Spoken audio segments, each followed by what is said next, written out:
Honda dealer and test drive the all-new 268 horsepower Accord V6. Raymore and Flanagan, furnishing your style. And by McDonald's. Stop into McDonald's today and try the new Angus third pounder, available in 3 delicious flavors. Well, an unexpected rain actually has delayed this game, and it delayed it for what is going to be about an hour and a half. Let's look at the game time weather conditions right now, presented by Bigelow Tea. 72 degrees, high humidity, not much wind. The forecast is for cloudy. Did anybody hear about rain? I didn't think it was going to rain today. It wasn't in the forecast. Hot and sunny. Well, the sunny got lost somewhere. Really did. A little annoying. Anyway, IO Digital Cable is the exclusive official HD sponsor for Yankees telecast here on Yes. Obviously, all the rain has no ill effects on the field at all. This field drains beautifully. It looks like it's in great shape. The moment it started to rain, the grounds crew led by Danny Cunningham put the tarp on, and the tarp remained on for about an hour. They took it off about 2 o'clock, 2:05. Right now it's 2:30 on the scoreboard clock, so they took about 25 minutes to get the field in playing shape. Now you wonder, following a game like yesterday's, very tough game, Al, do you think it was better that they scored the 4 runs and forced extra innings, or would it have been better to lose 4-0?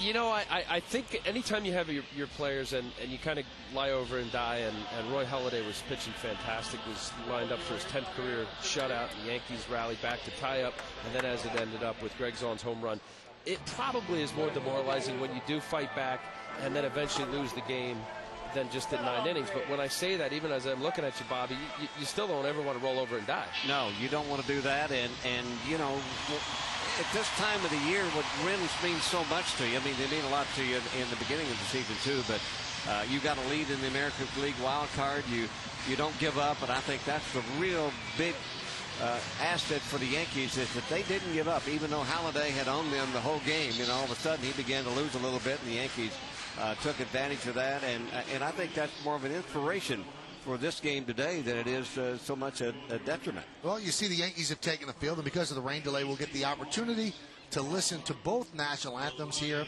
at Yankee Stadium. "O Canada" being played by stadium organist Ed Alstrom, so why don't you listen up?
You know, that was great listening to the national anthem, because I remember when I was a kid, you'd be watching the games on TV, and when the national anthem was playing, you get all pumped up because you knew there was baseball. Now there's so many commercials you get in, but because of the rain delay, we're able to carry it.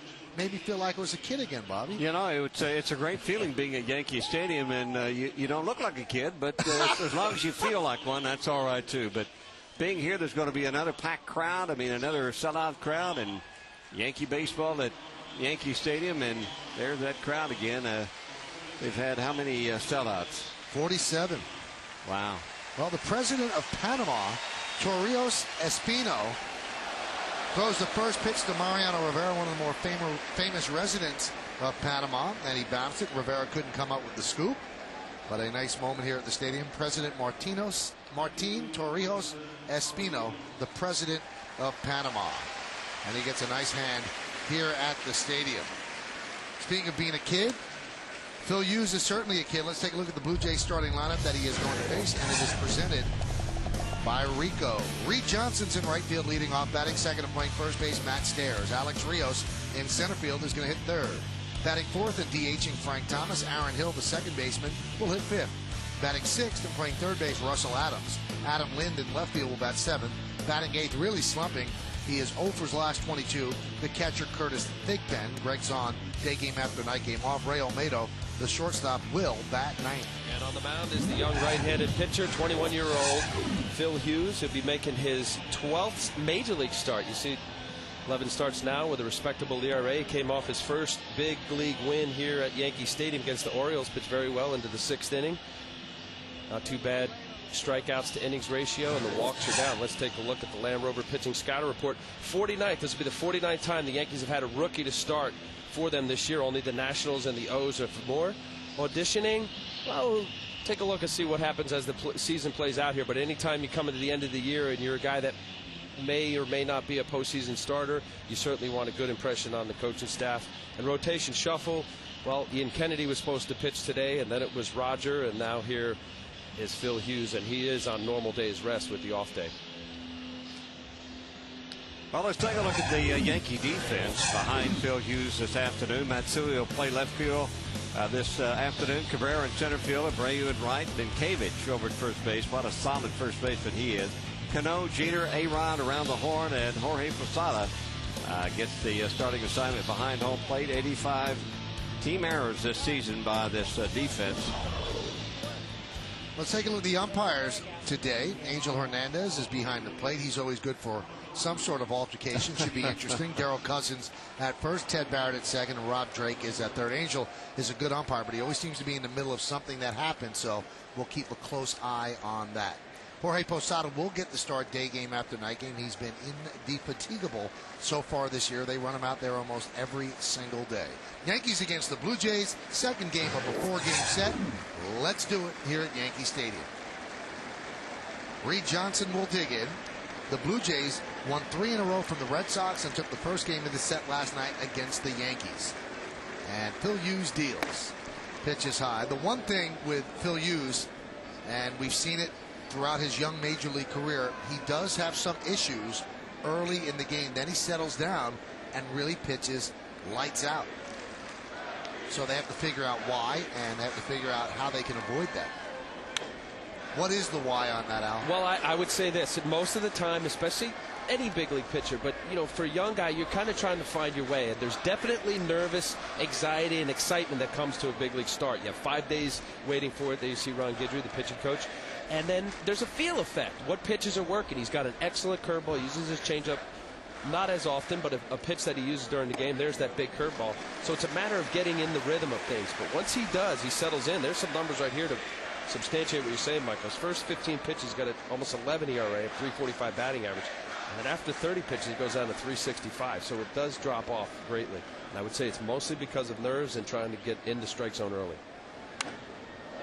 Now, a lot of people have problems in the first inning. I know that Tommy John used to, and he used to pitch a lot in the bullpen. But do you want him to throw that many pitches in the bullpen and rob innings out of him? Not a guy throwing 94 miles an hour, no. Tommy John was able to do that.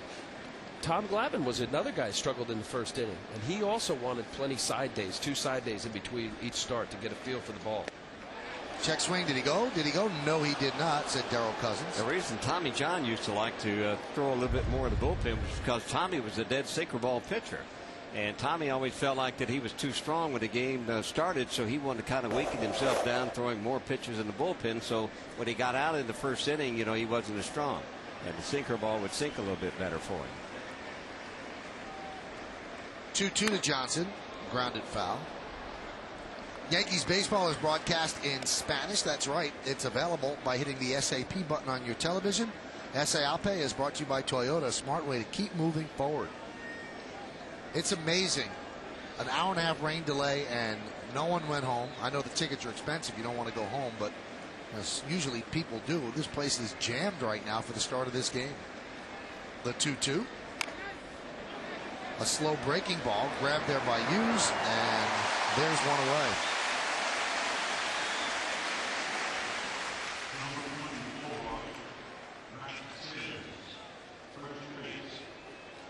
Here's Matt Stairs. Matt in a little bit of a slide. He's had a very good year, but he's hitless in his last 9 at-bats and 3 for 26. Givens got him batting second today. I mean, he is a good fastball hitter. And so John Givens, the skipper for the Toronto Blue Jays, moves him up. He's a power hitter, too, with 19 home runs. And he's always a threat when he goes up there. But, boy, he's looking for the fastball. Especially down. And Hughes deals. There's that breaking ball strike. Is there a left-hander in the world that doesn't like the ball down and in? I mean, every left-hander in the world loves that ball down and in. Matt Stairs, 239 home runs. That's the second most ever by a Canadian-born player. Larry Walker has a nice lead over him. Fouled away. It really has been a very nice pickup for the Blue Jays, and nearly 300 all year, 19 home runs, and he's really been predominantly their biggest offensive threat from the left side.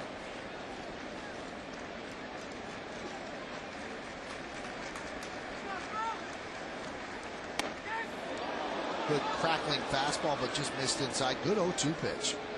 Count now 1-2. Sada wanted that ball up, and it ended up actually being perfect, almost nearly perfect on the inside corner. Wow. He would have swung at that pitch if he could have. And the 1-2. Grounded foul.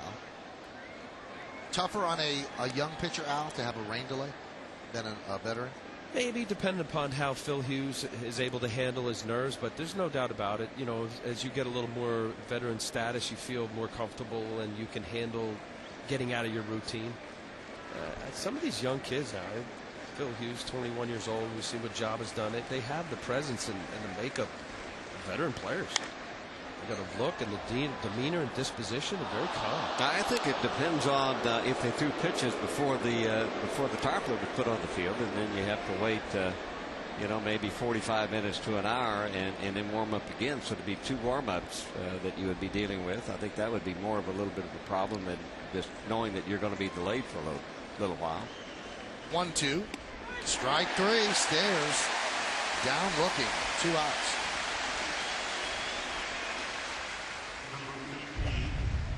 Well, he just paints the fastball on the outside corner, sprinkle in a couple of curveballs, and then you see that is a perfect location of a fastball on the outside corner. You watch Posada's glove. Nailed it. Stairs can't do anything with that, especially after those couple fastballs in that Phil Hughes threw. This Blue Jay offense has really been hurt this year, mostly by injury. Vernon Wells and Lyle Overbay, Troy Gloss has had surgery. Here's Rios. Had a 2-run home run yesterday that made the game 4-0. The Yankees with 4 unlikely runs in the bottom of the 9th inning, helped by an Aaron Hill error at second.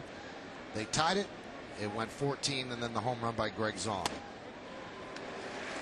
J.P. Ricciardi, who is the general manager for the Blue Jays, he has said, boy, wouldn't it be nice if we could just get Gloss and Thomas and Overbay and Vernon Wells in the same lineup for an extended period of time. There's a ground ball, right side. On the glove side, Cano, and an easy first inning for Phil Hughes, in stark contrast to what he's had for most of his early major league career, as the Blue Jays go down in order 1-2-3. So it's the Blue Jays nothing, and the New York Yankees coming to bat against Sean Markham.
Yankees starting lineup, and it is presented as always by our good friends at Rico. Melky Cabrera in center field will lead off, batting second, and playing shortstop, the captain, Derek Jeter. The number 3 hitter, right fielder Bobby Abreu. Alex Rodriguez at third base will clean up. Batting fifth and playing left field, Hideki Matsui. Jorge Posada will catch. He'll bat seventh. The number 8 hitter, he had a big hit in that ninth inning that tied the game, the DH Jason Giambi. Robinson Cano at second base will bat 8th. Good numbers in September. Doug Minkiewicz seems to have taken away the starting first base job, and he is batting 9th and playing first. 25-year-old pitcher Sean Markham will be starting for the Blue Jays. There you see 37 games. Started in relief, 12-6 with a respectable 4.15 ERA. He's done a very good job off and on for the Blue Jays. Didn't pitch well against the Yankees 2 starts ago. Let's take a look at the Land Rover pitching scouting report. That's 7 up. He led the major leagues in wins, 7-1. From July 23rd to August 31st. Had a very good run there. And the pitch to Melky is a strike. Tough first. He retired the first inning in order only once in his last 7 starts. So watch out for him struggling early. And use the ball. He's a guy that throws a slider, a sinker, a very good changeup to lefties, curveball. He's a guy that has to have impeccable command and use all of his pitches for him to be effective. He is 1-3 versus the Yankees career-wise. Melky with a ground ball to second.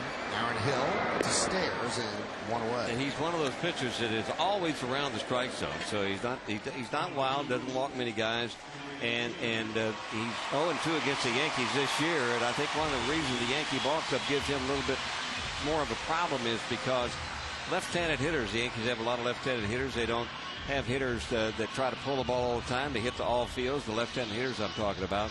And that's the hitter that really would give him more problems than anybody else.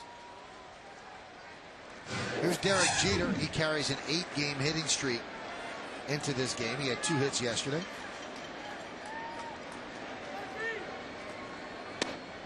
And Markham starts him off with a strike. The Blue Jays have had their share of injuries in their pitching staff. A.J. Burnett missed a lot of time. People have gone on and off the DL, Gustavo Chacin, but they've had a chance to use guys like Dustin McGowan and Sean Markham, and they've really uncovered some pretty good pitchers that could help them over the next couple of years. People that could slide right into the rotation, power arms. They've also, with the injuries, uncovered a very fertile ground of hard throwers in the bullpen as well. Yeah. They've got the second best earned run average in the American League at 3.91, and the Yankees are seeing in this 4-game set, they're seeing the best 4 that they have. And you know, Burnett, he is when he's not hurt, he is as good as they come. And we've seen McGowan come on. I mean, he's got a good arm, and Halladay last night, Markham today, and so that's one of the things that the Blue Jays have a lot of things going for them because they have this pitching staff, and some of these other guys get back. All they need to do now is to fill in some of the broken pieces. As a starter, 11-4 under 4 ERA. Didn't do that great in relief, at least earned run wise.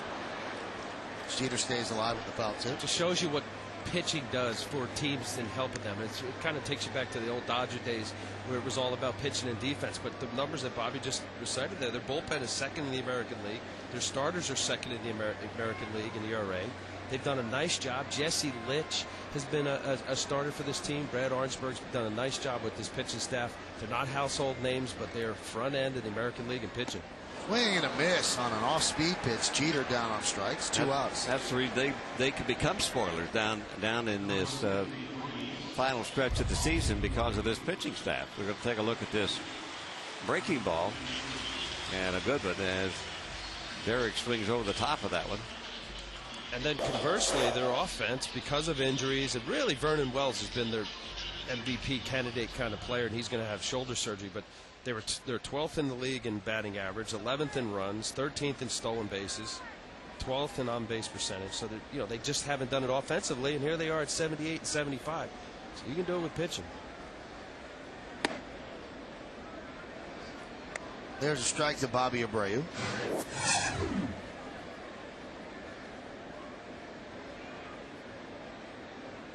Abreu 4 hits in his last 17 at bats. Strike count 0-2. Abreu turns back towards Angel Hernandez. Didn't love that call. I always like Abreu when he he's just satisfied with the call. He just kind of step back real leisurely and look up at the sky, you know. Check out a fan in the What upper deck. happened? It's not smart enough to not look back, especially with Angel Hernandez behind the plate. And Michael said it at the Open. He's a guy that just for whatever reason something comes up and he's in the middle of it. I've always thought he had a very narrow zone, small zone, more of a hitter zone. Bobby Abreu didn't think that in the second pitch. Broken bat, fly ball right field. Coming on is Reed Johnson, and he'll make the play. So Sean Markham, who struggles in the first inning, puts together a 1-2-3 first inning against the Yankees. We played one here at the stadium. There is no score. You're watching Yankees baseball on Yes.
Coming schedule. Tomorrow it's a 1 o'clock start, but please, 11:30 is the BP show. Everything's a half hour earlier. 12 o'clock is the pregame show, and then 12:30 we will carry in its entirety the tribute to Phil Rizzuto. Then 1 o'clock is the game. Monday at 1 o'clock start. Both of them on Yes. Then the Yankees hit the road, and they will play in Tampa Bay 3 games. So Phil Rizzuto honored tomorrow here at the stadium. Here's Frank Thomas. Swings at the first pitch and fouls it back. No score. Each team went down in order in the first.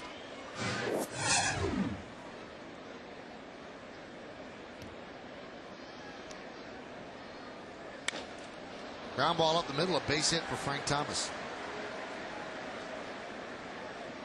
Boy, he is having some kind of year offensively for Toronto. That's exactly what they wanted out of the Big Hurt.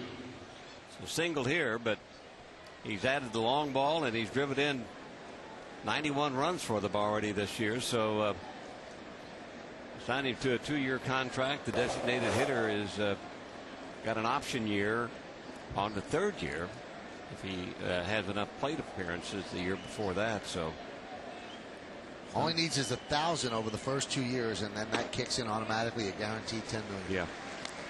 So yesterday he came into the game with 582 plate appearances. He had 4, so it's at 587 now with the bat here in the 7th. And you wonder what the designated hitter does. Well, you're seeing it right there in Frank Thomas. Keeps him in the game. Keeps him making a living. A pretty good living. I would say so.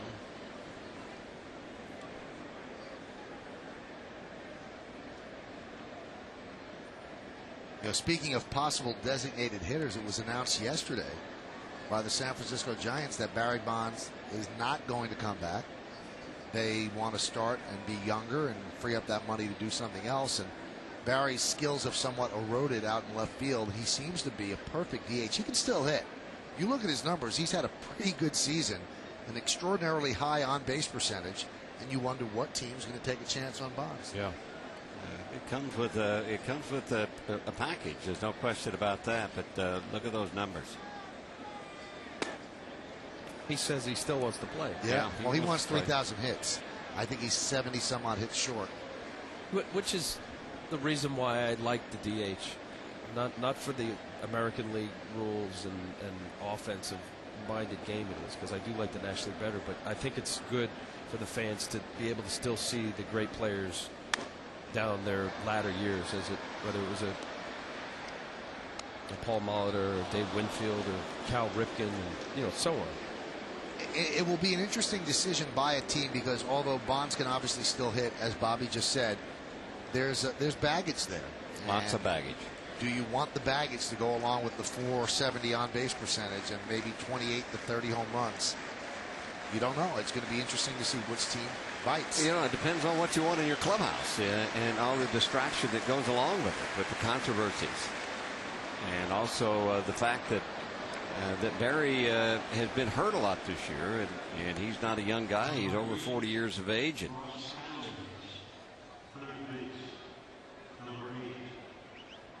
I don't know. You're right. It'll be interesting to see what happens. Probably wants to stay on the West Coast, and if he wants to make as much money as he's making this year, that will eliminate some teams. But watching SportsCenter yesterday, they mentioned the Mariners, the Angels, the A's. San Diego was thinking about it before this year, and a lot of people in their front office said it wouldn't work with their fan base. Maybe they would revisit it. But again, he's not as good a left fielder as he used to be. Here's Russ Adams, first and second, nobody out. The count 1-0. I think he's made $16 million guaranteed this year. Next year he might have to go maybe for an incentive-laden contract. And those are incentives he could reach, especially if he stays healthy. This year, again, look at his numbers. Pretty good.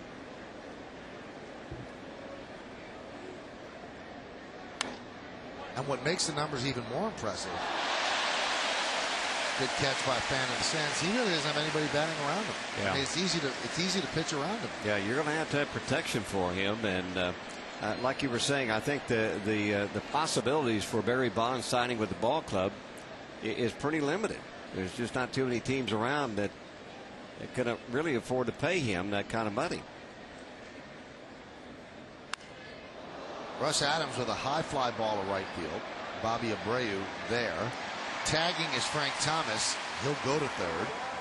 So a long out for Adams, and the Blue Jays have runners on the corners and one out.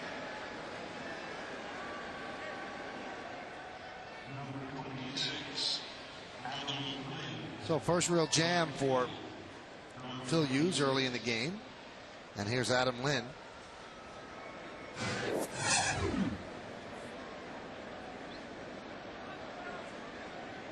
Lights are on here at the stadium. It's overcast. Sun is obscured by clouds, kind of dark and gray overhead.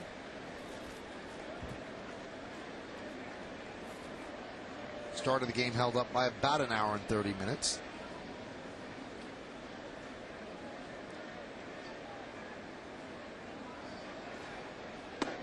And the pitch outside, 1-0.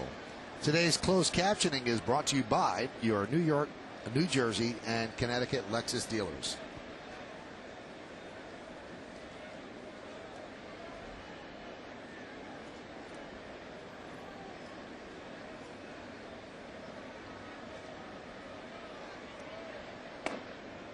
Count 2-0. On deck is Curtis Thigpen, who's in the middle of an 0 for 22 slump.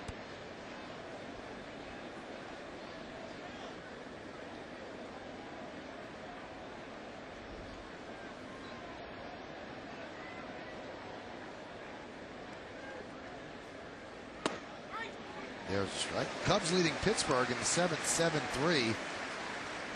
Bobby, looks like your boy Lou Piniella has turned things around there.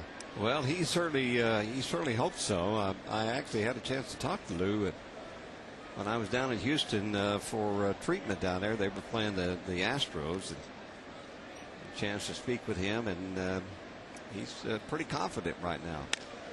Grounded to third. Let's see if they can turn two. There's one, and there's two. Phil Hughes gets a 5-4-3 inning-ending, rally-killing double play. Just what Hughes needed. No runs a hit, no errors, and one man left. We go to the bottom of the second. There's no score at the stadium.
Switch to Verizon Fios, TV, internet, phone.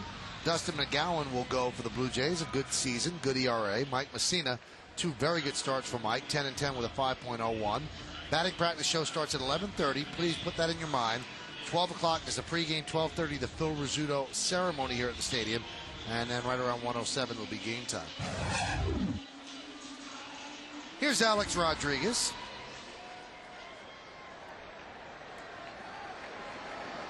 Alex picked up 2 hits yesterday and drove in his 143rd run, and that's a career high for him, 143.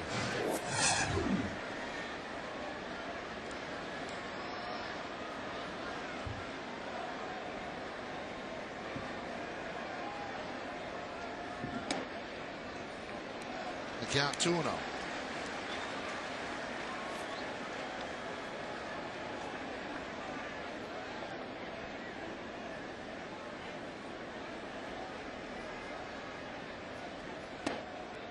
And 3-0, Markham to A-Rod. A-Rod seemed to be swinging the bat a little bit better yesterday, taking things up the middle. 2 base hits to center field. Almost hit one out to right center. He had been in a little bit of a slide, 2 for 26, the 3-0. And there's a walk on 4 pitches to A-Rod to start off the second.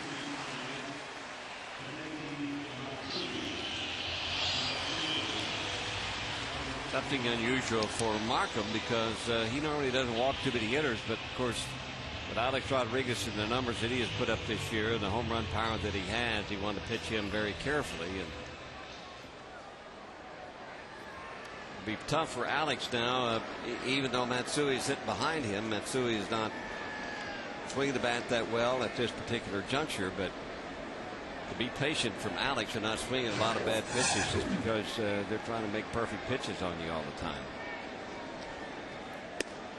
And one thing I want to clear up, I said that first pitch tomorrow is 1:07. I'm 8 minutes off because of the Rizzuto ceremony. The first pitch is going to be 1:15, so just want everybody to know exactly when the game will start. So it is 1:15.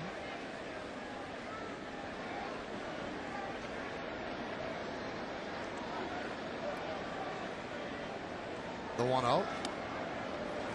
2-0, and now Thigpen wants to talk with Markham. 6 in a row off the strike zone. That's the other thing, you know, the Yankee hitters are fairly patient. They work the strike zone about as good as any ball club from 1 to 9 in the American League. And Markham, when he does have some problems, he starts to nibble a little bit. The Yankees are not going to go for it.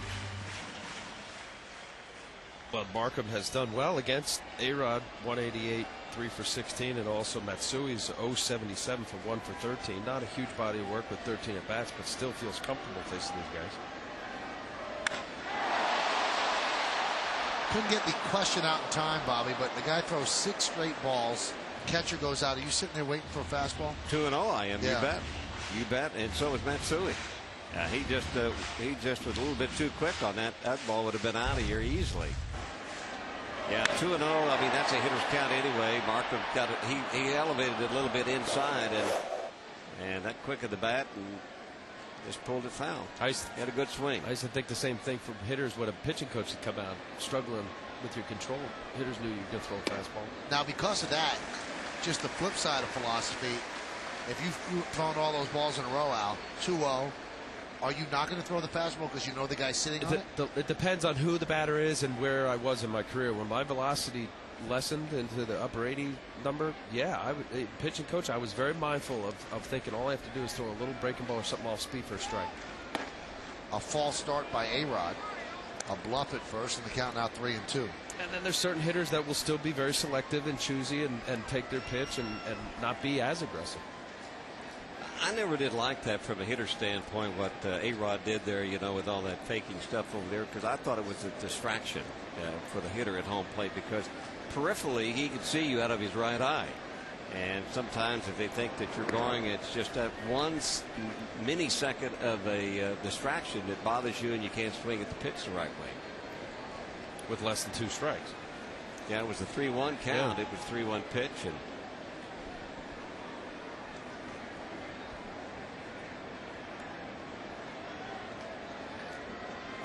there he goes. And there goes a line drive to center field. Base hit for Matsui. A-Rod will motor to third. He'll go there. The throw cut off by Olmedo. So a single for Matsui, and the Yankees are set up. Runners on the corners and nobody out. well, A-Rod off with this 3-2 pitch. And Matsui kind of hit it on the end of the bat a little bit. Just kind of dunked it out into center field. But right in front of Alex Rodriguez, he could see where the ball was, and he felt like he could make it into third easily. And he does. And I thought A-Rod had said that he's going to try to stop sliding head first. He's not listening to himself. No, he's not. Now, unlike the 2 previous hitters of Matsui and A-Rod, Posada has really liked Markham. Of his 6 for 13, 4 of them have been home runs. You've seen the ball off Sean Markham, Posada.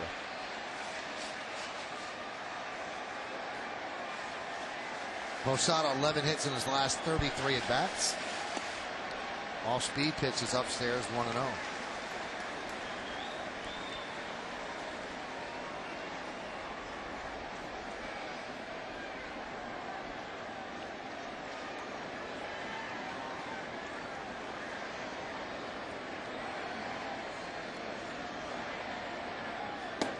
Hey, despite the fact that the tarp was on, does the infield dirt still get somewhat damp and slower after rain? Well, I mean, it had rained before they got the tarpaulin on, so there was already moisture under there. It looks it. Doesn't it looks a little muddy? Not mud, but, you know, certainly thicker than it normally would. Yeah.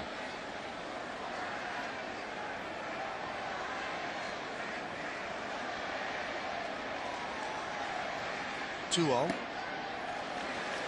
And the count 3-0. So Markham really working himself into problems. Yeah, he is struggling right now. And that's something that he normally does not do. So the Yankees can really take advantage of him. John Gibbons yelling out to Angel Hernandez, thinking that was a strike. Driven to right field and deep. That is going to be off the wall. A-Rod will score. Matsui goes to third. Hits an RBI single for Posada. And the Yankees lead 1-0. He missed a home run by a couple of feet.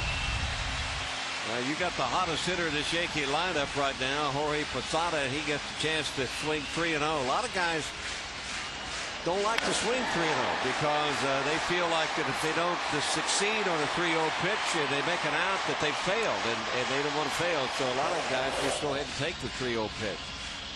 But when you're hot, and Posada, like you said, Al, he's seeing that ball very well off of Markham, and you saw a single right there, an RBI. Yeah, 337, well, 335 batting average. There you see the American League leaders. He's feeling comfortable against a lot of people, not only Sean Markham. Bobby, you told me you didn't like 3-0 green lights, right? I did. Certain pitchers, if I was, especially if I was here at Yankee Stadium. No, it didn't bother me. Because 3-0 is going to be basically the 3-1 pitch too. I mean, probably going to throw you the same thing 3-0 as he would throw you 3-1. But it depended on the pitcher. You know what I'm saying? It depended on where I was, what stadium I was hitting at. You didn't want the green light at shade, did you? I said it depends on where you're hitting at and what the score was.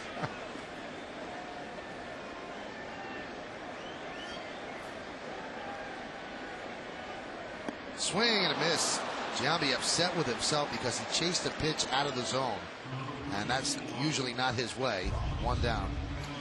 Well, Markham got ahead, and he's thrown that big, slow curveball, and that's a pitch that he's now introducing. He threw a couple to get behind on Posada. It looks like with the lefties, he's throwing the big depth breaking ball, which is the curveball, and then with the right-handed batters, he's throwing a tight slider. Nothing more frustrating than have an RBI guy up there with a runner at third base and less than 2 outs and fail to drive that runner in. That's more devastating to a hitter like Jason Giambi than striking out. And now Markham, a ground ball away from getting out of trouble. You can see the sun is trying to peek through here at the stadium. First sign of that today. And the pitch to Cano is outside. Well, Cano must be dreaming about a very hot last 9 games because he's got 88 ribbies. He'd love to get 100. And when you consider how poorly he hit early, and he's hitting at the bottom of the order, that would be something else. And that's more RBIs for a second. That's the most RBIs for a second baseman in baseball.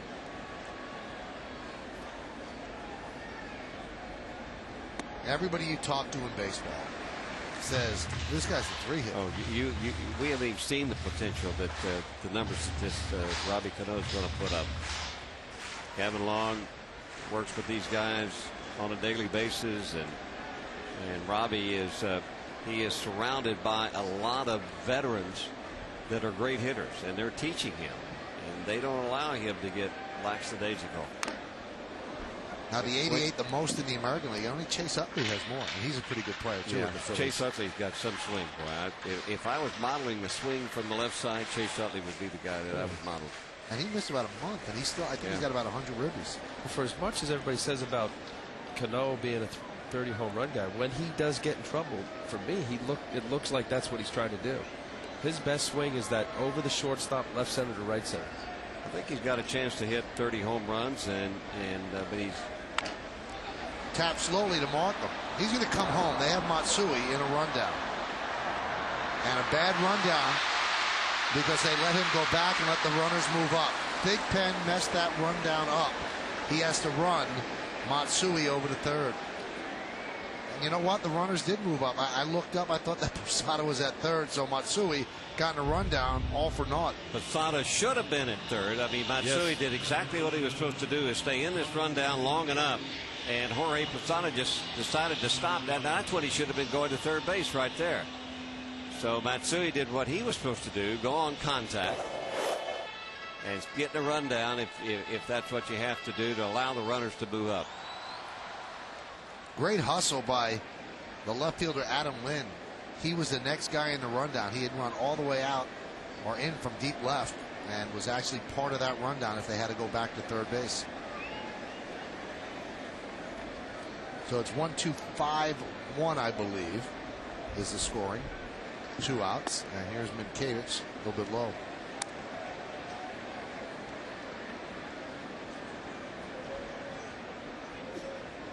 It almost seemed like Matsui was shocked when he looked up and Posada wasn't in third. I mean, he did what he was supposed to do, and he stayed in that rundown a lot longer than the normal player would. Minkiewicz lines a single to center field.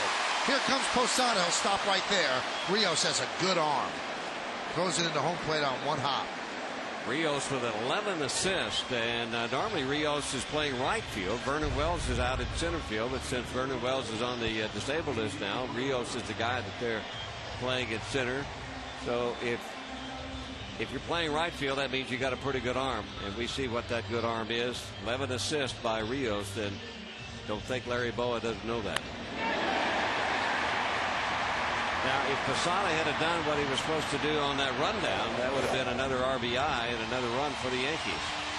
You know, it might have been 2 RBIs because if Posada had gone to third, Cano would have gone to second. Yeah, he would have. Hey, stay tuned during the 6th inning for an update on today's top business headlines from your #1 news network, the Fox News Channel.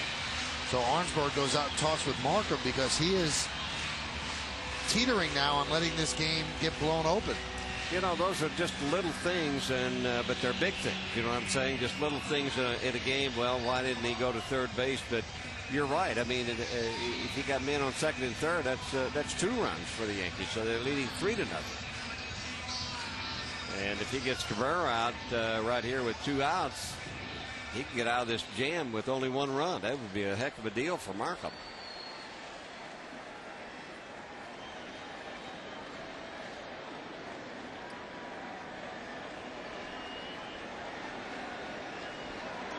J.P. Ricciardi has already said that Gibbons is going to be back next year as the manager. So vote of confidence there, and there's been a lot of controversy at times following John Gibbons. He has had some trouble with some players. Shea Hillenbrand, they traded. They didn't get along. Ted Lilly as well. Ted Lilly. Lilly has gone to the Cubs.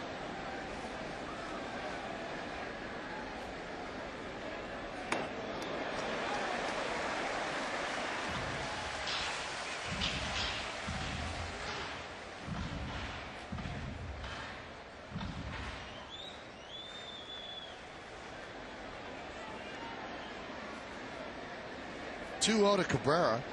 Melky grounded out to second in the first. The bases are loaded for the Yankees here in the second. 1 run in.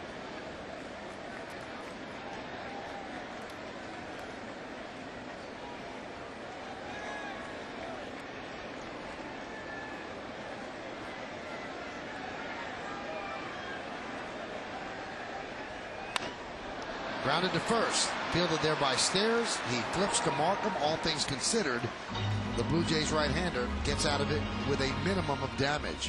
1 run, 3 hits, no errors, and the bases left loaded. Some nice base running there by Alex Rodriguez, and this single off the wall scored Rodriguez to give the Yankees a 1-0 lead.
look like it's the 48th sellout of the year.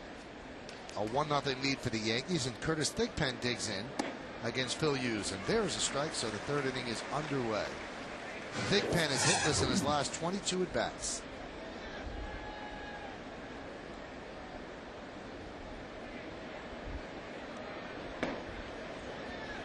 Count 1-1.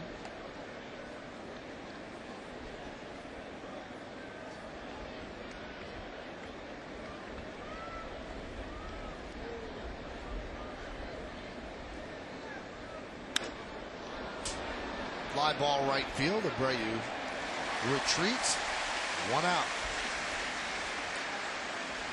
Hey, today after the postgame on Yes, catch This Week in Football. Join host Bob Lorenz with Howard Cross, Gary Myers, and Coach Larry Pasquale as they look ahead to the Giants and Jets Week 3 matchups, including analysis of both teams' disappointing starts. Both of them are 0-2. It's This Week in Football today after the postgame, and it's right here on Yes. Here's Ray Olmedo. Regular shortstop for the Blue Jays is John McDonald, out with an oblique problem. And those could sideline you for a while, as the Red Sox are seeing with Manny Ramirez. Been about 3 weeks.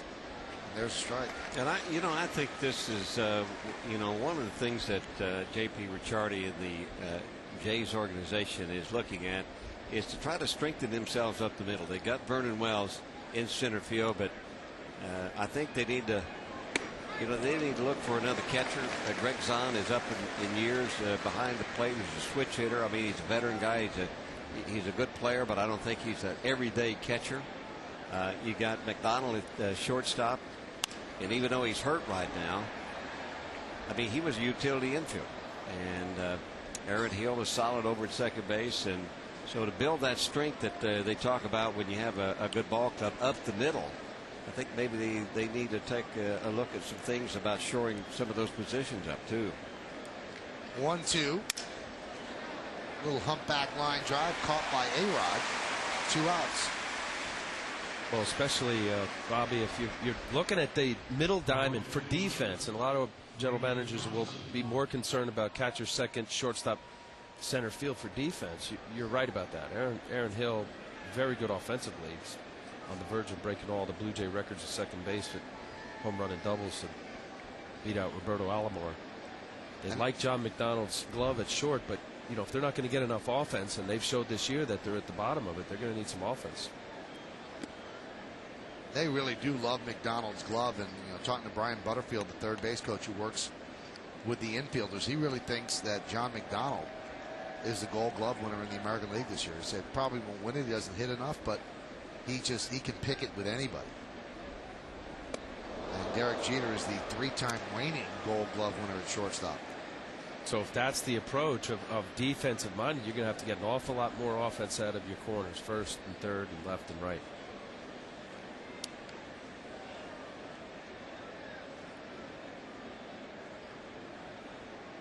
And the 2-0. Foul back. Pretty easy to set up here, and talk about having to make moves and upgrade. Here's some of the great plays by John McDonald that he's had just against the Yankees. He goes into the hole beautifully, does the patented Jeter move. He can go up the middle as well. Very good double play partner. He is outstanding. Really flashes the leather. Reed Johnson could not hold up. And the count 2-2.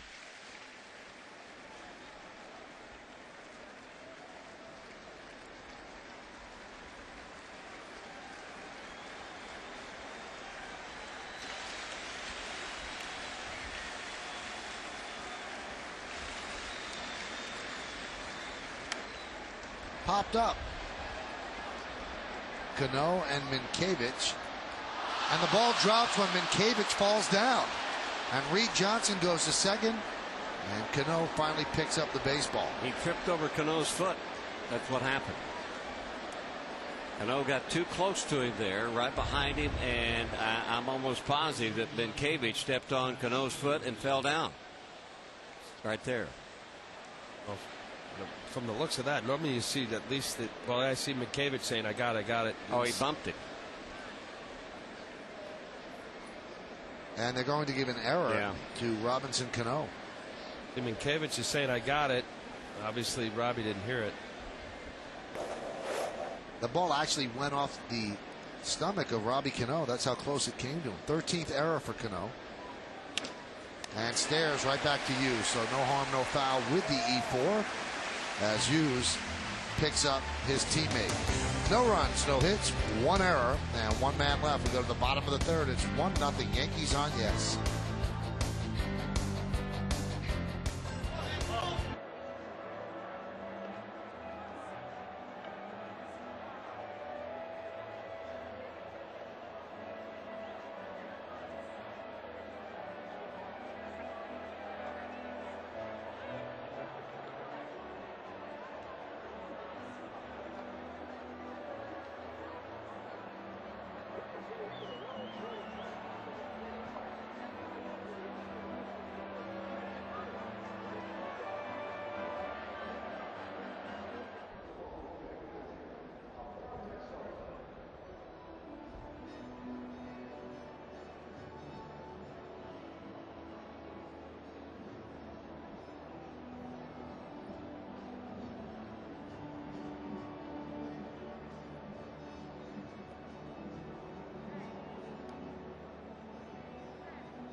Yankees baseball on yes is brought to you in part by Dodge. You can take life as it comes, or you can grab life by the horns. Dodge.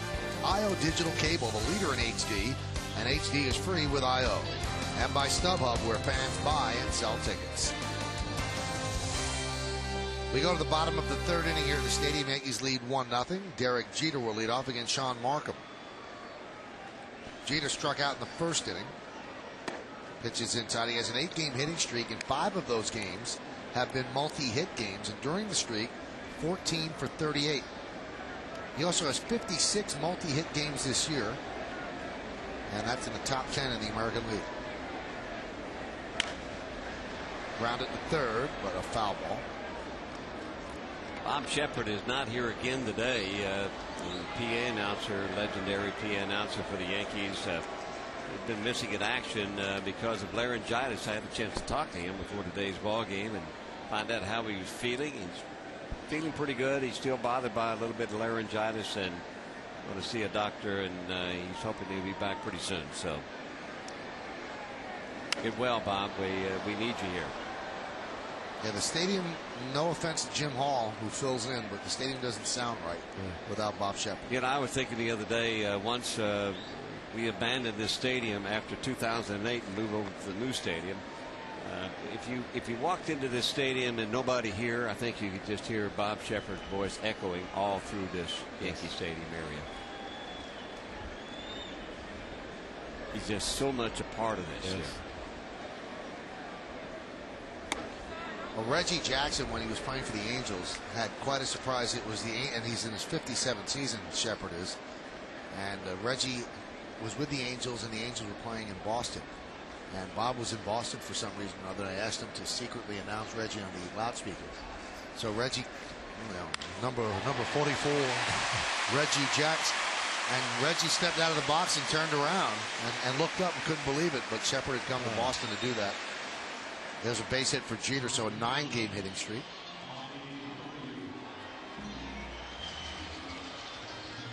I think Bob and Sherm Feller were good friends, and I think Sherm was the PA for the Red Sox at that time, and Sherm let him do that. He had a unique voice. Oh yeah, he did. Raspy. Yeah.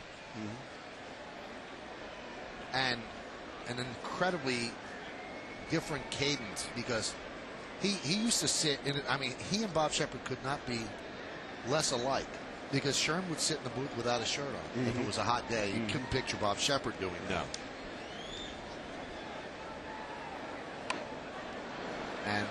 Schoenfeller actually wrote the song Summertime. Yeah. Summertime. That's his song. And one day the Yankees were in town and Dale Swain was playing for the Yankees then. But Sherm just announced the game the way he wanted. He goes, now batting for the Yankees, number 1, Dale, and he didn't know how to pronounce Swain. So he got up, walked down the hall, said, how do you pronounce that? Somebody said Swain. Came back, like 20 seconds later, Swain.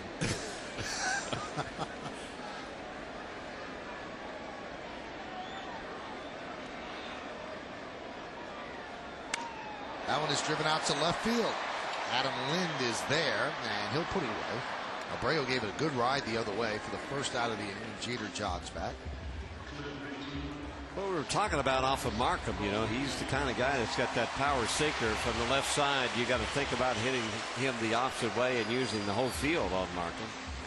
I think, as I was saying, I think that's one of the reasons that the Yankees give him so much of a problem. He's 0-2 and only 1 in 3 lifetime versus him.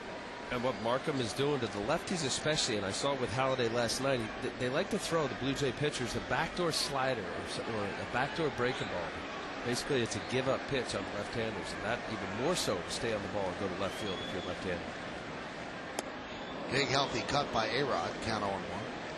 Well, if you got a power team offensively, like the Yankees do, and power teams, power hitters, they want to hit the fastball. That's what they're geared for. Boy, that's unusual there, Bobby. 7-2 on the road with a 2.70 ERA. Completely opposite at home. Most pitchers like to pitch on their home mound.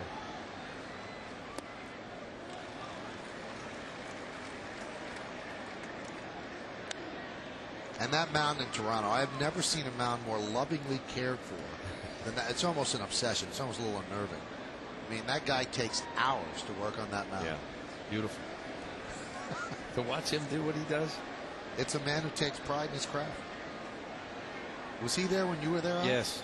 And really, he'd go to all the pitchers. How do you want the mound? Is it sloped enough? Is it the right kind of clay? And you want a little wet? I mean, they're supposed to be sloped the same way at every ballpark. Yeah, we're uncovering something here. Now, yeah, we're uncovering something now. Oh, well, no, he didn't actually say that. Oh, those are no international rules. Yeah, that's different rules, different country. Metric system. Line drive, base hit for A-Rod as Jeter moves to second.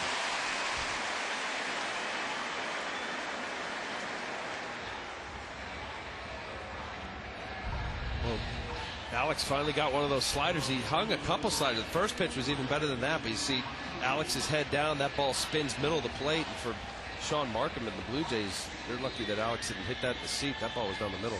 Well, that ball was hit hard. I don't think I've seen anybody this year hit the ball as hard as A-Rod has. And like you said, he was on that pitch, and that was one of the pitches that gave him trouble last year, was that little breaking ball. And he's made the adjustment to it. What a year he has had. I don't think there's any way in the world he could not be named the most valuable player, and it's certainly going to be a cinch if the Yankees get the playoffs, and it appears that they are. When does that voting go down? Before the day after the last game of the regular season. The postseason has nothing to do with it. But teams that make it, then there is some bearing on their voting.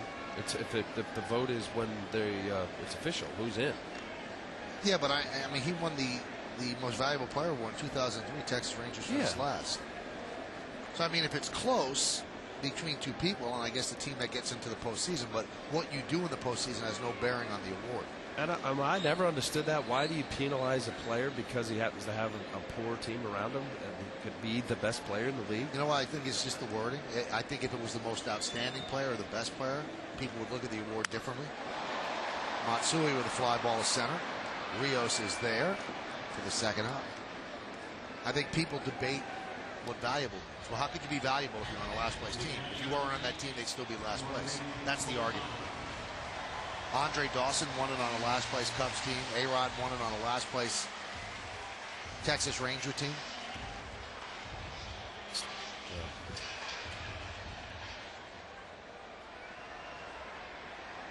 Here's Posada. He drove in the only run of the game. Singled off the wall in right field. Picked up his 86th ribby of the year.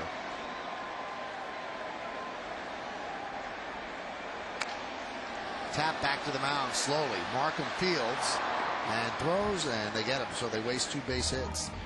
For the Yankees, no runs, 2 hits, no errors, and 2 men left on base. We played 3. Yankees 1 and the Blue Jays nothing.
We're going to go to our Aflac trivia question. Always comes up in the 4th inning. Bobby Abreu has played 150-plus games in 10 consecutive seasons. Who holds the record for most consecutive seasons with 150-plus games? That's a good question. You know, and it's also a sign of consistency. I mean, and if you could stay healthy, and if Bobby Abreu is going to play 150 games, he's going to put up his numbers. Yeah. We go to the 4th. It is 1-0 Yankees. Alex Rios leads off. 1 hit against Phil Hughes. That was by Frank Thomas in the 2nd. He's also walked a batter. That one is lined into left center field. It is a base hit. Cutting over is Cabrera. Cuts the ball off in the gap. Rios going for 2. Here's the throw in there with a double. And he got a double because he was running hard out of the box. He knew that Melky Cabrera has a great arm, and he wasn't going to test it by coasting. Tough for Melky to get all the way over there and cut it off in the gap and then turn around and get his footing to throw a strong throw to second base. See, he's got to make a complete turn. And Rios has just got too much speed. Look at him. I mean, he's got long legs and he's like a gazelle. Pitch to Frank Thomas. A breaking ball strike. That reminded me of a young, very young Michael. Me? Yeah, Michael K. Yeah, really young.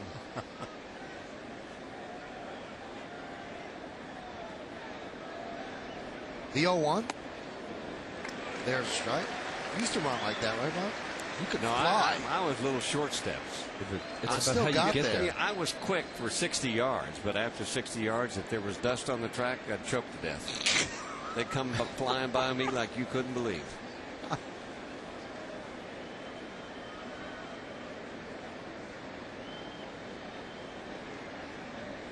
And the 0-2. Were you fast, Al? No, really. He had a good fastball. Well, we know he could throw hard, but can you never. Really? No. I don't know. Did you steal one base they in the didn't big leagues? when they did the time in the spring training and the joke for the pitchers, they saw me and they just put the watch down. It doesn't matter what you run. They used the sundial? Yeah. They didn't bring in Jesse Owens to work with or anything like that? The 0-2 tied him up and fouls it off. That's where you got to pitch Frank Thomas, though. That's the big hurt. That's where you get him out. And you can see he is looking out over the plate. And look how fast you got between those monuments, Bobby. You didn't want to go around. You wanted to go through them. Well, it's a good thing I wasn't eating M&Ms back in those days. You went through it with the ball to the right. Did you get it? What, was it a triple? It hit something. I think it hit the flagpole and came back on the side that it went in. The 0-2. Blew a fastball by him upstairs. One away.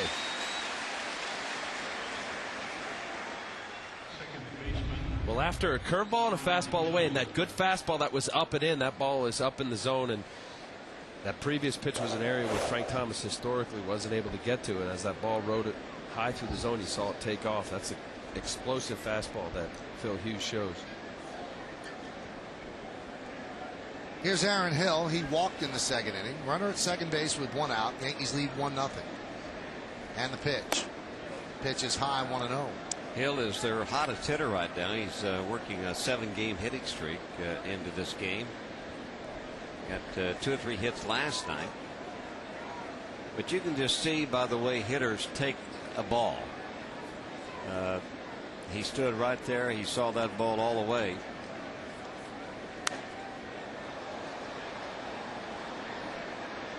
Charlie Lau used to say when they would take pitches, you know, whether it be way inside or way outside, and how they would take pitches, he would say that hitter is very hitterish.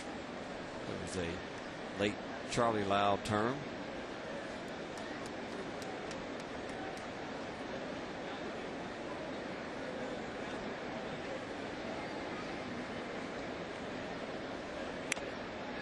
Fouled off in front of the plate.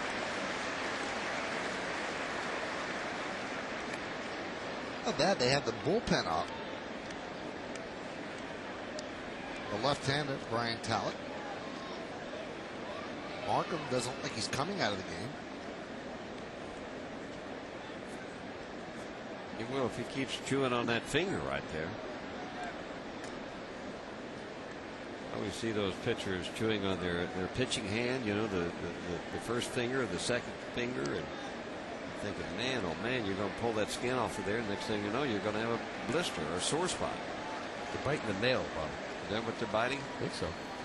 You never used to bite the blister when you had the blister? Yeah. Do you wash your hand before you put your hand in your mouth? No. That's nasty. Now, for the children that are listening, please. Of course, I wash my hands with all the. That one is blooped into right field. It's a base hit. Alex Rios is at third. He's going to stop right there. Abreu comes up throwing, and the throw is cut off by Minkiewicz. So, Bobby, he was hitterish as he singles to right field. Runners on the corners with one out. Like a pretty good pitch from Hughes. You can see where that pitch is, the big breaking ball, and he didn't pull off of it. He just tried to get a piece of it and served it out into right field. So the hitting streak stays alive at 8 for Aaron Hill.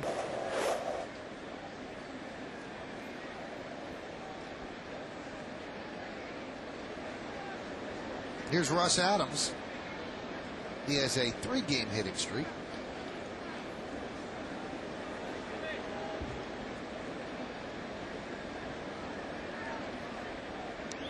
Yankees looking for the double play. And the pitch is outside, 1-0. Have you just turned on yes and you're saying, well, why are they in the 4th inning? Well, there was an hour-and-a-half rain delay at the start. Game got underway about 2:30. Yankees lead 1-0. Second game of this 4-game set.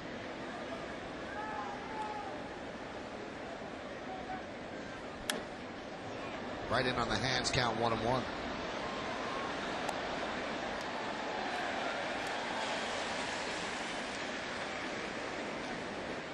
Roger Clemens was supposed to start yesterday, then he was supposed to start today after Ian Kennedy was scratched, but Roger has a problem with his left hamstring, so they're moving him back to next week. He was out early today, and one of his boys was in town. They'd taken some ground balls at third base and some instructions from Rob Thompson.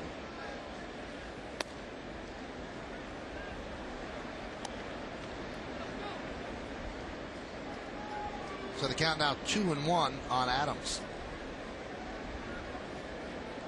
Roger pitched so well Sunday night against the Red Sox and Kurt Schilling after having received 2 cortisone shots in his elbow.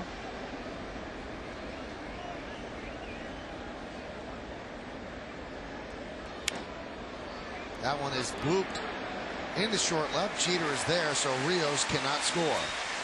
Second out.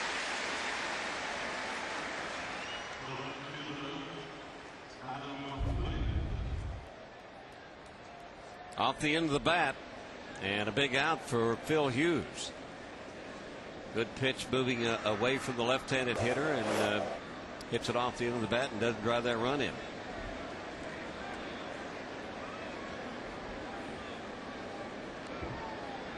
Here's Adam Lynn. He wrapped into a double play in the second inning with runners on first and third and one out. Now first and third and two outs.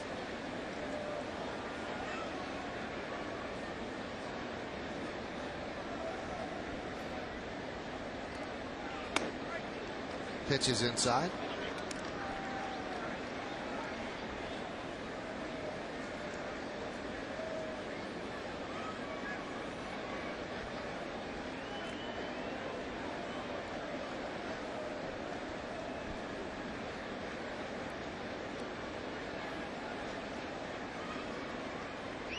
The 1-0. There's a strike. That was Hughes' 61st pitch of the day. It's over in Wrigley. The Cubs beat the Pirates 9-5. And when you spoke to Lou, Bobby, is he enjoying his time there? Because he didn't at the beginning of the year, it didn't seem. Well, I mean, you know Lou, you can't get a straight answer out of him. He said, well, this is a tough job. This is tough. Boy, you win there, though. But you know he is enjoying it more than anybody in the world. He wouldn't have gone there unless it was a challenge. It's a challenge. Yeah, it is a challenge. But that town is so great, and they're so hungry for the Cubs to win. If he ever managed that team to a World Series win, he would be he'd be gold. He'd never have to pay for a dinner in Chicago again. Well, I don't think he pays anyway. He never paid when I've been with him. Well, you've always been known for your extreme generosity. Absolutely, especially in Canada. Yep.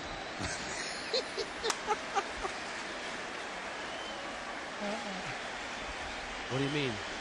Bobby left his credit card at a restaurant. They just put the whole bill on it. It was split like 8 ways, but they put it on Bobby's credit card one night. Mr. Mercer, we found your credit card and we charged the entire dinner to it. And they kept charging. In the 6 years of Yes, that might have been one of the magical moments. You broke into tears. It was great. I tell you one thing, I haven't been back to that restaurant.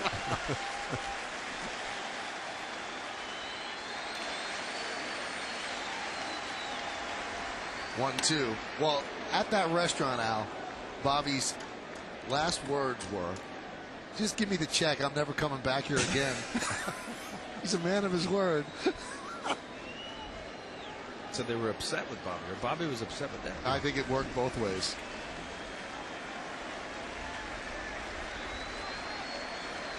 Two balls, 2 strikes, 2 outs, 2 on. Yankees lead 1-0. Top of the 4th inning. The pitch. Upstairs, 3-2. And on deck is Curtis Thigpen.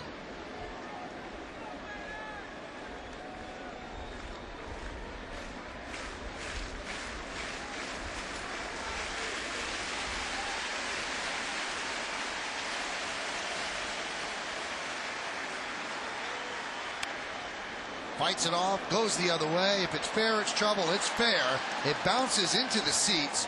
1 run will score. Hill has to stop at third. It's a double for Lind and an RBI, and the game is tied at 1. That's a break for the Yankees. That this ball bounces up into the stands, and you can see it's a hanging breaking ball. And he never got the bat in front, but he found the left field fair territory down there. If this ball doesn't bounce into the stands, it's going to be another run for Toronto. They would take the lead on this one here. And you can't fault Phil Hughes. He got the 3-2. He got there by throwing all fastballs, and he felt like that was the pitch. Posada agreeing with him. It was just a matter of you saw the location of it. And I think this is going to be the success of Phil Hughes because of the 3-2 pitch, and he threw the breaking ball. He's got a lot of confidence in the breaking ball. It was just a little bit of hanger up in the strike zone, and just one of those things. This copyrighted telecast is presented by authority of the New York Yankees. It may not be reproduced or retransmitted in any form, and the accounts and descriptions of this game may not be disseminated without the express written consent of the aforementioned New York Yankees. Here's Thigpen riding an 0 for 23 slide. He has runners on second and third and 2 outs. A-Rod on the lip of the grass at third. And a swing and a foul tip into the glove of Posada, 0-1. They look at Thigpen, and there's been some discussion, catcher of the future, but he can play a lot of positions. They actually use him to pinch run, which is odd for anybody who makes his living as a catcher.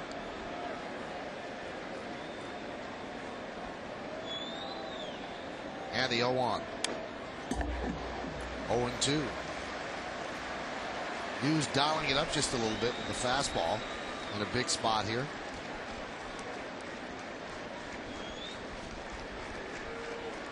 Starting the game originally slated to be his rookie teammate Ian Kennedy, but Kennedy upper back right side a little bit stiff, so they scratched him.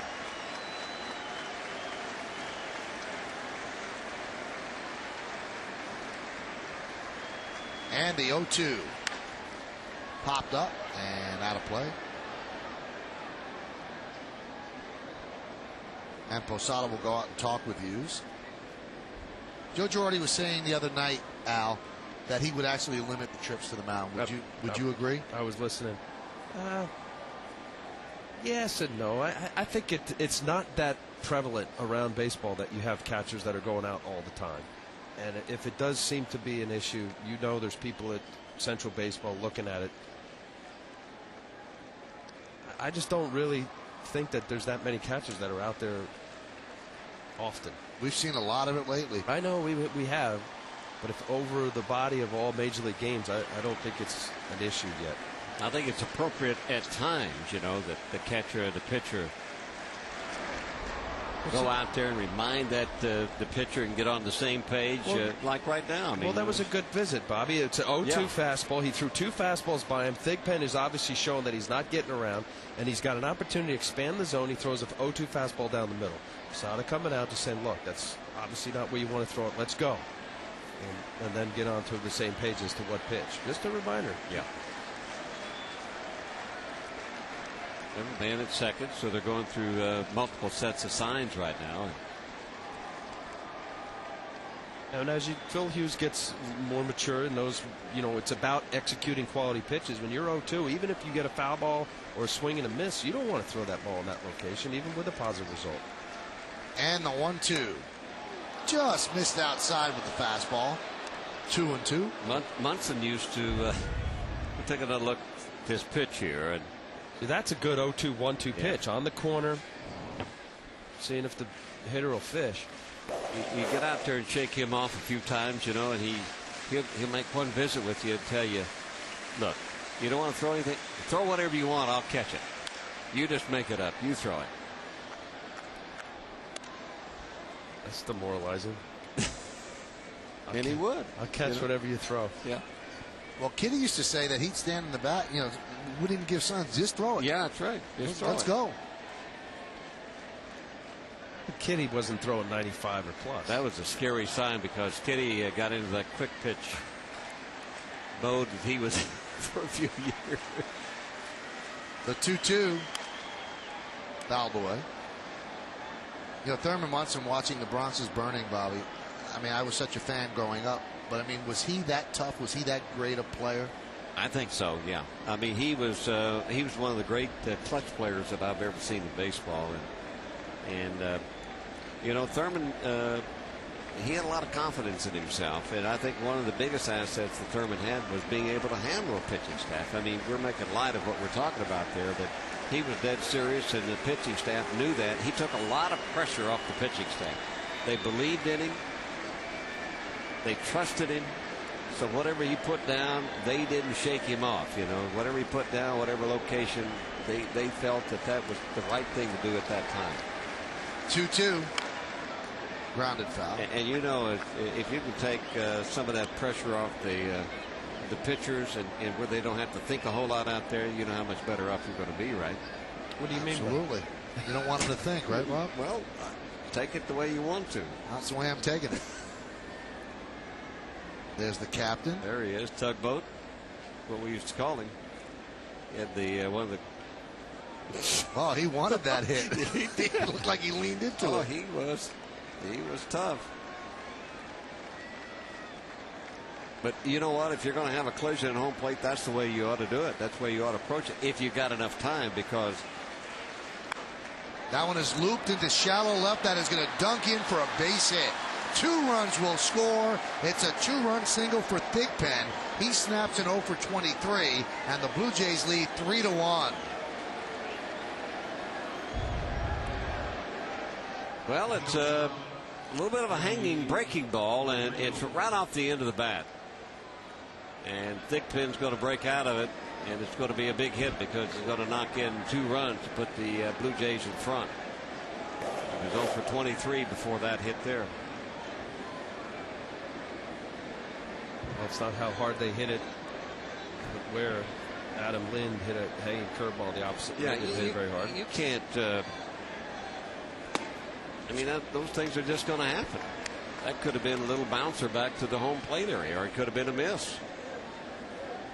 A strike to Almeida for Thigpen, his 6th and 7th runs batted in. So 3-1 Blue Jays, and the skies over Yankee Stadium getting darker and more threatening.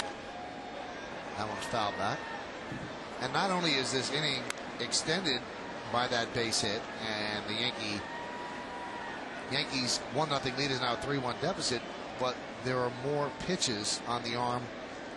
Phil Hughes, he's approaching 80 pitches here in the 4th inning. This inning alone, he's thrown 31. This is the 32nd, the 0-2. Outside, 1 and 2. He threw 16 in the first, 15 in the second, 14 in the third, and now 32 here in the 4th. 77 overall, 53 strikes. So a 2-to-1 strike to ball ratio.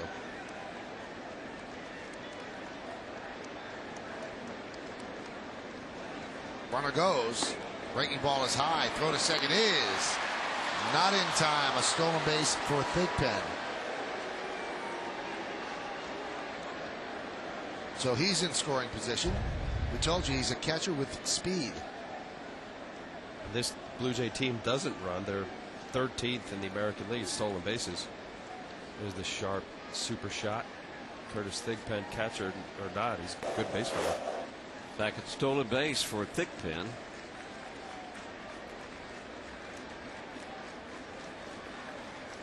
The 2-2. Punch foul. Stolen base leader for the Blue Jays is ready to get surgery on his left shoulder. Vernon Wells with 16, but this Blue Jay team just doesn't run. It's not made out to run.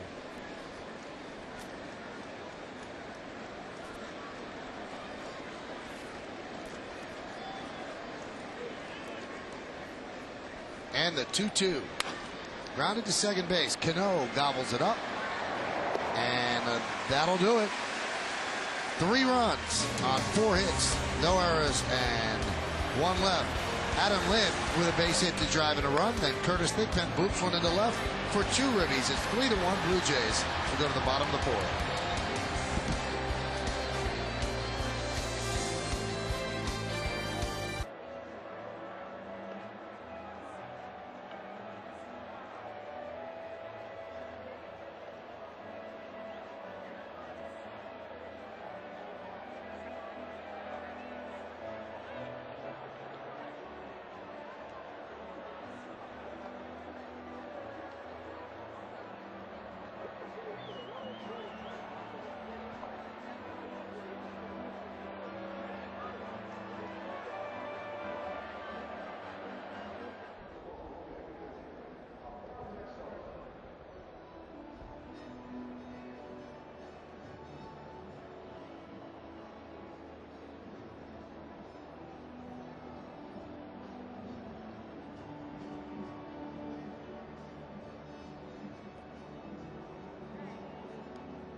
trivia answer.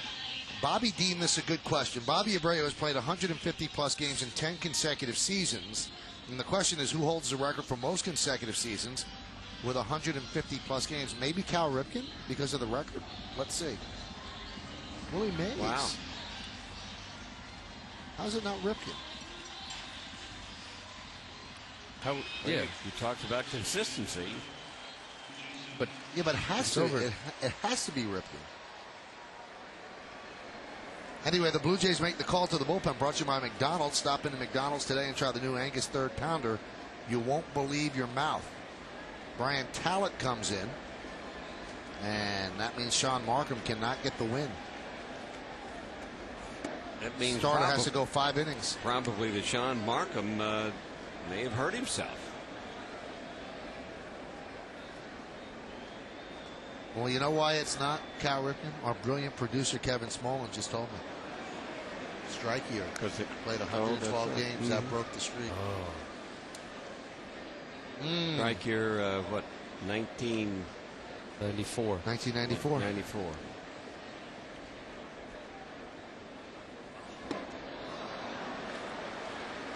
What? Markham left the game with a sore right knee. Giambi goes down on strikes for the second time. One against Markham, one against Tallett.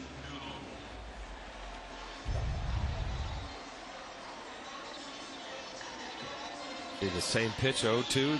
Tallett got ahead on Giambi and have a sharper break to his slider. That's predominantly we'll see with left-handed relievers coming in. There'll be some breaking ball down the way to the lefty. There'll be a lot of mixing and matching for John Gibbons and the Blue Jays. A lot of relievers come September time for these major league teams with the call-ups. Along with Bobby Mercer and Al Leiter, I'm Michael Kay. You're watching Yankees baseball right here on the Yes Network. We're in the bottom of the 4th inning. Blue Jays lead the Yankees 3-1. Nubbed the other way, and it stays fair. Nice play by Adams, a better play by Stairs on the backhand scoop, 2 away. That ball was going foul and then just kicked fair. Well, right off the end of the bat, it must have hit some sort of a clod or something. You saw it jerk back towards the infield side. It had that backspin on it. Off the end of the bat, Bobby, I think it had that English as a cue ball, the spin. Talented, tall guy getting out of the way. Good play, Matt Stairs. There's Doug Minkiewicz, pitches high. Blue Jays have 3 lefties in their bullpen. Talent, one of them. Then Kennedy, who pitched yesterday and got the win. Also, Scott Downs pitched yesterday. So those are the 3 left-handers. And that nicked Doug Minkiewicz, so he will take first base. Hey, Samsung's 4 Seasons of Hope and Joe Torre have teamed up to make a difference in the community. For every Yankees home run hit at home this year, Samsung will donate $1,000 to Joe Torre's Safe and Home Foundation to help end the cycle of domestic violence. You can join the team and support Samsung's Home Run for Kids by visiting fourseasonsofhope.com or joetorre.org, because a little hope can make a big difference. Good place to add $1,000 right here. Cabrera 0 for 2. 3 for his last 40. And the pitch low and inside, 1-0. What Kevin Long was talking about with Melky is that from the right side, he seems to be more solid and he stays back more. He doesn't drift as much as he does for the left side. He seems to want to drift a little bit with the pitch, and he gets out in front. Not able to drive the ball, but he stays back better on the right side.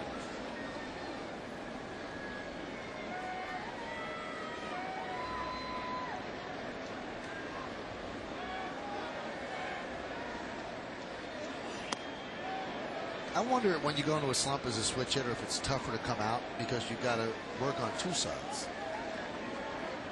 Well, you may, well, that's, you know, I don't know about a switch hitter.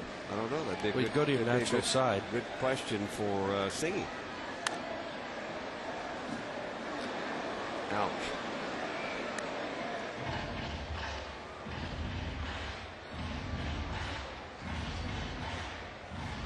by what you said, Bobby. Kevin Long saying he feels more comfortable for the right side. I would imagine that that's his natural side.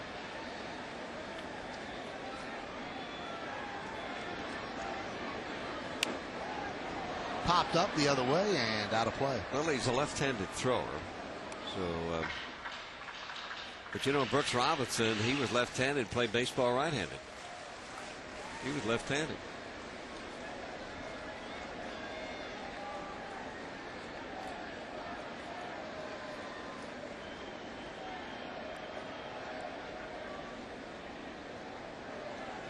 The 2-2. Driven out to right field and deep. Going back, Johnson on the track. He makes the play in front of the wall for the final out of the inning. So Melky gave it a ride, but Johnson ran it down. No runs, no hits, no errors, and one man left on base. We played 4 here at the stadium. Blue Jays 3 and the Yankees 1.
Thank you, Bob. We go to the 5th here at the stadium. It's 3-1 Blue Jays. Reed Johnson lines one to A-Rod, one away. Woo, what a hot shot. Talk about having to have some quick reaction. Wow. And he's playing in, Bobby.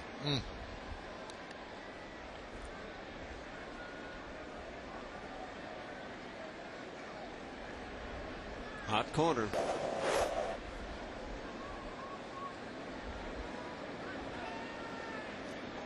Don't ever do that again, he said. Hits to Matt Stairs is upstairs. 1-0. Stairs 0 for 2, struck out looking and grounded back to the mound. There's a strike.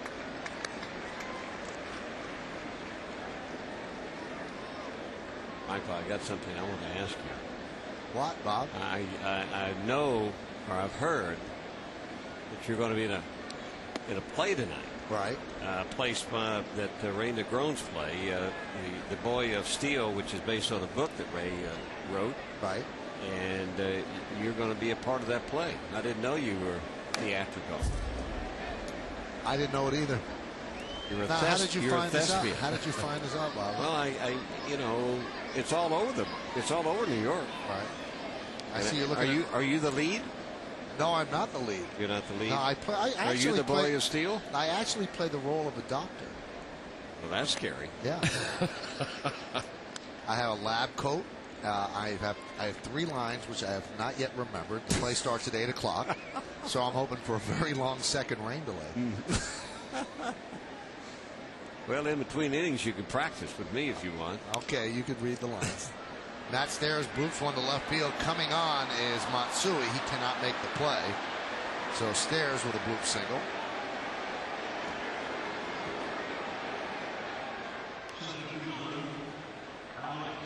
Are you excited? Are you nervous? I'm more nervous than excited, but I'm hearing that in the audience tonight is Martin Scorsese. Really? The great director. So I'm thinking that I might not show up tomorrow if I get a big movie contract. I could be discovered. This could be my moment.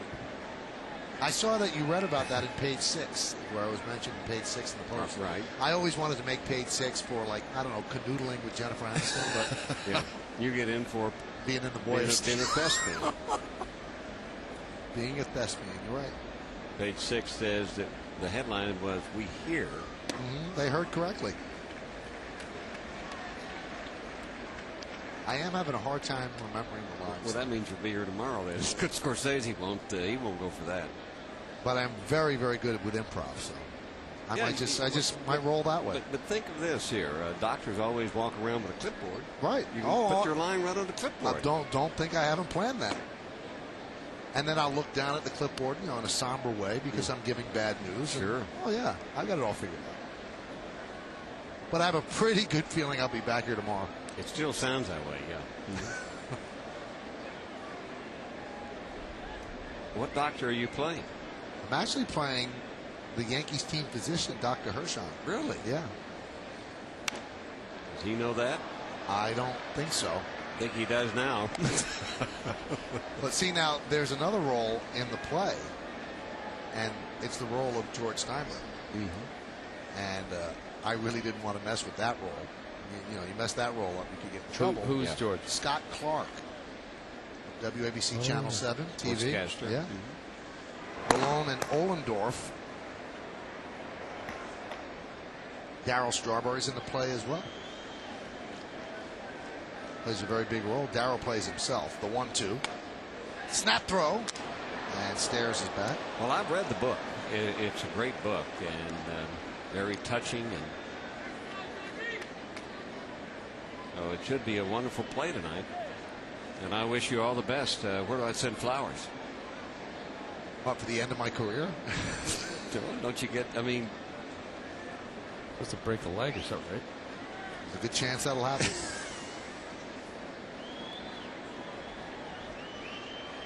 The 2-2.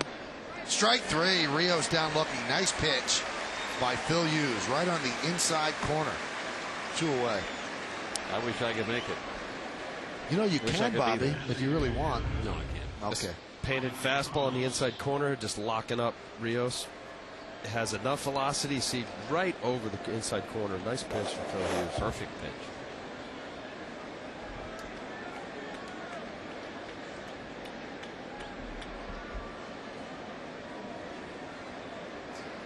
There's Frank Thomas swinging a miss. A good changeup right there from Hughes to Thomas. Bill settling in, using 3 pitches: fastball, curve, occasional slider, and his changeup there. You saw it of Frank Thomas out in front of it. Line drive, a base hit to left center. Stopping at second is Stairs. Second base hit for Thomas. And the Blue Jays have runners on first and second with 2 outs. Fastball right down the middle. You can see where Thomas stands off the plate. He's looking for something from the middle of the plate away. And he just lashes one into center field. Quickly over was Cabrera. And I think that Thomas may have he's had some leg problems and some foot problems. John Ford Griffin is going to pinch run for Thomas, and you can see he's laboring, and when he gets to first, he kind of pulls up and he knows that he's out of the game. Maybe a handspring. So John Ford Griffin, who was actually put on the roster today because they put Vernon Wells on the 60-day, that clears the spot on the 40. John Ford Griffin, a former draft pick of the Yankees, will pinch run for Thomas.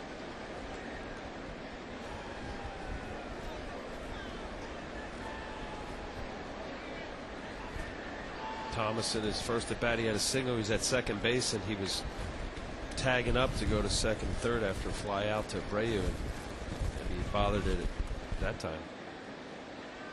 As great a player as Thomas is, the second half of his career has been marked by many injuries, leg injuries, foot injuries. And he's got 512 home runs, and he would probably be closer to 600 if not for all the injuries.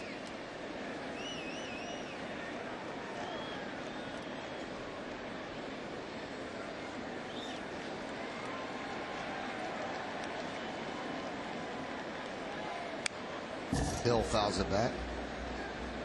Good swing by Hill, and talk about Hill and the way he is swinging the bat right now. He may be the hottest hitter on this ball club.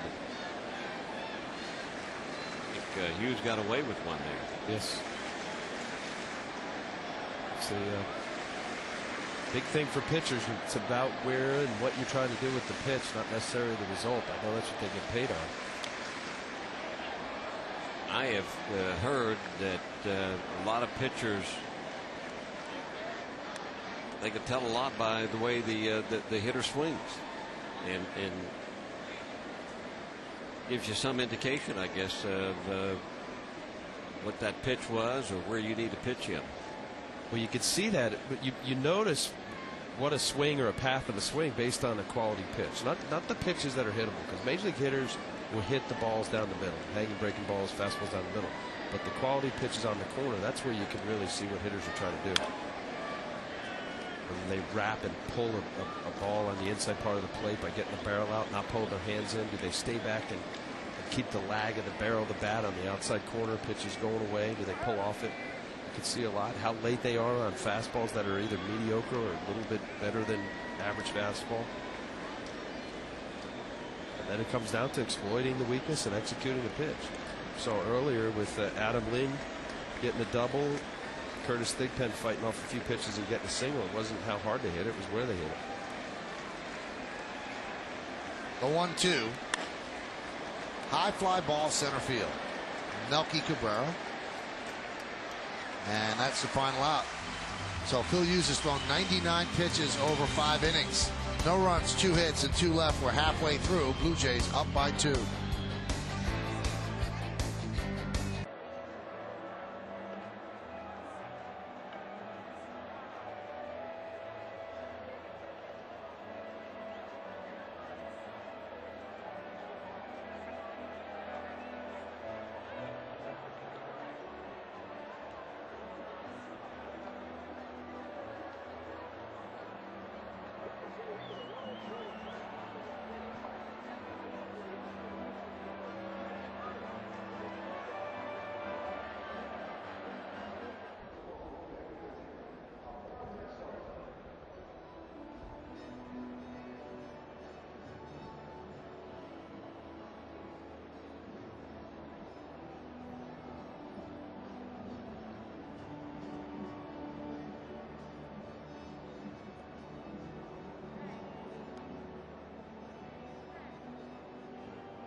Get another chance to see all the big hits and great plays another time around with WB Mason presents Yankees Encore later after each game and again the next morning at 9, and it's only on Yes.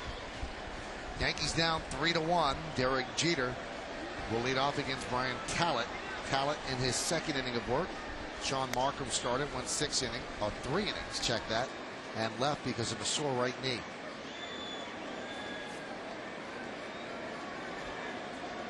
Talent, part of a very good Toronto bullpen, second in the American League in ERA, behind Boston.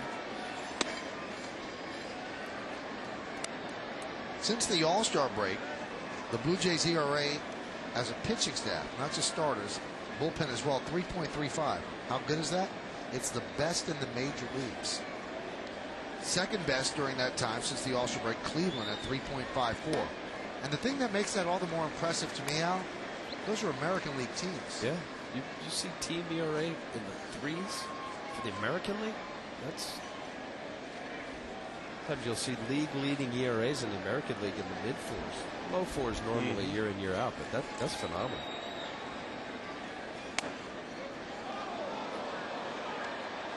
You know, Brad Arnsberg, I played with him in the minor leagues coming up with the Yankees. Let's see, Derek didn't like this call. This ball looks like it was on the outside corner, probably off the plate a little bit.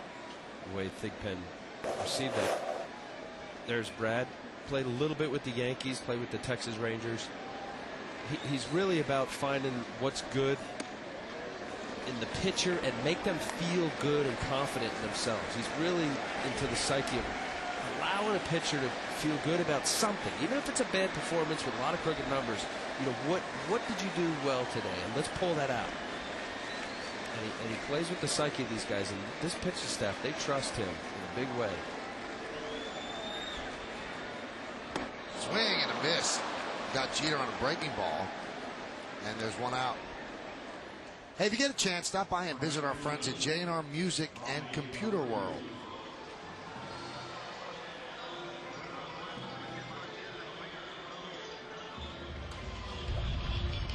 It's a slider to Derek. After that fastball away, the slider looks like it's off the plate.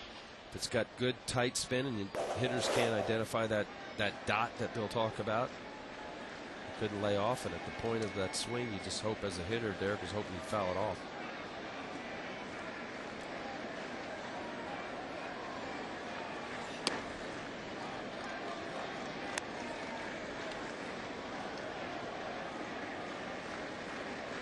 This is a bullpen that has been without their closer all year. B.J. Ryan, big free agent, signed 2 years ago from the Orioles. Jeremy Ricardo has stepped up as their closer. He's got 28 saves.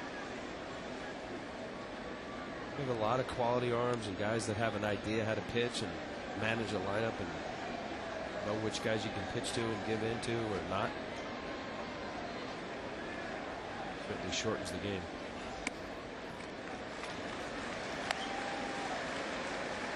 Rio on Abreu. Well, if that pitching continues for Toronto with A-Rod on deck, Toronto 12.5 games back in this Eastern Division here. And they have won 4 consecutive games now coming into Yankee Stadium for this game here. But, well, you got that pitching staff that you put together you're talking about there, Al. And it won't take long to make up 12.5 games in this division. That's with a win last night following their tough loss on Thursday. And top of the second inning, the Mets lead the Marlins 2-0. And Bobby Abreu works a walk. Never a good idea to walk somebody in front of Alex Rodriguez. And that's why it's good to be hitting in the number 3 hole in the Yankee lineup. Talking about getting quality pitches to hit, and especially from a left-hander, you figure that with A-Rod hitting behind you and you're the left-handed hitter, you're going to get a better pitch to hit than Alex would get. Means a lot when you are complimented in the lineup. Alex walked and scored and then singled to left.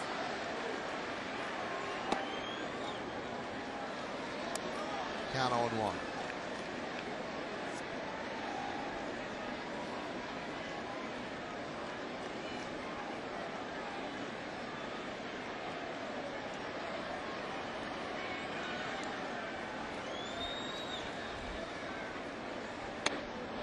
Off-speed pitch. Count 0-2.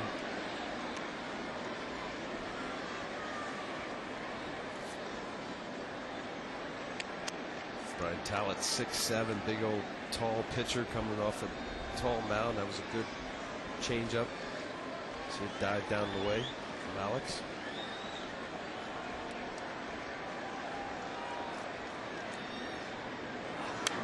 Check swing, foul back.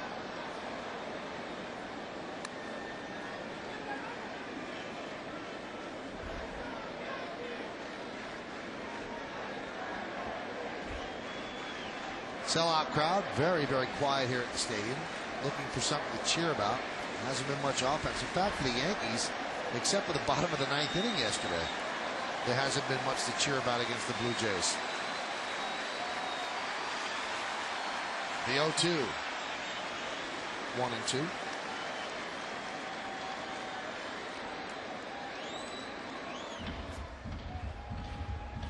Derek Jeter's 1 for 3. He struck out twice today.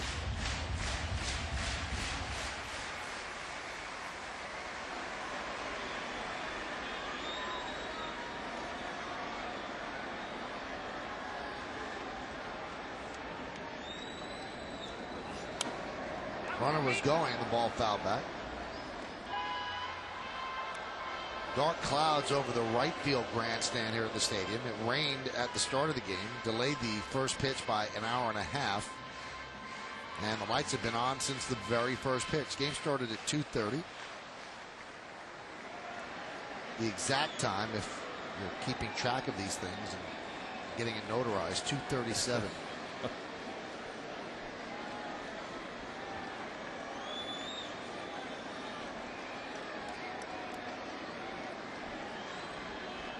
The 1-2, swing and a miss. He struck out A-Rod for the second out of the inning. Well, the pitch that A-Rod I thought could hit out of the ballpark was the first pitch. We're going to take a look at what this first pitch was all about. It was right there. It was a little breaking ball, and it came back with a changeup. Tried to elevate it. Another breaking ball that kind of hung up the zone, and then that good slider down and in on the 2 strikes. That's the one you want to try to stay away from if you're a hitter. Pitch to Matsui's outside 1-0. Easier said than done. I mean, he had a couple of pitches that he hung, but he fouled them back. Matsui against Talent, 4 for 5 in his career, one of the 4 home run.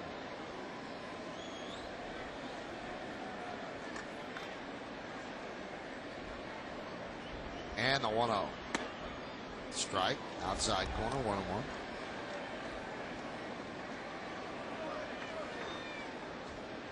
It's a pitch that Decky's looking, saying either A, that ball's off the plate, or if I got to reach that one, that's going to be tough to cover that one. And then also if Talent comes inside, that ball looked like it was running off the plate. Well, you know, take your pick up to 2 strikes, whichever one you want to try to cover.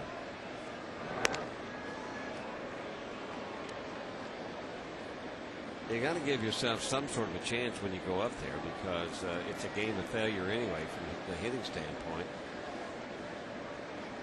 70% of the time, more than half of the players fail. The Talent for a lefty, I won't call him a specialist because he's pitching more than just getting the lefty out. Actually, is got better batting average against righties. 189 righties are hitting off him, and 225 lefties. Every time you see a left-handed pitcher who their success of left-handed batters tells me that he's not coming inside on lefties enough. Bray was leaning there, but Talent's move is not great, so he had plenty of time to get back.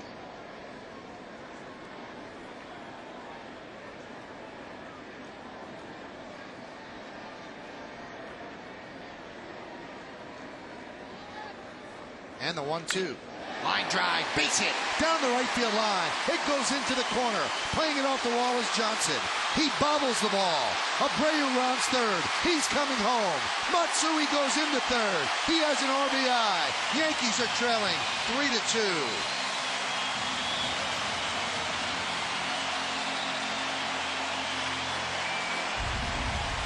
Well, let's take another look at it. This pitch inside, you see Matsui lining one down in the right field corner. We saw Johnny Damon have a little bit of a problem after that ball hit underneath the padding there, and it gets on you in a big hurry. If you haven't done that many times, you can mess it up just like Reed Johnson did. Well, they scored a triple, and for Matsui, that's his 100th RBI of the season.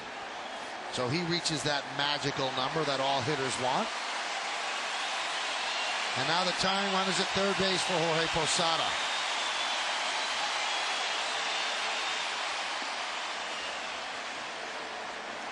Count 1-0.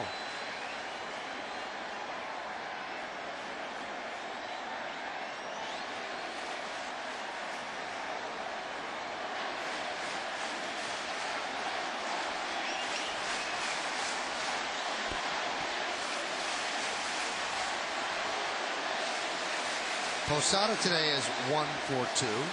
Lined a single and picked up an RBI. That was off the wall and right in the second. Then tapped one back to the mound. The 1-0. Along with Bobby Mercer and Al Leiter, I'm Michael Kay. You're watching Yankees baseball here on the Yes Network. It's been a long afternoon here at the stadium, and maybe for you watching, we thank you for staying with us on this Saturday afternoon.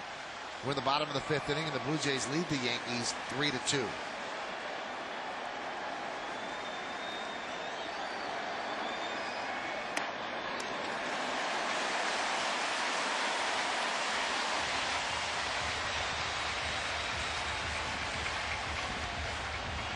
Jason Giambi awaits on deck.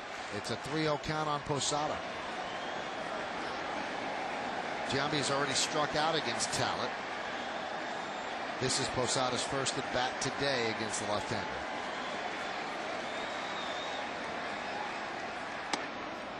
There's a strike. Breaking ball on 3-0. 3-0 breaking ball. That's the respect that Talent has for Posada. Well, also, too, Thigpen saw what Posada did in his first at bat against Markham on a 3-0 pitch. He got a fastball and hit it for a base hit.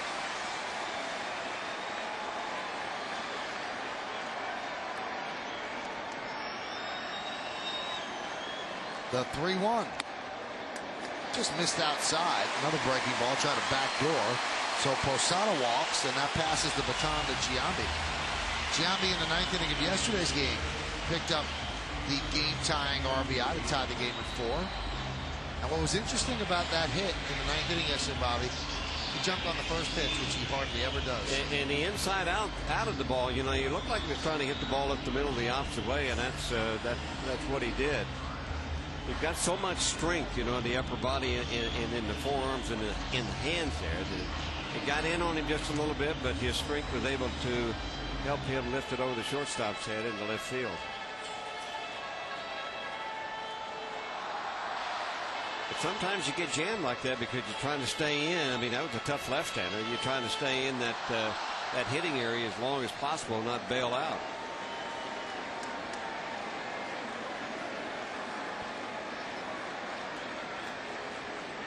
Talent deals. Buzzes a fastball up and in, 1-0. Now Jason Frazier closed out the game yesterday. He's warming. Well, the managers have plenty of guys to go to in the bullpens. I think the Yankees have like 16 guys down in their bullpen, and there's plenty over for the Blue Jays for this September call-up. 1-0. 1-1. The Blue Jays have 10. 3 lefties and 7 right-handers.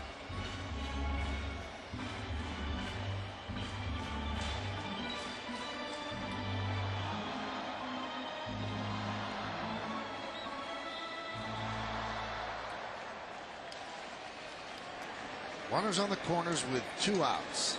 The 1-1. They say he went around. Rob Drake says Giambi did not hold up. And the count 1-2. You decide. I think he went around. There you're not so sure. His hands must be so strong to even hold it up that much.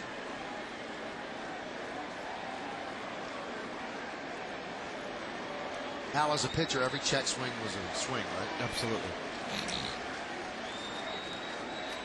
The 1-2. Swing and a miss, and Giambi down on strikes for the 3rd time today. But the Yankees get back 1 run On 1 hit, 2 walks, no errors, and 2 men left. Talent strikes out the side, and we go to the 6th. 3-2 Jays.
Yes, catch the premiere of Center Stage, Larry David. Don't miss this hilarious hour with the Emmy-winning actor, writer, and producer as he shows off his unusual brand of humor and shares some rare behind-the-scenes stories from the set of Seinfeld and Curb Your Enthusiasm, 2 of the greatest shows in television history. It's the premiere of GMC Truck Presents Center Stage, Larry David, Wednesday night at 11, only on Yes. I cannot recommend this show enough. You have. Was he as funny as he is? Yeah, maybe more so. Really? Yeah, maybe more so. I got to tune in for that. He's one of my favorites. When is it, tonight? It's Wednesday. Ron Vallone takes over for Phil Hughes, and the first pitch from Russ Adams is popped up and caught there by Mankiewicz. They say in fair territory, 1 out.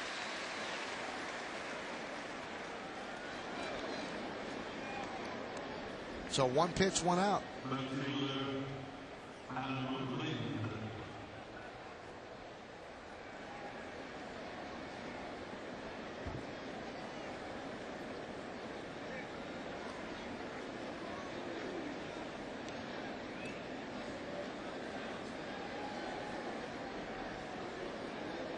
Here's Adam Lind.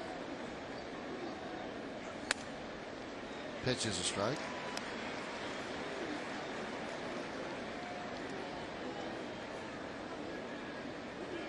It's the time of year that teams that like the Blue Jays that are out of it want to see who's going to be vying for a spot next year, and Adam Lind is one of them. Russ Adams, who we just saw, he's a guy that a couple years ago was their starting shortstop and just didn't pan out. And they're saying that they like to have him around. Maybe he could be a super utility player for next year. Maybe even have him take some fly balls.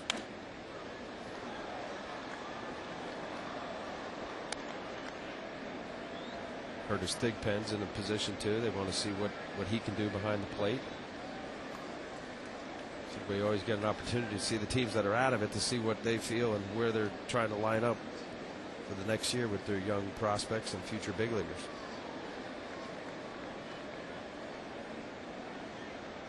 And Vallone deals the 1-2. 2-2. Vallone trying to get a spot on the postseason roster. Pitched well last night. So Joe using him on back-to-back days. Yankees are missing that left-hander in the bullpen to match up against lefties. They got rid of Mike Myers, who's now with the Chicago White Sox. Sean Henn has had a shot. And Vallone has pitched well since coming up from AAA, but not in real big moments. We'll see if they entrust him with a postseason spot and then a postseason big moment. I don't know. You know, if you're Ollendorf now beginning to throw for the Yankees, if you're a left-hander and you're a specialist, you know, to get left-handed hitters out, I think one of the prerequisites would be to have a good slider. That one's driven deep to left field, backing up Matsui. Made up a lot of ground and hauled it in for the second out. Matsui had to go a long, long way. He never took his eye off the ball, and he finally caught up with it right at the edge of the warning track. And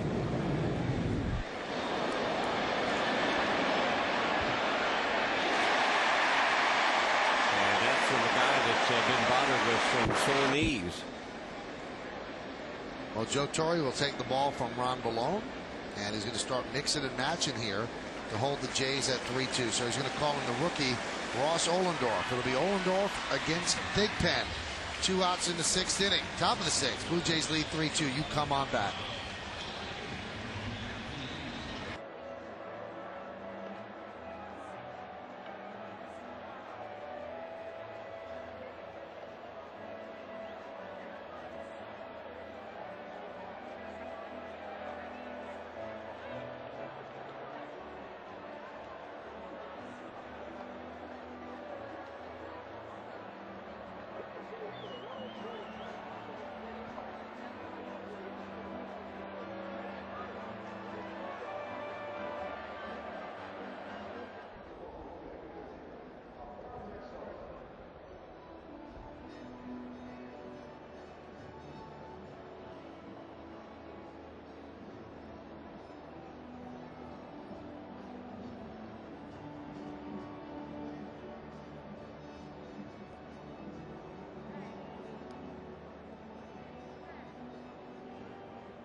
Presented by Sharp Aquas, the official HD TV of Major League Baseball. Phil Hughes went 5 innings for the Yankees. Gave up a couple of runs. Actually 3 in the 4th inning. Matsui got the Yankees back to within 1 with that RBI triple, his 100th RBI of the year, and the Yankees trail 3-2 here in the 6th inning. Start of the game was delayed about an hour and a half with rain. First pitch was 2:37. Most of the crowd hanging around looking for the Yankees to break through. Ross Ollendorf came over to the Yankees from the Diamondbacks in the Randy Johnson deal. Will make his 3rd appearance. 2 1/3 and 1 hit in 2 games. So he'll face Curtis Thigpen.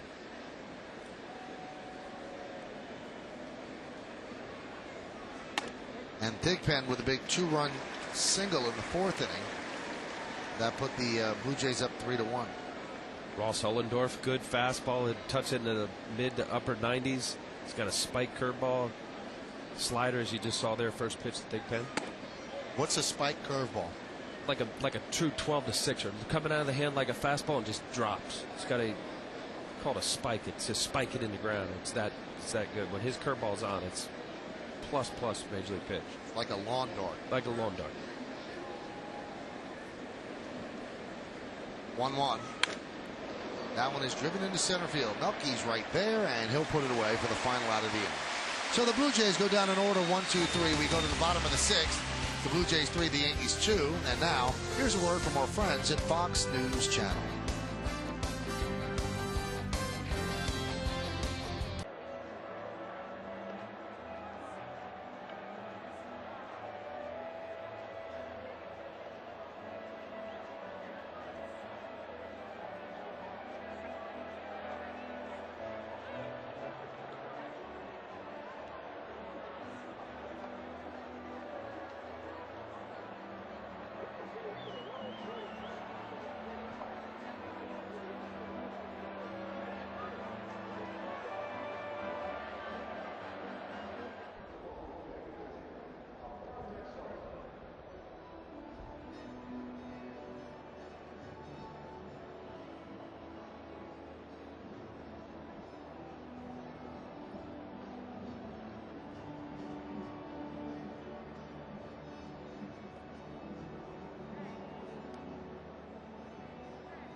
these starting times. Coverage starts at 11:30 with batting practice today, half hour earlier. And the Tri-State Ford pregame show is at noon, a half hour earlier. Then at 12:30, you have to be sure to stay tuned for a special stadium tribute to Scooter, Phil Rizzuto, prior to the game. Yankees, Blue Jays, it all starts tomorrow morning at 11:30 only on Yes. Bottom of the sixth, it's 3-2. Blue Jays over the Yankees. And Joe Kennedy, who pitched yesterday and pitched so well, will come on to pitch the bottom of the sixth inning. Cano, Minkevich, and Cabrera do up, lefty-lefty switch hitter. And he relieves Brian Talent. Sean Malcolm started, and in 3 innings, he did not allow but just 1 run, and then left with a sore right knee.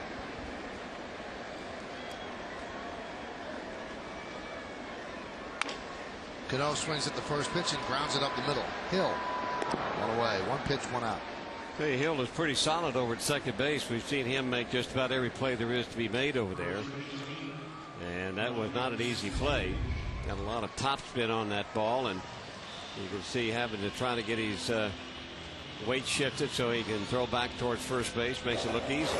Not that easy of a play. Well, with Robinson Cano running, he needed to make the transfer quickly, unlike last night where Posada was running, who's not as fast as Robinson. He didn't set himself, and as a result, Lyle Overbay had a tough time grabbing the ball out of the dirt. That prolonged the inning and ended up ruining the game for Roy Halladay, and eventually the Blue Jays ended up winning the game, of course. That's exactly what the Blue Jays thought the problem with that play was, because Hill should know who the runner is, and he had time to set and really fire a strike to Overbay to get Posada.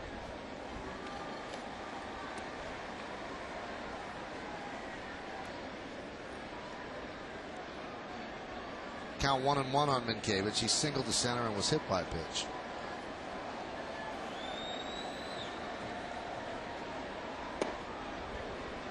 One and two.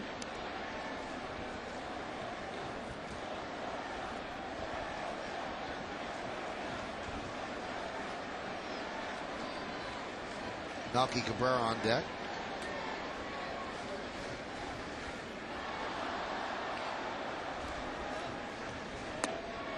And the count 2-2.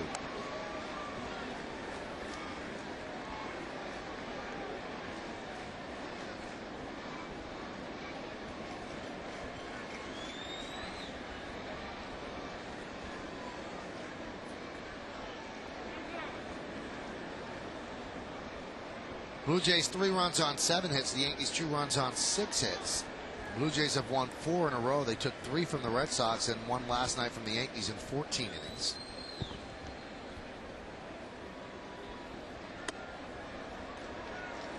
And it shows you how teams could somehow make their own season. After they're eliminated, they could really dictate who's going where in the playoffs, what team is playing which other team. And Toronto can be one of those big spoilers because of their pitching. 3-2. And Minkevich on for the 3rd time. He works a 1-out walk.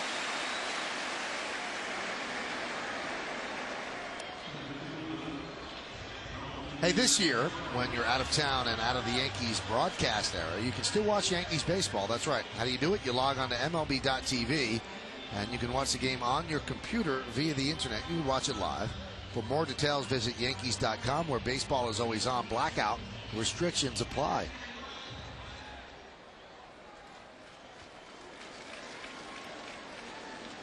Here's Melky Cabrera. He is 0 for 3 today and 3 for his last 41.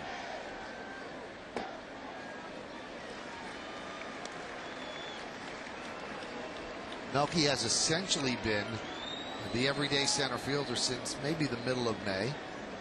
But at his age, he certainly shouldn't be wearing down now. But he is in an extended slump, 3 for 41. Averages dipped under 280. Punch the other way, foul. Well, the biggest thing for a young hitter to do is to learn that strike zone and learn it for your particular swing and and stay within that. A lot of times young hitters are always hitting behind in the count instead of in front of the count because they're swinging at bad pitches and they're over swinging and anxious.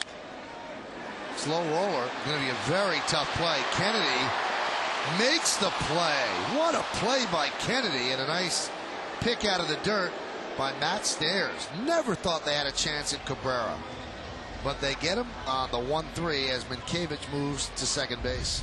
And Kennedy needed to do just what he did.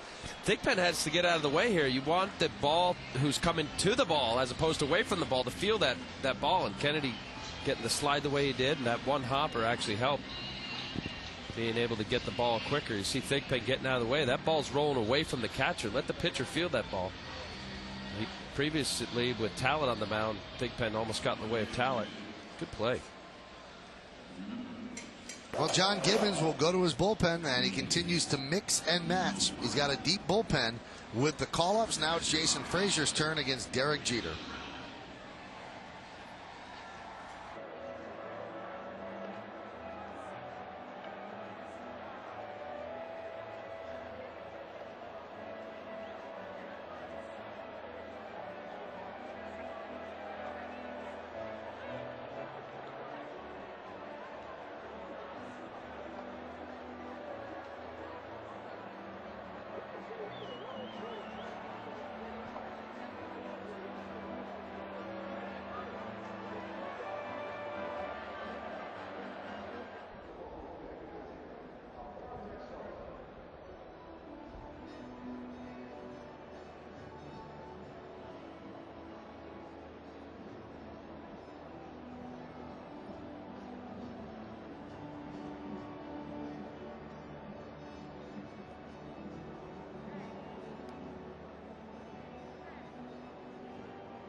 As the season standings get closer, the fans try to sweep away the competition in a curling challenge and head to a Boston shooting range for one last shot at the title. It's an all-new Yes's Ultimate Road Trip tomorrow night at 7, only on Yes. So here is Jason Frazier, 47 games, 1-5, 4.28, less than a hit per inning, more than a strikeout per inning, and a good strikeout to walk ratio.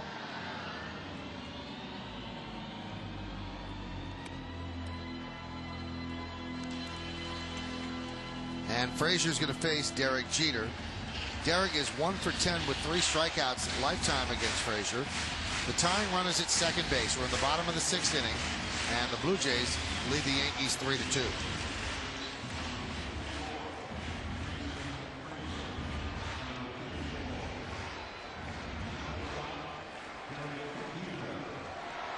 Jeter today is 1 for 3. Mankiewicz at second with 2 men out. Yankees trail 3-2. Yankees lost yesterday 5-4 in 14 innings. Long days at the ballpark. That game yesterday, 4 hours and 45 minutes. Today's game was supposed to start at 1, a rain delay, so we're closing in on 5 o'clock. The game not even 2/3 old yet. Fastball upstairs in the count, 0-1. 2 more regular season games here at Yankee Stadium tomorrow, and then Monday afternoon, which is the makeup of a rainout from April. And then the Yankees will finish the regular season on the road, 3 games in Tampa Bay, and then 3 games in Baltimore.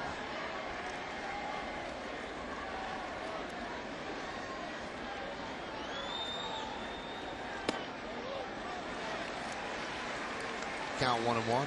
Jason Frazier coming right after Derek Jeter. There you see is with 2 outs and runners in scoring position. Very good numbers.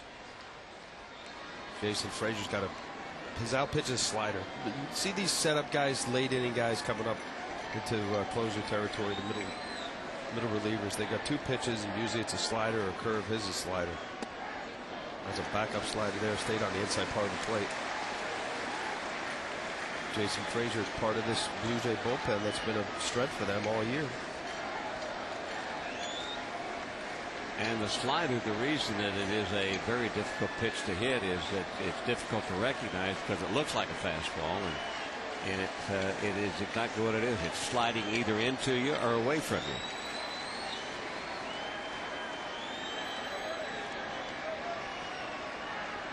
And the 2-1. 2-2.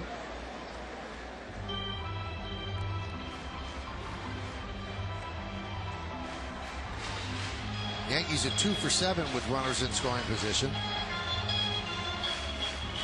Well, after that foul ball going straight back to the screen, the timing was right for Derek's swing, and because Frazier's got a good slider, I imagine he's got a couple opportunities here to throw that power slider of his. Derek Jeter, good 2-strike hitter, very good at going to right field.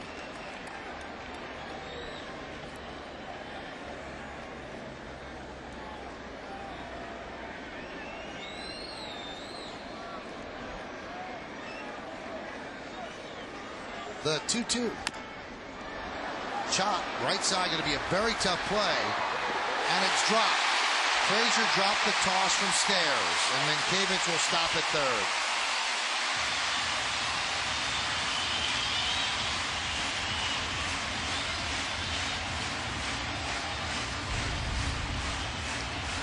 It's a tough well, go ahead, Bobby. You go ahead. Well, that's a tough transfer. You see how much the pitcher has to turn around. He stepped with his left foot toward the outfield. Watch Frazier stepping with his right foot toward the outfield, and then the ball coming back to his left side.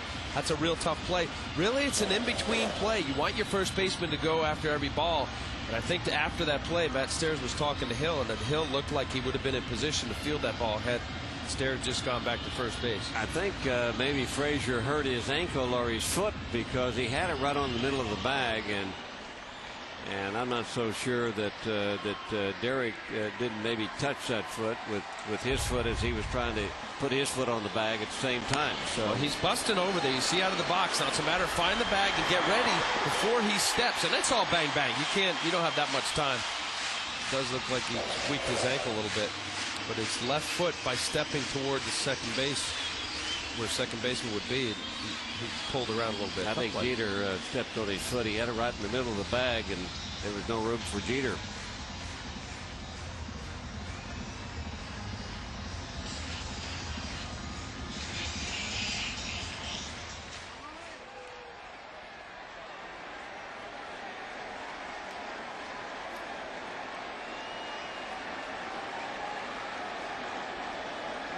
Here's Abreu, 0 for 2 with a walk, keeping Jeter close.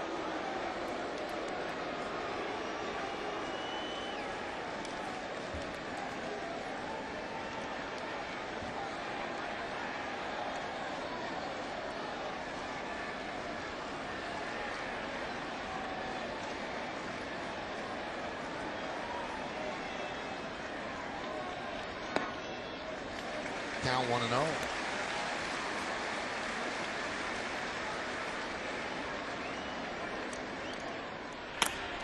Scott Downs warming. Along with Bobby Mercer and Al Leiter, I'm Michael Kay. You're watching Yankees baseball on Yes. We thank you for joining us. Bottom of the 6th inning, 3-2 Jays. Yankees threatening, runners on the corners, 2 outs. Frazier against Abreu.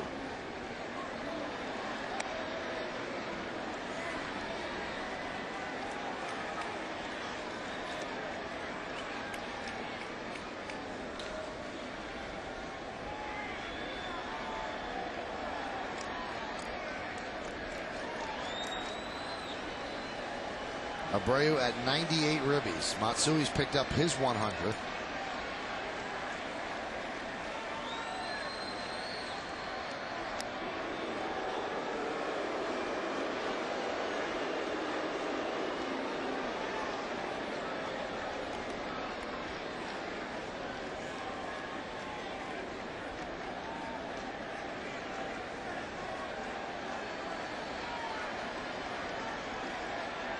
And the 1-1. You know, Bobby, the way this game is flying along, my understudy might get a chance to. I was just going to ask you what time the play was tonight. Or maybe the real Dr. Hershon could, play the role. Well, he's probably the best understudy you could get, I would think.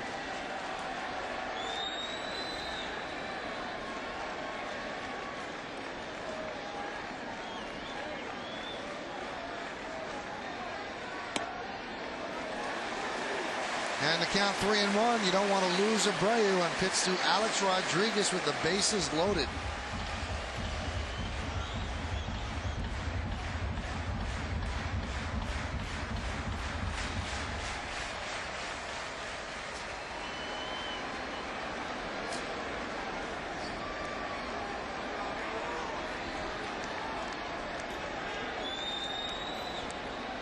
And the 3-1. Driven the other way. For those keeping score at home, the slow roller to the right side, really the chopper to the right side, Derek Jeter is given a hit. It's not an E3 or an E1. So the hits are even at 7 apiece.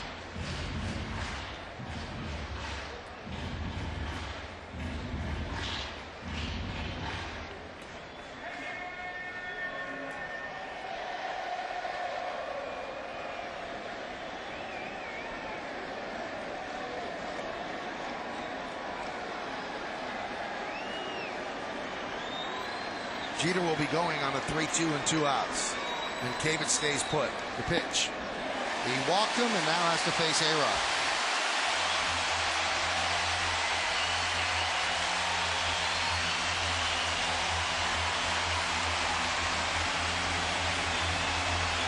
And the pitching coach, Brad Arnsberg, will come out. He's had 2 grand slams this season. One April 7th. That was a walk-off against the Orioles, and this one was June 7th in Chicago. So an opportunity right here, and A-Rod has great numbers against Frazier, 4 for 7. Now in a spot like this, Al, I've always wondered, what could Brad Arnsberg be saying to Jason Frazier that Frazier doesn't already know about Alex Rodriguez? Well, for one, you want to slow him down and get his mind back onto what are you going to do here? What's your job? Is to make pitches. This is the scout report. This is what we went over. What are you thinking? This is what I'm thinking, and this is what I think you should go ahead and do. And it's really to clear his mind from what's going on. He's got bases loaded. He walked Minkevich, a little base hit, kind of a rough play at first base from Matt Stairs, and then he walks Bobby Abreu. So more than anything else, to collect himself and think about a game plan right here. Alex with 516 home runs. He's 4th on the active leader list. Bonds, Sosa, Griffey, A-Rod, and Frank Thomas. Bases loaded. Minkevich, Jeter, and Abreu. Yankees trail by 1.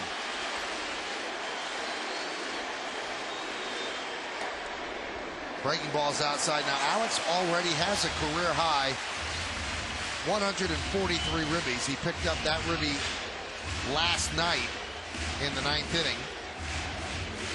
He has not had a home run since September 9th, so his power has shorted out just a bit, but he has 52 on the year. The crowd with the MVP chant. And if he gets in a bad count, he starts him off with a slider, it's off the plate.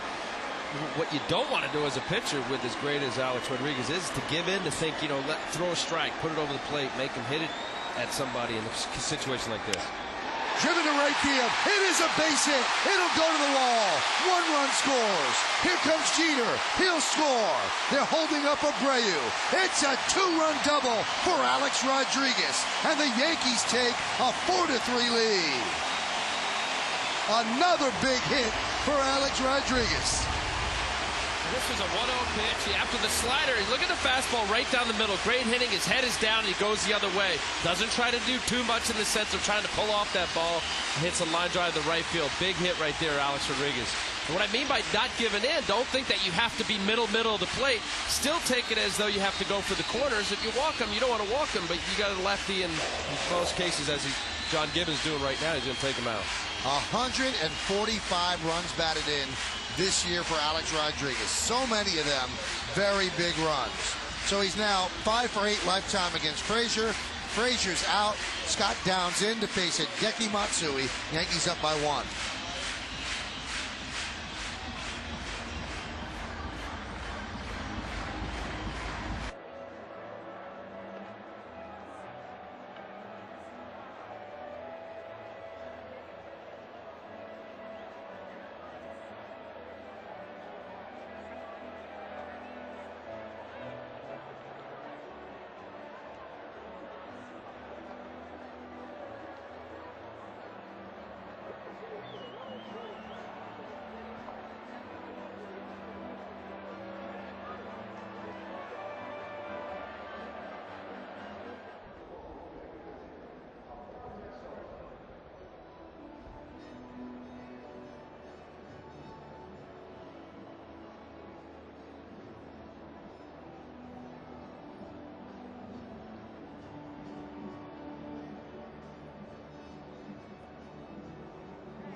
They put the Yankees ahead 4-3. Here's how it happened.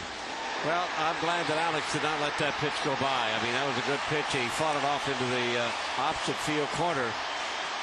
And like you said, Michael, those 145 RBIs, a lot of those runs that he knocked in have been big, important runs late in the game. Game winners. Put the Yankees out in front. Just an incredible year that A-Rod is having, and he's certainly making his mark here at Yankee Stadium. Scott Downs against Matsui. This is a big at bat. Yankees have a 1-run lead. The runners on second and third. Abreu trying to distract Downs. He was darting down the line at third. Matsui picked up his 100th ribby with a triple his last time up. Count 1-0.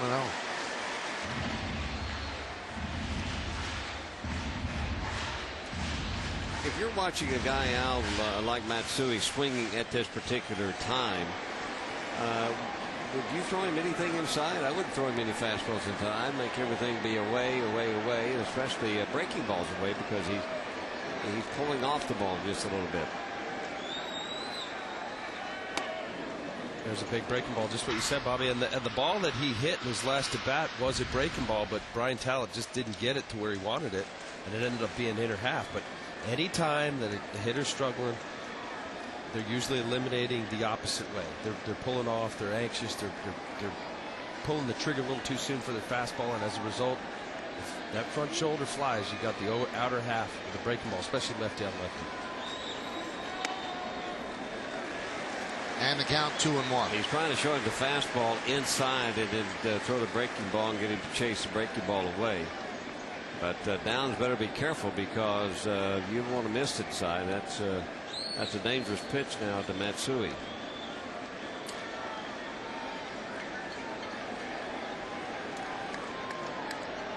Abreu and A-Rod, third and second.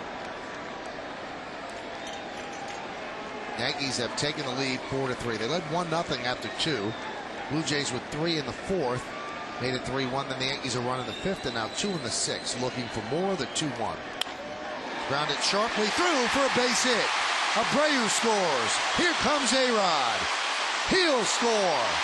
It's a 2-run single for Hideki Matsui. And the Yankees lead 6-3.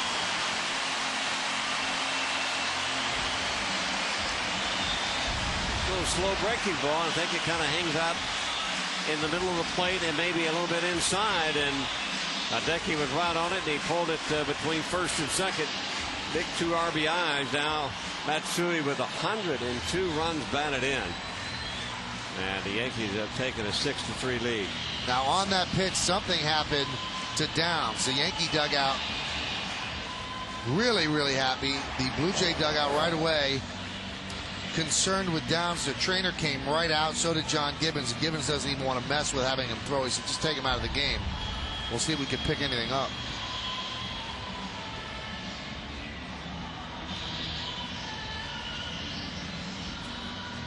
Almost looks like his back, huh? Back or a hamstring.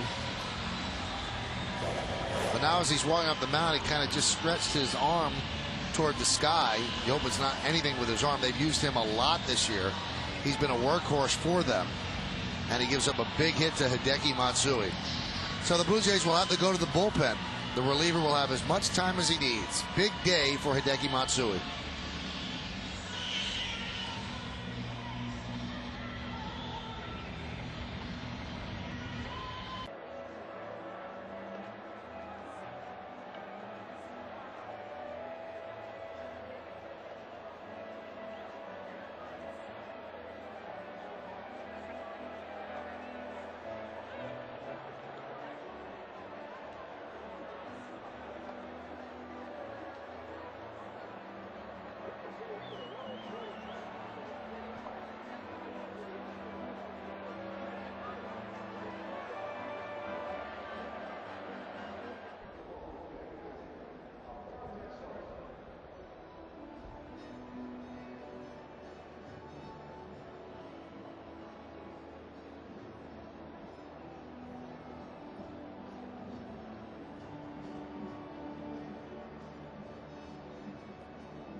Some great plays another time around with WB Mason presents Yankees Encore later after each game and again the next morning at 9, and it's only on Yes. Well, John Gibbons has to go to the bullpen again. Brandon League will come on, hard throwing right-hander. Came into spring training and his fastball wasn't there. This guy throws about 96, 97, and he had to build himself back up. Worked in the minor leagues, and he's been up now for 11 games. They used to envision him as the closer of the future, but it just didn't pan out that way. Well, and as you said, he was a guy that had tremendous velocity. Comes to spring training and literally lost 8 miles an hour off his fastball. Just came off the disabled list on September 4th with a right oblique. It's his second stint on the disabled list this year. Matsui, a big night, 3 for 4 with 3 ribbies. Alex Rodriguez picked up 2 more ribbies. He has 2 hits. Alex has 145 ribbies on the season. Just an amazing year, an MVP type year. He won it in 03, 05. He's going to win it again. So 3 MVPs for Alex Rodriguez. So he's put together quite a season here in his 4th year with the Yankees. And they'll give League as much time as he needs. So this is how it broke down. Yankees with a run in the second. That gave him a 1-0 lead. Blue Jays with 3 runs against Phil Hughes in the 4th. Yankees came back with a run in the bottom of the 5th. Hughes out of the game after 5. And Ron Ballone got the first 2 outs of the 6th, and Ross Ohlendorf the final out. Yankees with 4 runs here in the 6th inning, still batting, and they've taken a 6-3 lead over the Blue Jays. So as it stands right now, it's up to the discretion of the official scorer, but Ross Ohlendorf is the pitcher of record. And a reference to The Bronx is Still Burning 30 years later. 1977, that's what that book and the movie about. And now in 2007, things are looking pretty good as well. Hey fans, mark your calendars for October 31st when the regular season of Nets basketball tips off on Yes. Kidd, Carter, and Jefferson are back for a new season and ready for another exciting playoff run.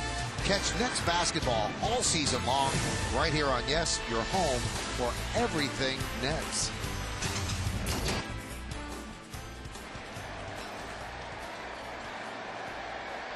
6-3 Yankees. Brandon League has finished his warm-ups. As soon as we find out what was wrong with Scott Downs, we'll certainly get it to you. And here is Jorge Posada, 1 for 2 with a walk.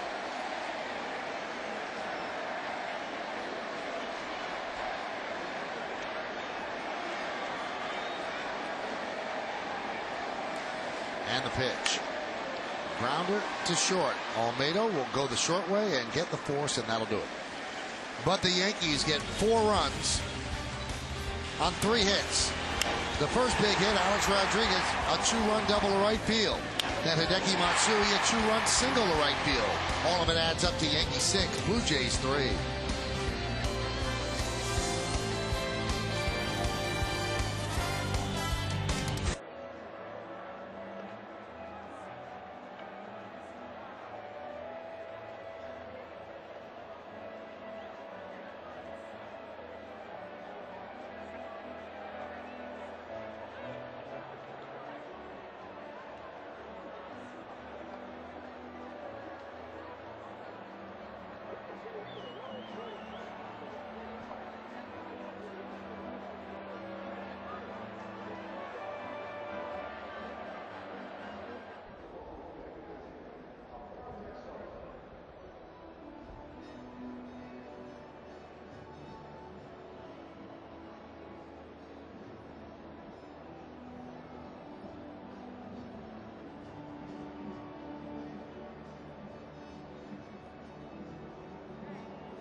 Blue Jays.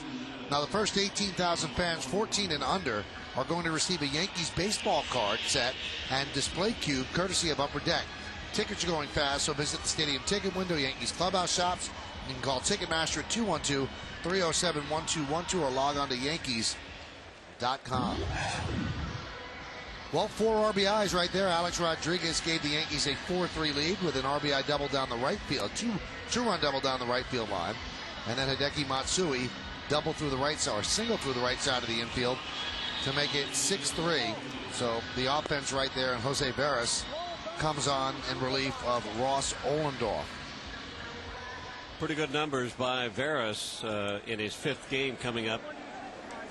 Could be pitching himself into the postseason playoffs if he continues what he's been doing. He's done a good job.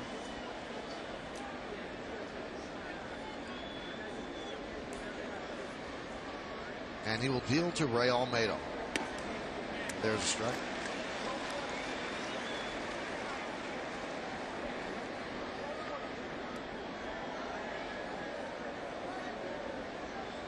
Olmedo against the Yankees in his career is 0 for 18 with 4 strikeouts. The 0-1.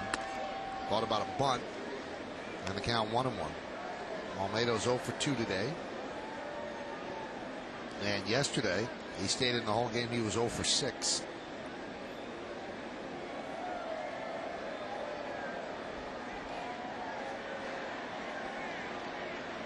He's 1 for his last 19 overall. 1-1. And that could be his first base hit. And it is. And it kicks the other way. Abreu kind of lollygagging. And Olmedo takes advantage and goes into second. Abreu did not hop on that after the bad hop. And then Olmedo picks up a leadoff double. Gets a changeup from Jose Veras. You see Olmedo out in front, hitting off his front foot, but he still had his barrel of the bat back enough, and he just was able to put a little blooper in there and watch Bobby Abreu. The ball skips back. It has that checkup, almost like a golf pitching wedge. You see the ball check up and go the other way. completely made a right turn. I don't know if Bobby realized right away that Olmedo was busted in the second. 6-3, Yankees lead the Jays. Here's Reed Johnson. Reed is 0 for 3 today. Last time up, he hit a bullet to Alex Rodriguez. Olmedo is getting such a gigantic secondary lead. Nobody's checking him back. And he's about a third of the way to third base by the time Barris delivers the ball.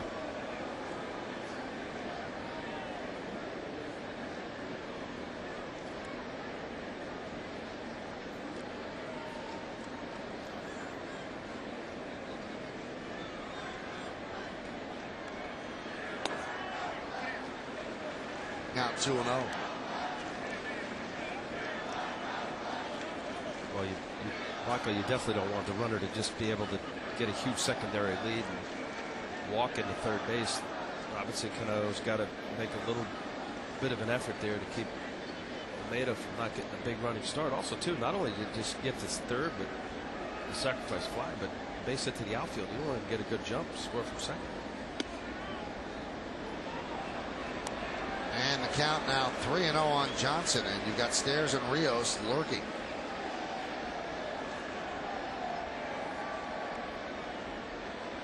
Yankees used Jabba Chamberlain yesterday, unavailable. Used Mariano Rivera, probably available to nail down a save. They used Luis Vizcaino, sure they like to stay away from him. Kyle Farnsworth was not used yesterday. And there's a strike. And we don't even know if Farnsworth is available today because he's had a stiff neck and a sore shoulder. I think Kimberly Jones reported that he wasn't available. He wasn't. Edouard Ramirez, who did pitch yesterday, warning, so Joe Torre is going to have to try to piece it together over the final 3 innings.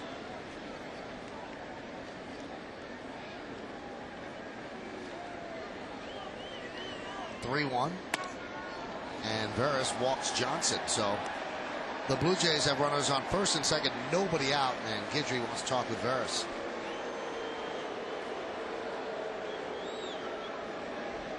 Important batter Matt Stairs has power. Make a mistake, all of a sudden it's a tie game. Also, Edouard Ramirez, when he pitched yesterday, he's the one who allowed that home run to Alex Rios. A 2-run shot that made it 4-0.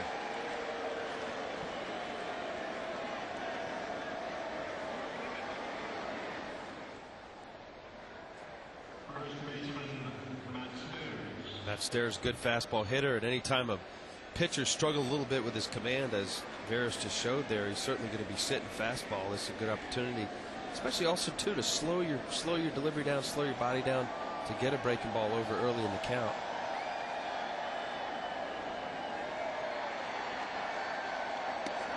And there's a strike. Good hard fastball. Veras throws hard. That's why what Bobby said is really rings true. He has a chance to make this postseason roster with this stuff. Well, he's opened their eyes up because he retired both batters that he faced last night. And in Tuesday's win versus Baltimore, he tossed a perfect 8th inning in that game. Not only velocity, Michael, but even that last fastball, that looked outer half middle and then moved away. Good tailing fastball. The 0-1. The count 1-1. How hard is it to throw a strike? It just seems to be so hard from a pitcher standpoint to throw a strike. When it becomes a mental thing, when you get behind and you walk a guy and you allow the circumstance to kind of play into it, then you start feeling it. You feel it. As opposed to just, when you're on the side, you can throw 8 or 9 out of 10 strikes. Yeah. But when there's an umpire and consequence and you walk somebody, you gave up a hit, you start, as a pitcher, you start letting negative thoughts creep in. You're seeing bad results, and then as a result of that, you end up trying to make that perfect pitch.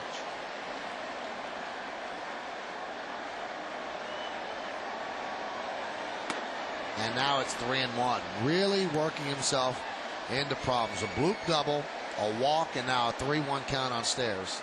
I would say based on your question, if you were just totally disregard of this circumstance and to just say, here, hit it, most major league pitchers can throw a strike pretty much every time. 3-1. Trying to tie it up right there, 3-2. Yeah, we see that 3-0 a lot of times. You know, when they figure the hitter's going to be taking that 3-0 pitch, and they throw it in there for a strike. Sometimes the umpire helps them out a little bit, but a little cookie. That's right. Yeah. But it just seems like a lot of times they're just very difficult to throw a strike. 3-2. Serves it into left field, but it slices foul into the seats.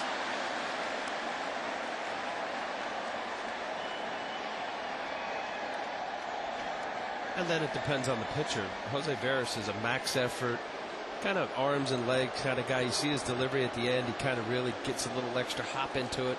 It's really, I wouldn't consider him a smooth delivery kind of guy. So there's a lot of mechanics that go into his delivery that he has to be perfect. Olmedo at second, Johnson at first. The 3-2. He struck him out. Might have helped out Veras a bit, chasing the pitch out of the zone. 1 away. Well, he definitely helped him out on the 3-1 fastball that was up in the zone. You see that ball running away. That's a perfect pitch. 3-2 count. You see Matt Steers just hoping that he can foul it off and was unable to.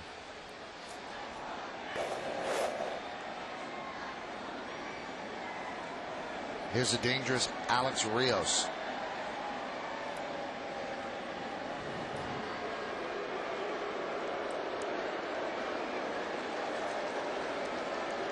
Rios represents the tying run.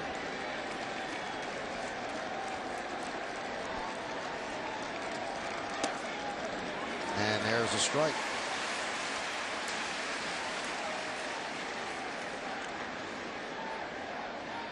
Sinking outside corner, 96-mile-an-hour fastball. That's nearly unhittable. Rios has a hit in each game this year against the Yankees.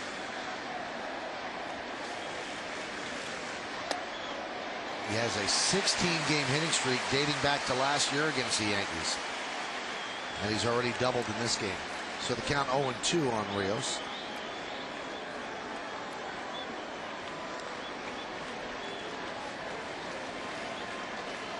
Rios thought that slider was up in the zone. Didn't like Angel Hernandez's call.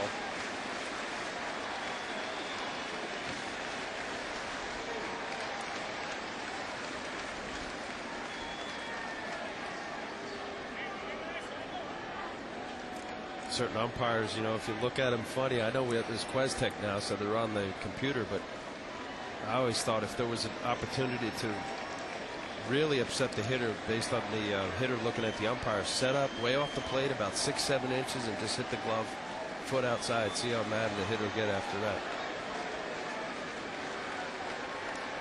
So you would actually throw pitches just to goad the hitter into hating the ump? Yes. In non-QuesTech stadiums in an 0-2 and 1-2 count, if I saw a hitter and he looked back and started jawing at the umpire, and especially a guy hothead like Angel Hernandez, get outside, about a foot outside, and just I'm going to paint perfect presentation, catch right in the middle. And once upon a time, there were some umpires, as a result of the hitter in his face, they called a strike three. The 1-2. And that one gets away from Posada, and both runners move up. A wild pitch. Can I ask you, Al, what hitters fell into that trap? You know, I don't even know really, Michael, who come to mind, but some that just constantly complained. You see a hard slider, Posada trying to do the turtle effect, break down shoulders, bow the shoulders in, just skipped away. There's just a handful of guys over the league that you know that if I was an umpire, I wouldn't want the hitter to be jawing at me, especially if I thought the ball was right there. Can't even think of names, but I know it's happened. And I know I got maybe not a foot outside, but you know, off the plate a little. The 2-2. Grounded foul. Earlier in my career, I had an umpire. Then I just kind of glanced back at him on what I thought was a questionable call, and I heard him tell the catcher, "You can get out as far as you want to." He said, "This guy will never hit this ball." and the catcher moved maybe a foot and a half half outside, and the next pitch was out there. I mean, you couldn't. If I reached out, I couldn't hit it with my bat. He called me out. I didn't look back at him anymore. The 2-2. Swing and a miss. Got him. 2 outs. Big strikeout. Dangerous hitter. Pulled the trigger on him.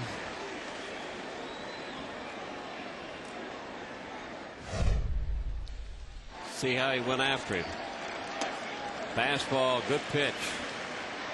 Breaky ball kind of hung up. Got maybe a questionable call there. That's up high, and the breaky ball in the dirt. Now the fastball, and then a good breaky ball that Rios just swung at and waved at. Here's John Ford Griffin. He took over as a pinch runner for Frank Thomas in the 5th inning. Thomas pulled up lame on a single. Career in the big leagues, Griffin 4 for 13, former #1 draft pick for the Yankees.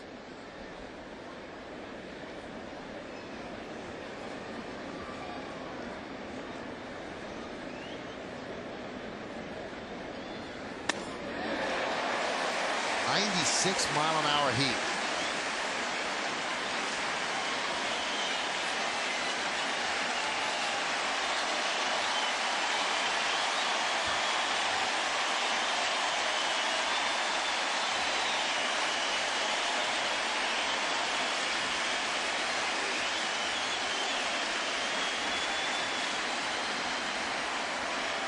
Yankees lead 6-3. The 0-2. And that one gets past Posada. Olmedo will score. And moving to third is Johnson. The Yankees now lead 6-4. 2 wild pitches for Veras. Well, it's got to be a cross-up. He's setting up away, and this is a slider or cutter or something that goes way inside. I don't think that Posada was looking for a backdoor slider there. He saw the ball that just cut inside. That was sort of pass ball. That is tough. Howie Carpin, the official scorer. That is a tough scoring rule.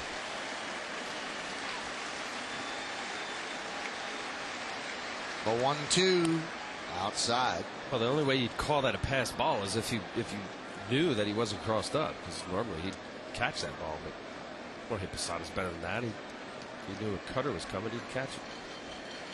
And also, I mean, the pitch was way off where the glove was. He had to shift all the way over there. Instead of handing it, though, he tried to reach underneath it. And he just couldn't get his glove in a good position. Count 3-2.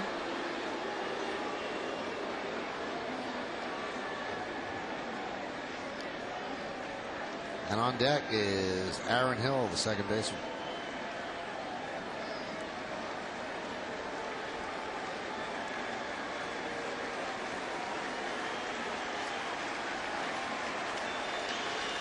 .3-2, and John Ford Griffin walks.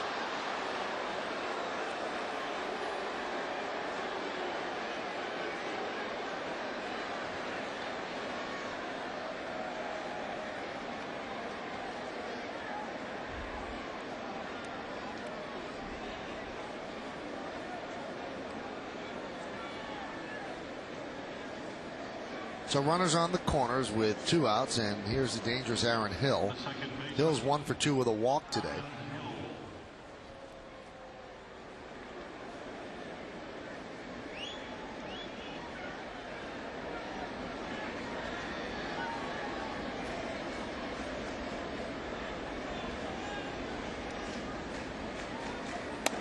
Pitch is high.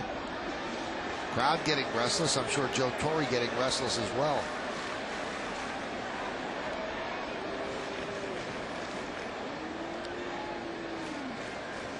Ramirez is ready.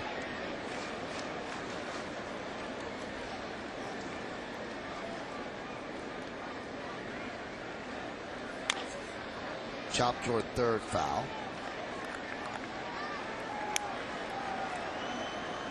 Harris has got the arm. He's got the pitches. It's just the inconsistency that he has that would keep him from the big leagues. I mean, he just took care of one of the tough hitters in Rios, and then all of a sudden he lost the fact that he could throw the pitches over for a strike, and the inconsistency of throwing balls to strikes. Could not hold up on that breaking ball. Oh, absolutely, Bobby. Jose Veras has got very good stuff. That stuff doesn't always translate into good results, but I can see why the Yankees are excited about Veras and his stuff, because he's got closer arm.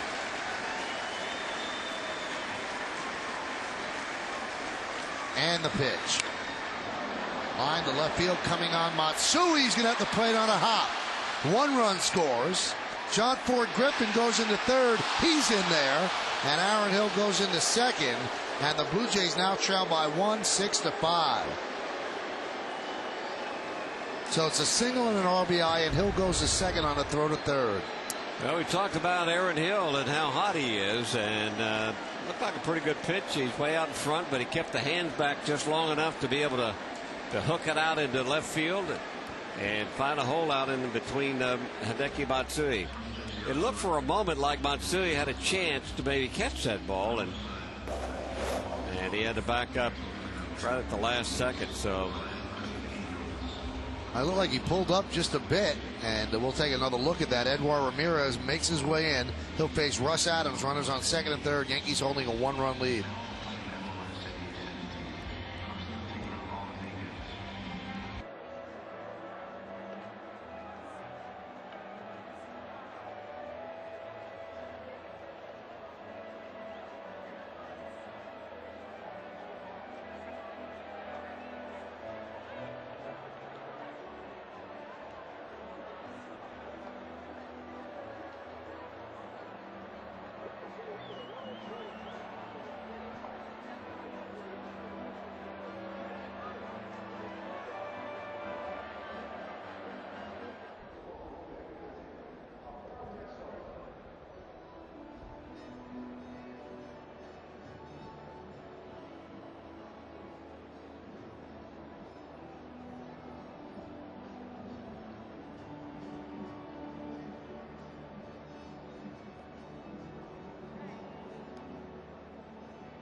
Blooper into left field. Looked like it could be caught. Let's take another look.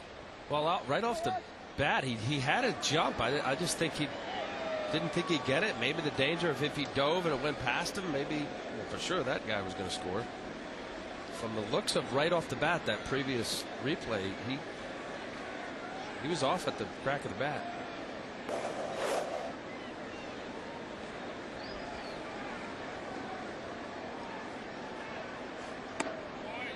Pitches inside. We just get word on Scott Downs. He left the game with a strained back. Those are the numbers on Edward Ramirez.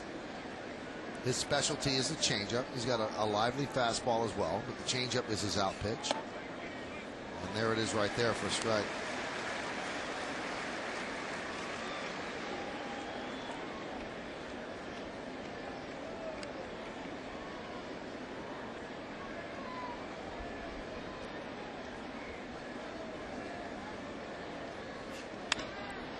That was ripped to right field, giving chases Abreu. He can't get there. 2 runs will score. Russ Adams goes into second with a 2-run double, and the Blue Jays have come back, and they lead 7-6.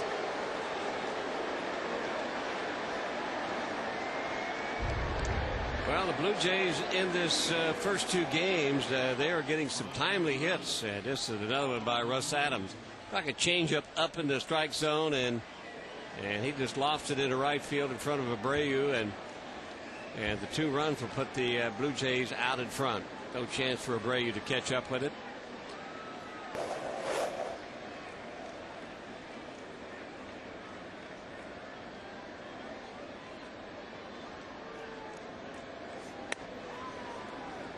So the Jays now have answered the Yankees 4 runs in the bottom of the 6th inning, and they're looking for more.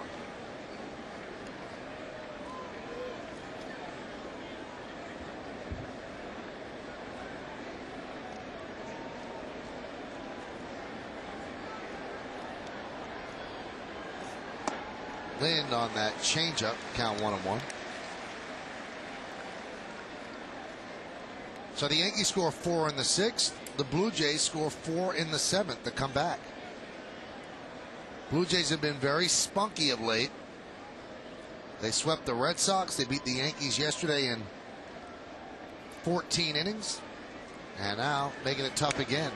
That one's fouled back the fastball. Well, Farnsworth being hurt, that has really kind of hurt the rotation, especially today, out of the bullpen, because of all the guys that were used last night in that 14-inning game. There's Chris Britton.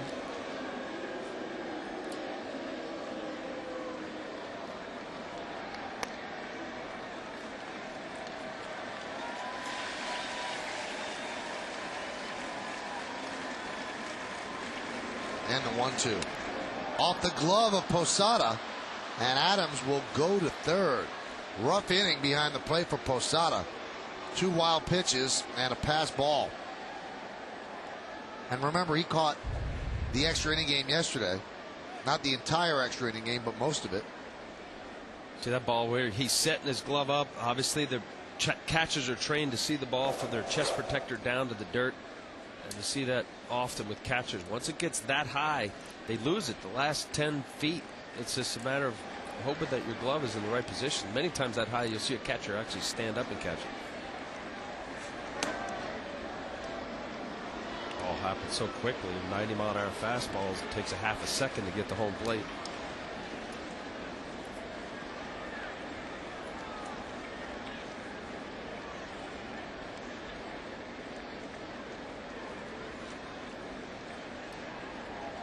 So another payoff pitch to Adam Lynn, and the 3-2. Fly ball shallow left center. That's going to dunk in. Scoring is Adams. It's another bloop single, another RBI, and the Blue Jays lead 8-6. Well, the Blue Jays certainly have not pounded the ball in this inning, but they have certainly hit them where they aim. Well, they've kind of done this the whole game, too, you know, just kind of dunking one in right field, dunk one in center field, and left field. That's off the end of the bat. And that's going to fall in between Matsui and Cabrera.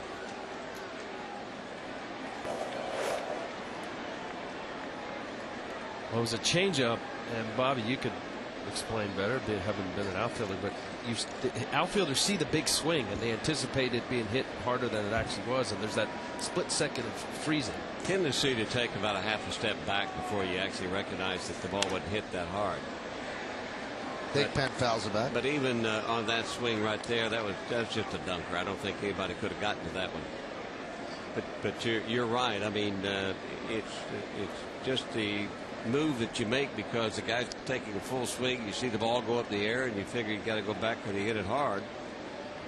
And it's that half a step that has cost you because you took back that you couldn't catch it.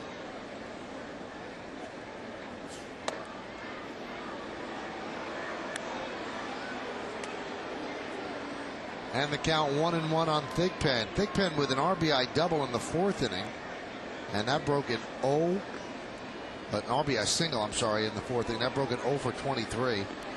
And Ron Guidry now wants to talk with Edouard Ramirez.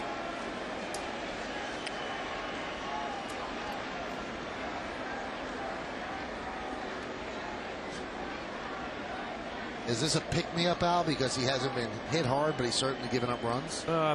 Yeah, look, anytime a pitching coach comes out to a mound, I don't care what level, you should be there to boost the confidence of whatever's going on or give a guy a breather. And those are usually the two reasons why a pitching coach will come out. Or if they see something mechanically. Normally a pitching coach should stay away from mechanics, especially at that time, because you're worried about getting a hitter out. You want to make pitches. 9 out of 10 times, Michael, it's just to give you a breather, take a step back, look the pitching coach in the eye, listen to what he has to say. Usually it's some sort of pitch selection. When you got to be a veteran, did you ever tell a pitching coach, get out of here? Jokingly. Kidding on the square? Yeah. But you really meant it? No. These guys are there to help. I wasn't that good. I've heard stories of pitchers saying, well, why are you here? Get out of my sight. No, I'm sorry, that was something, somebody told that to me. My wires crossed. Well, you know Art Fowler. Art Fowler Yeah. used to be pitching coach for Billy Martin everywhere he went, and Art came out one time to talk to the pitcher.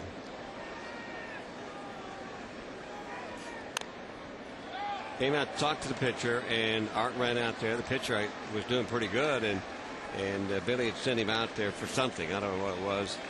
And so he got to the mound. He said, and the pitcher looked at him and said, "Well, what are you doing here?" And he said, "Well, I don't know." He said, "All the thing I know is that Billy is really mad," and turned around and walked. I think he used a turned different around and choice ran word. back to the dugout.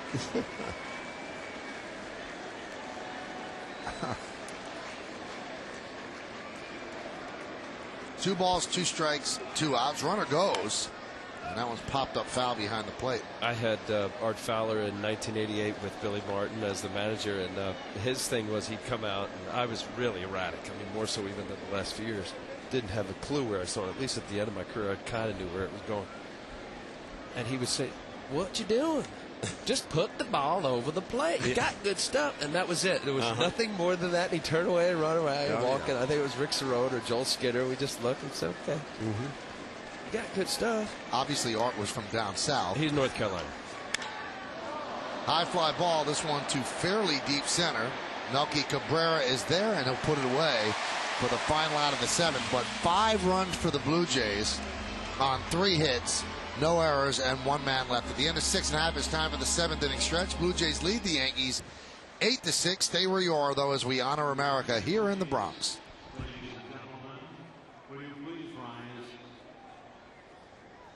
Please offer a moment of silent prayer as we remember the servicemen and women who are stationed around the globe, and especially remember those who have lost their lives defending our freedom and our way of life. Now, please join Kate Smith as she sings "God Bless America."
the bottom of the 7th inning, a strange game. A lot of dunkers, a lot of bloopers falling in for the Blue Jays, and all making it count. So they've got the baseball gods in their favor today, as the Blue Jays lead the Yankees 8-6.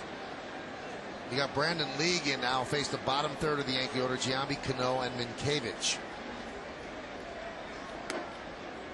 And the pitch outside, 1-0.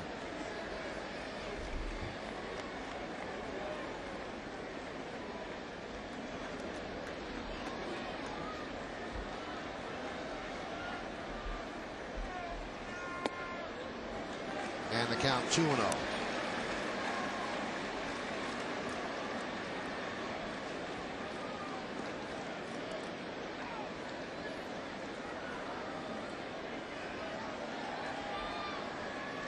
And the pitch. Foul back.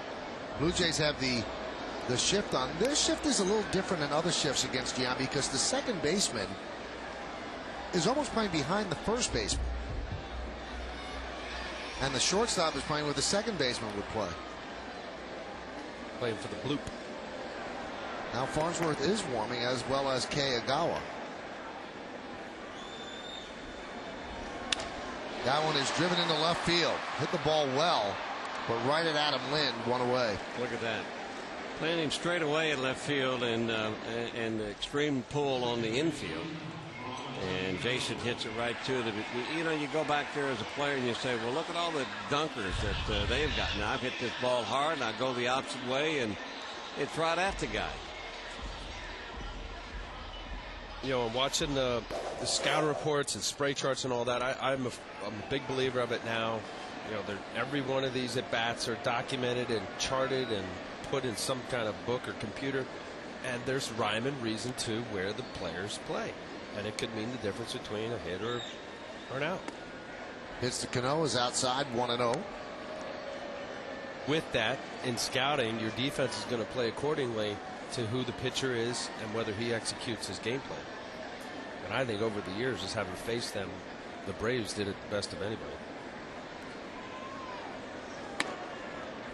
You can see that League throws very hard. He's at 95, 96 on all of his pitches.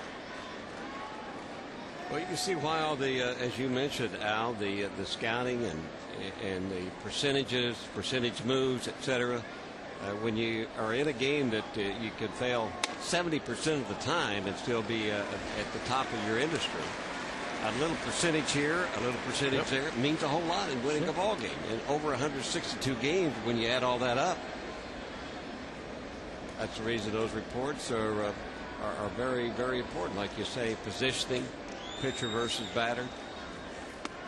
And he walks Robinson Cano on 4 pitches. And that'll bring up Doug Minkiewicz as the tying run here in the bottom of the 7th. Would this be a distraction? I mean, obviously I think the hitter could ask Brandon League. You know, he's got a bunch of tattoos all the way down to his wrist on both hands.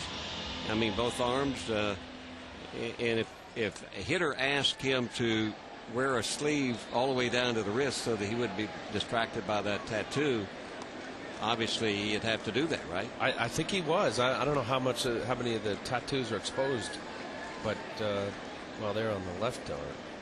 Yeah, you're right. That's why he does wear the sleeves as long as he does, because his arms are covered in tattoos.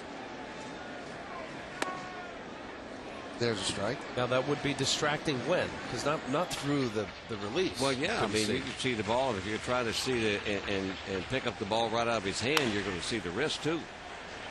Brian Wolf warming. You can see now, or maybe the beginning part, but at least it's awfully fast. Squibb the other way. Foul ball. That's just a technical thing. I mean, you know, you're not supposed to. The pitcher's not supposed to. You tell me, not supposed to wear anything or have anything on their hands to distract the hitter. I remember that's not a uniform. Jay So, a pitcher, when I was with the Mets, he used to wear this lucky little bracelet, and you barely could see it. And some teams would notice it, some wouldn't. Sure. And you'd have to take it off. Sure.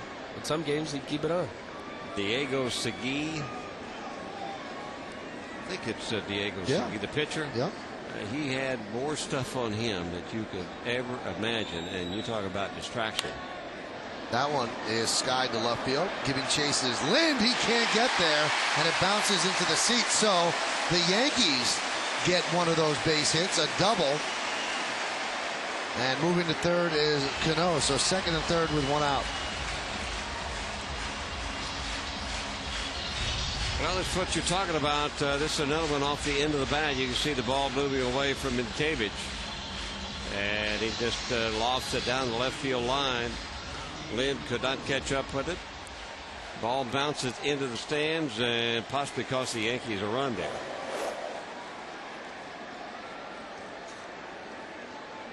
Pinch runner for Mientkiewicz. It's Bronson Sardinha, who scored the tying run yesterday when he was pinch running for Jorge Posada in the ninth. So that's the tying run, and Torrey wants that run to be able to score on a single by Melky Cabrera.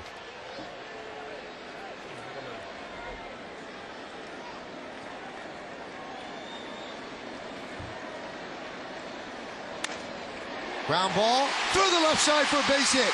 Here comes Sardinha. The ball is bobbled by Lind. It's a two-run single for Melky Cabrera, and we are all tied at 8.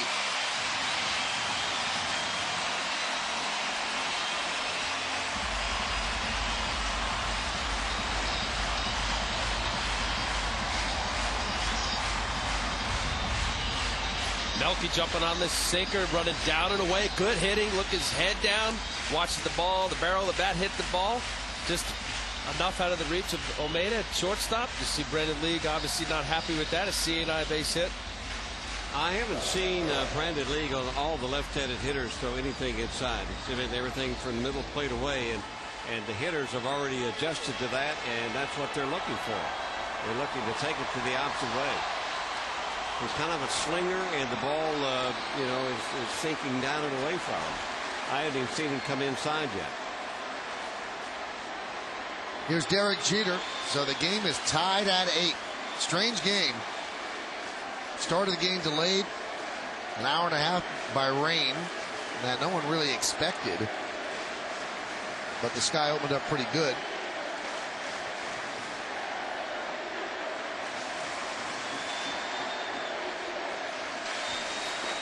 And the pitch to Jeter is a strike.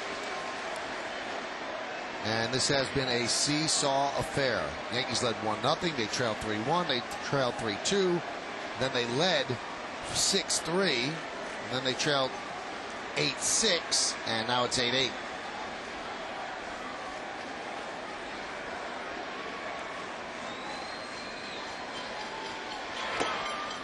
There's a strike.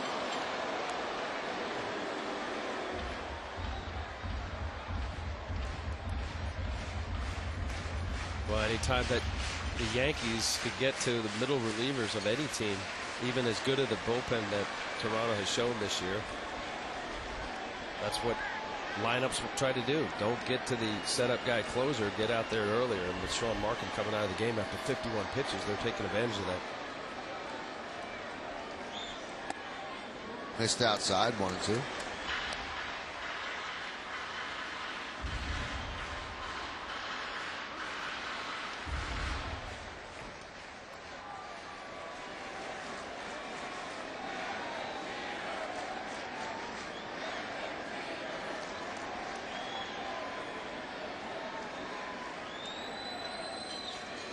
Runner goes, and that one is chopped to Stairs. And he will take the out at first. Second out of the inning as Cabrera advances in the scoring position. Well, that ball just a chopper right to Stairs. If it bounces over his head, the Yankees are going to take the lead because that's going to go all the way down in the corner. And Cabrera being off on that pitch was definitely going to score with his speed. Huge jump. Well, John Gibbons going to mix and match again. He will go to the bullpen and call on Brian Wolf. Wolf will face Abreu. So the numbers are obviously good there. Brandon League has given up the lead. Melky Cabrera is his responsibility. We're 8-8 in the 7th.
back in the Bronx for a Sunday matinee. Now, the coverage starts at 11:30 with batting practice today and the Tri-State Ford pregame. Then at 12:30, be sure to stay tuned for a special stadium tribute to the Scooter, Phil Rizzuto, prior to the game. Yankees, Blue Jays, it all starts tomorrow morning at 11:30, and it's only on Yes. Here's Brian Wolf, and he's going to face Abreu with the tying or the go-ahead run at second base.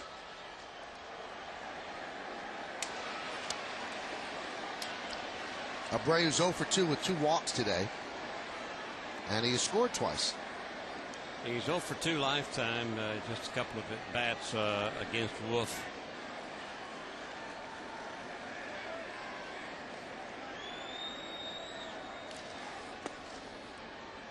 And there's a strike.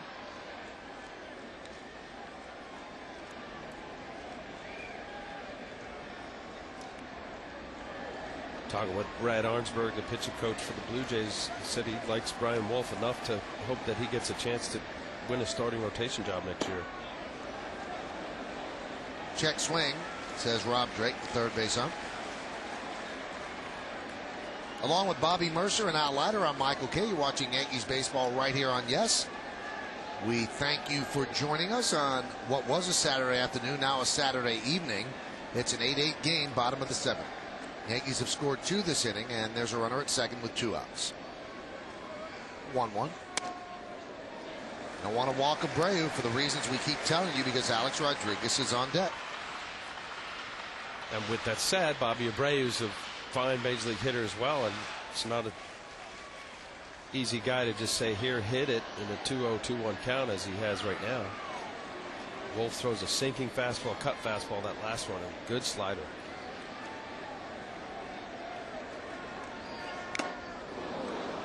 That ball cut inside. He hasn't been as good against left-handers. 321 this year, 119 right-handed batters have hit because of that hard biting slider.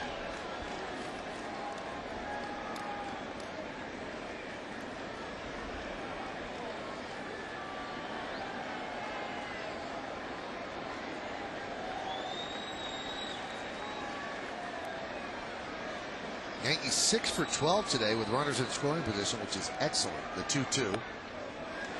And the count is full at 3-2. Typical Bobby Abreu at bat. 5 pitches he's seen already, and he's going to see 6. I remember Matt Williams used to say if a pitcher throws a 2-2, he'll throw a 3-2. I don't know how you felt about that, Bobby. No, definitely. If a pitcher feels good enough about that slider 2-2, why not throw a 3-2? And that may be what Arnsberg likes about this guy. He's not afraid to throw a pitch out of the sequence in order to get a hitter out and get it over with. I mean, anytime you can throw the breaking ball, the changeup in a what you would call a hitter's count and get it over, you're going to win a lot of ball games. 2-0, 3-1, 3-2. Just missed outside, so he has to deal with A-Rod, and Bobby Abreu works his 3rd walk.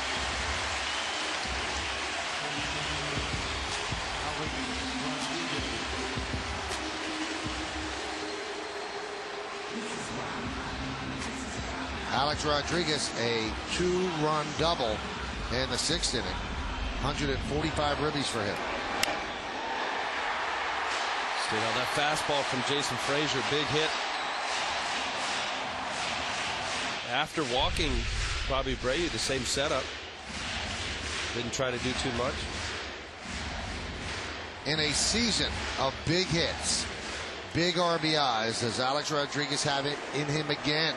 He gave the Yankees the lead in the 6th inning. Can he give him the lead here in the 7th inning?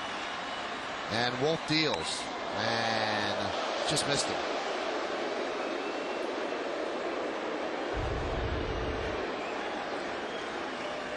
Ball running. See the ball running as much as it did in on the waist. Alex has been hit by 20 pitches this year. That's just one shy of the American League leader in that category, the Royals' David DeJesus.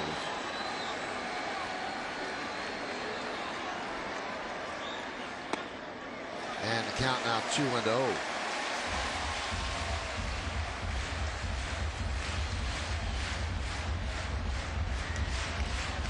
where the strength of the Yankee lineup and the unselfish behavior of a hitter, Bobby Abreu, that last at bat, where he just ball off the plate, took it, but knowing A-Rod's behind him, and A-Rod's not going to get out of his game plan with hitting a strike. There's a base hit up the middle. He's done it again. Melky Cabrera scores. Another go-ahead RBI for Alex Rodriguez as the Yankees lead 9-8.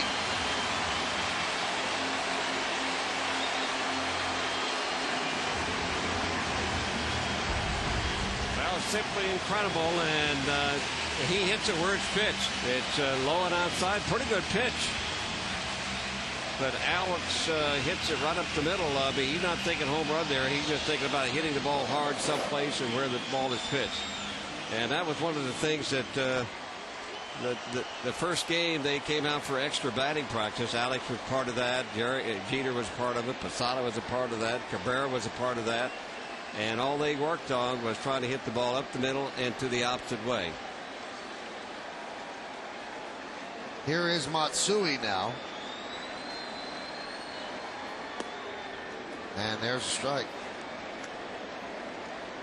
What an incredible year. What numbers A-Rod has been putting up. But the incredible thing about it is what you were talking about, Michael. Can he do it again? He's been doing it all year long. And the key hits, the clutch hits, the game-winning hits, he's all over that this year.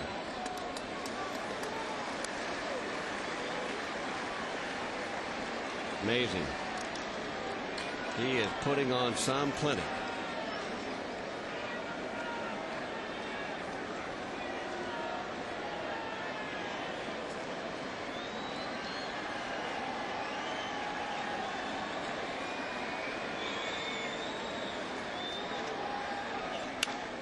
There's a ground ball to second base.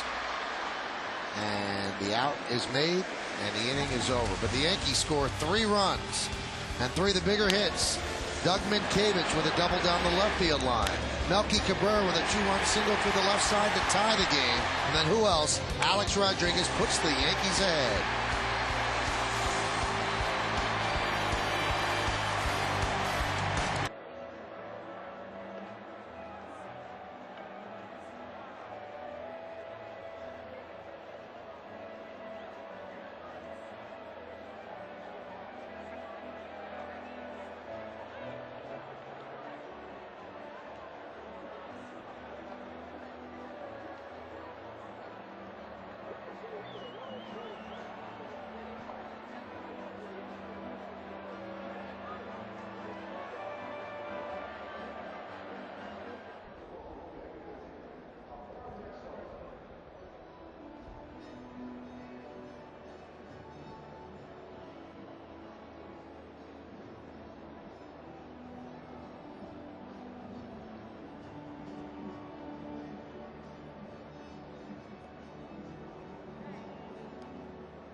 Along with your Yankee announcers. That's right, the 3 of us in the booth for the Chevrolet Player of the Game. And now you can enter for a chance to win World Series tickets as well. Here's how you do it. You text your vote to 58772, or for more information, visit ChevyOffers.com. You can vote right up until the end of the game. Vote now, make your voice heard. And today's candidates are number 1, Alex Rodriguez, number 2, Hideki Matsui, number 3, Russ Adams, and number 4, Melky Cabrera. Of course, standard text messaging rates apply. New pitcher for the Yankees, Kyle Farnsworth.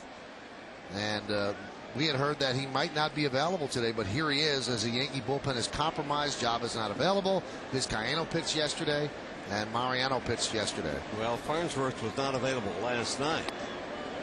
He's been experiencing, as we were told, some stiffness in his right shoulder.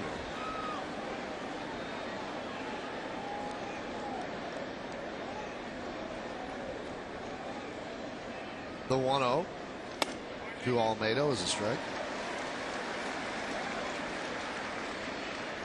Betemit now playing first base for the Yankees.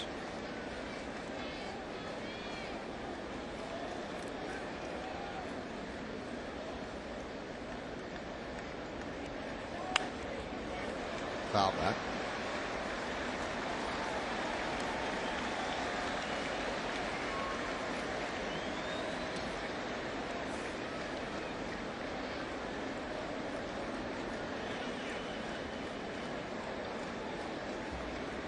Almeida with a double started off the 5-run 7th for the Jays. And that dribbled slowly up the first baseline. Farnsworth bobbles, and Almeida was safe. When Farnsworth fielded the ball, he had no angle to throw the ball because he fielded it right on the line.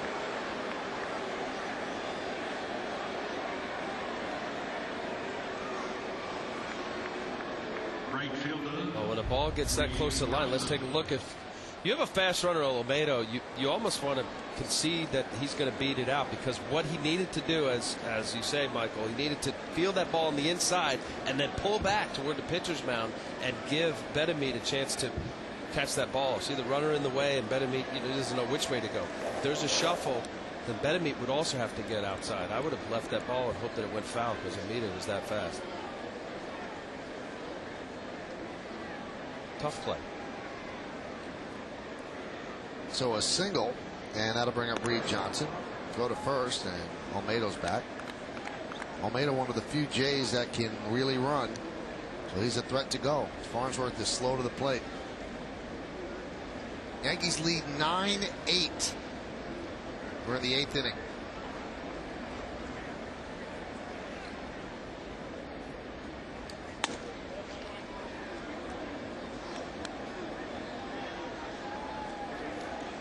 Reed Johnson looks down at Brian Butterfield going through the signs. We've told you before, a money ball team, they don't like to sacrifice bunt and give up outs, but you've got Stairs and Rios coming up next, and that would put the tying run in scoring position.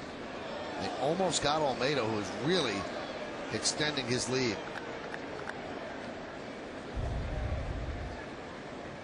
He's almost caught napping. You could tell his lead was not that far.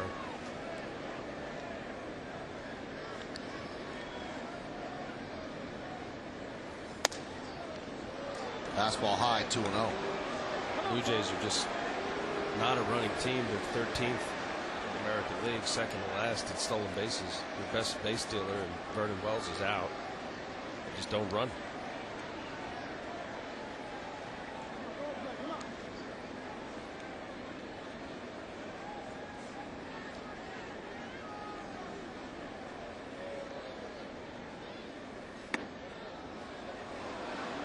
Then checking out Farnsworth, and his fastballs are 93, 94. Now, when he's right, he's 96, 97, sometimes 98. So he's 3-0 now on Reed Johnson with fastballs that aren't measuring up to what he usually throws. He wasn't pitching because of sore shoulder. That's not what was reported, but he still got plenty. The 93, 94 is plenty. And that one wasn't close, so they didn't have to bunt as Reed Johnson walks, and that moves Almeida into scoring position. Let's take a look at the Blue Jays in-game box score sponsored by Heineken. There are 12 hits in there, 8 runs and 12 hits. And you see Reed Johnson has walked and scored a run. He's the only Jay in the starting lineup without a hit. Stairs, Rios, they have a hit. Frank Thomas 2 for 3 before he left. Aaron Hill 2 for 3. Russ Adams 1 for 4 with 2 ribbies. Adam Lynn 2 for 4, 2 ribbies. Another 2 ribbies for Curtis Thigpen. Ray Almeida 2 for 4 with a double and a run scored. So Joe Torre now goes out and talks with Farnsworth. Now, Joe doesn't give the technical information that the pitchers give. Sometimes they'll work on defensive assignments if they're expecting some sort of bunt, but sometimes he's there to, kind of kick the pitcher in the butt. Don't know what that one was all about. You've got Karstens and Britton, and with those two warming up in a one-run game, it just shows you where the Yankee bullpen is right now in terms of who's available. Here's Matt Stairs, 1-0.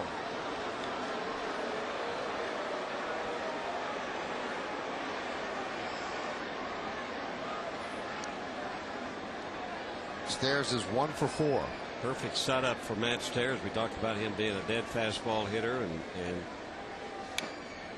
I mean, he's going to just gear it up for Farnsworth, and he knows Farnsworth now is having problems finding the strike zone, and he got away with that one. Yeah, if you're Farnsworth, because he's getting behind, he's got to be aggressive and throw strikes. But you're exactly right, Bobby. Matt Stairs is a good fastball hitter. He's going to get some fastballs here. 1-1. There's a slider. Good call from Posada. Get the good fastball hitter off of fastball. And anytime a lot of times you see a ball that's hit straight back, the timing was right. He just got underneath it a little bit. Good call right there is to throw something off speed.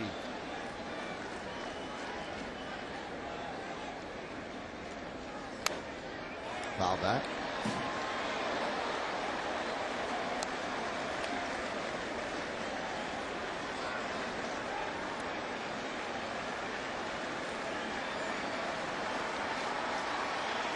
Olmedo at second, and Reed Johnson is at first.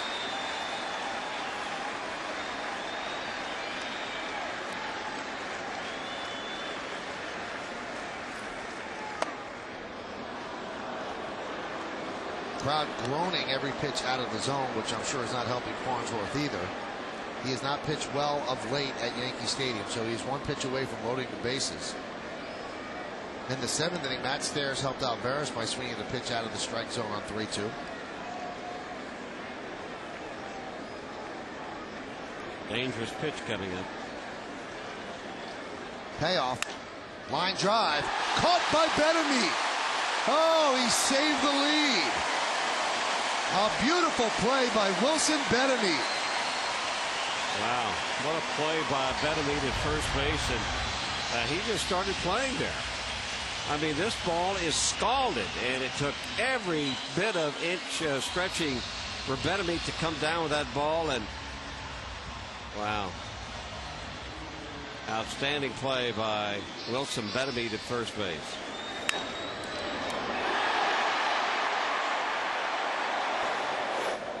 In all likelihood, Olmedo scores on that.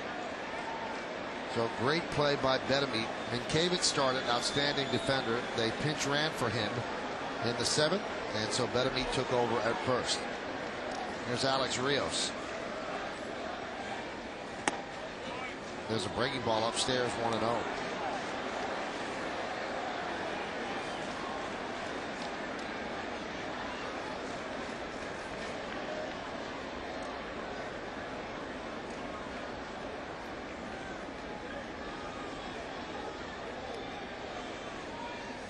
Line drive to left field. It is a base hit in front of Matsui.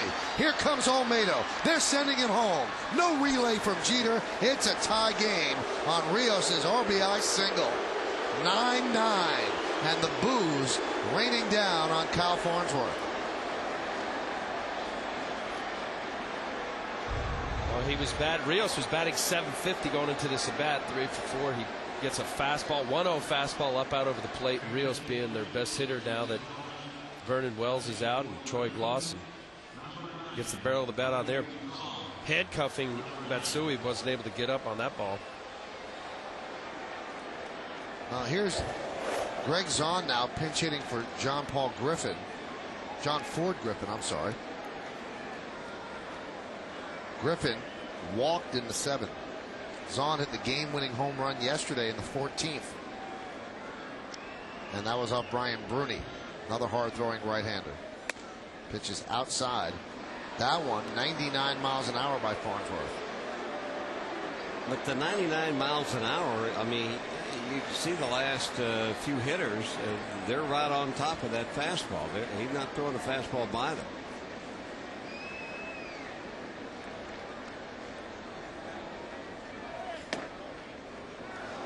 And the count 2-0.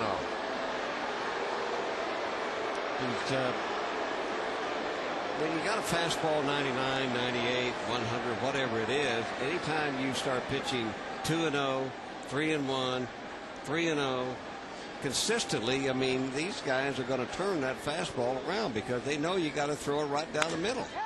Like that, a base hit to right field. Here comes Reed Johnson. They're sending him home. The throw from Abreu, not in time. It's a pinch hit RBI single for Greg Zahn, and the Blue Jays now lead 10-9.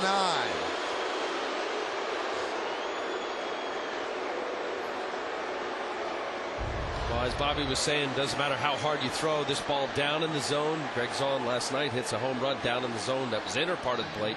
But when pitchers become predictable, and this is what Bobby was saying, fastball count against a fastball, major league hitters will hit the barrel of the bat. Well, this will not be a nice greeting for Kyle Farnsworth when Joe takes the ball from him. And you know Farnsworth wants to do well. He's not pitching poorly on purpose, but he is just out of sync. So he gives the ball to Joe, and he will be serenaded with a chorus of boos. Although the Yankee fans are somewhat kind and let him off easy. So Joe Torre signals to the bullpen. Chris Britton makes his way in. Yankees are trailing 10-9.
Rest of this inning from the bullpen, he'll watch Chris Britton try to get out of this jam.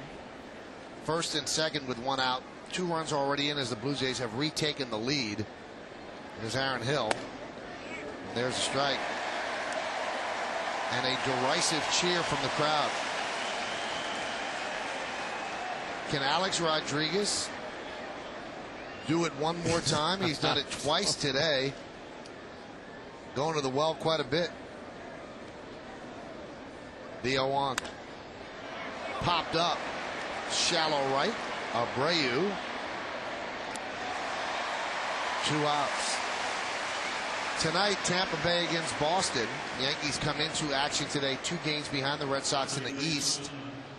2 games in the loss column, 2.5 in the standings.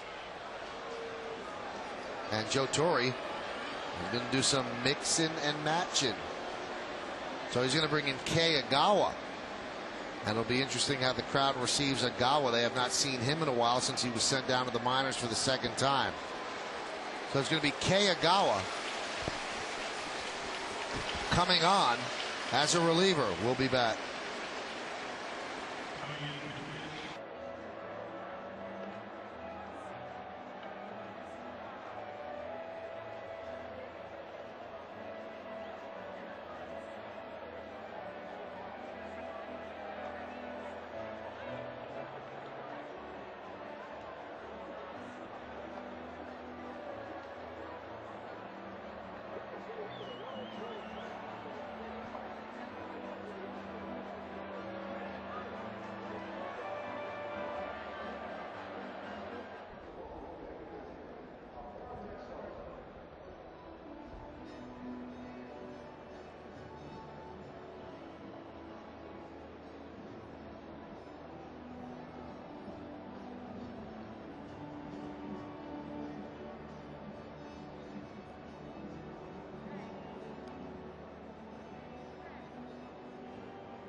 Yankees coverage doesn't end with the final pitch. Oh no, stay tuned for the Nissan postgame with Bob Lorenz to get a recap of all the key plays from this game with the Blue Jays, as well as highlights from around the league. Plus, Kimberly Jones has the inside scoop from the clubhouse. The Nissan postgame, it's coverage you won't get anywhere else, only on Yes. So, Joe Torre goes to Kei Agawa.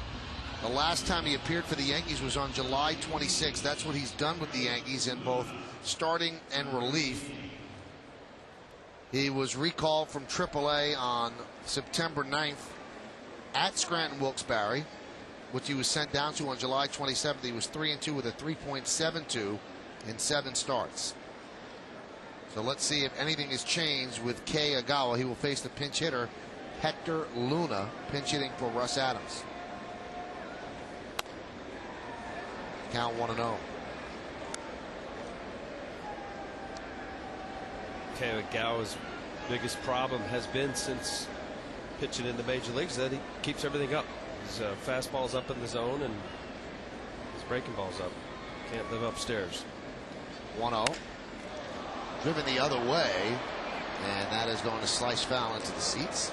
Effectively elevate when you get in certain counts. You strike one, break the ball in the dirt, and then you can elevate. But Kei Agawa has been working hard all summer on getting through the ball and finishing, trying to get a better plane that goes from north to south down in the zone.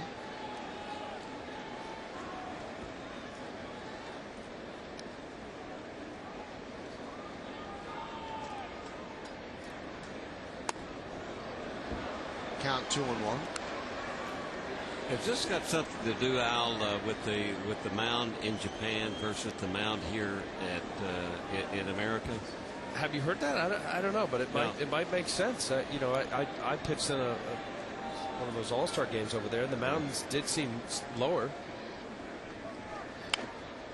I mean, maybe as a result of the higher mound. Yeah, you've got the steeper mound, and they're just not getting through it. He's just not getting through it. He's not finishing his pitches off. Could be.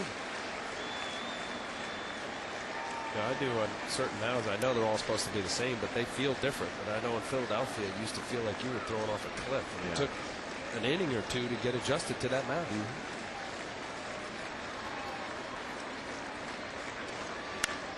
And there's a base hit to right field.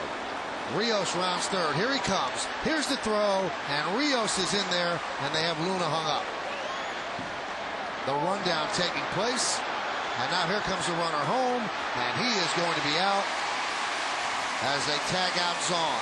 So an RBI single for Luna, and he is hung up between first and second, and then Zahn takes off and gets thrown out. So same old with Agawa. Blue Jays lead 11-9.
Yankees in-game box score sponsored by Heineken. There are 12 hits in there.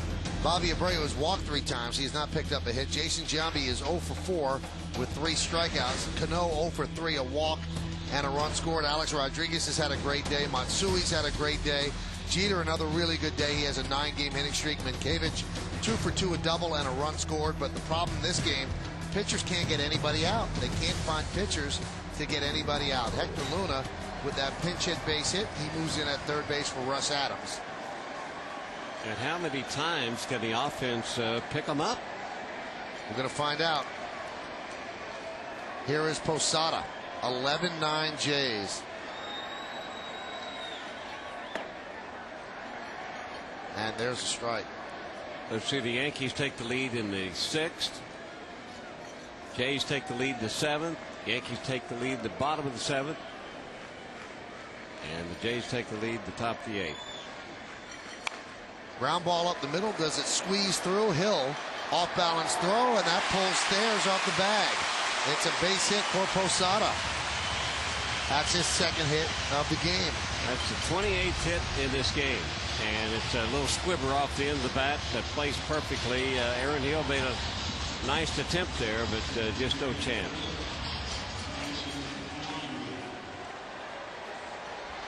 Well, unlike last night where Hill, same runner, Posada didn't get set, that was a play that he had to release it and get rid of it quickly because Posada would have beat that out had he set. Here's Jason Giambi. Giambi is 0 for 4 with the 3 strikeouts, and then in the 7th he flew out to left. Flew out sharply to left. Actually hit the ball very well. Less of a shift on for Giambi with a runner on first. Giambi has struck out 4 times in a game. He's done it 3 times in his career. Last time was in 2000 against Toronto. That's when he was with the A's. And the count 2-0 from Wolf.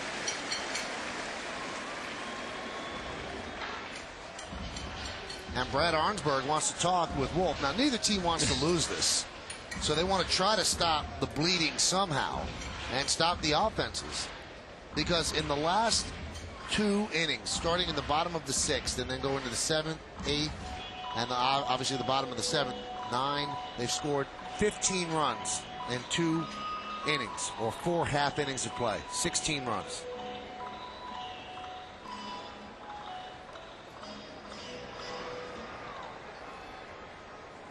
There's Chase Wright. Left-hander warming up. On the scoreboard in left center, it says 6:37. What does that mean? It means it's a 4-hour game. The game started at 2:37 after an hour and 37-minute long rain delay. Now they do have everybody shift to the right side except for the third baseman, Luna. Grounded over the head of Stairs, but foul.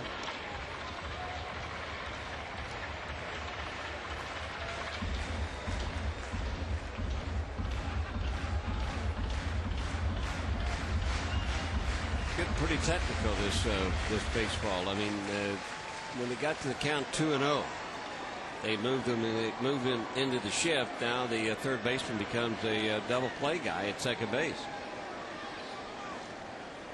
Figuring, I guess, Giambi has got a better opportunity to pull the ball. 2-0, you're going to get a better pitch to pull the ball than what Wolf was throwing him. He was trying to pitch him outside and low and trying to get him to hit the ball the opposite way. Bobby, how difficult is it on 2-2? It's probably more difficult on 2-1 to just put your ball, the ball to the left side. Oh, it wouldn't have been that difficult at all. High fly ball, center field, Rios. And there's one out. But Jason's trying to hit the ball in the ballpark, tie the game up, and you got the right pitch to do it. 2-0. You got 2-1 pitch. Probably going to have a good pitch to hit at too. So, you know, from Jason's standpoint, that's the reason they put the shift on. They're just testing him. You know, they want him to bunt the ball or hit the ball on the left side, keep the ball in the yard. Here's Robinson Cano. He is 0 for 3 with a walk and a run scored.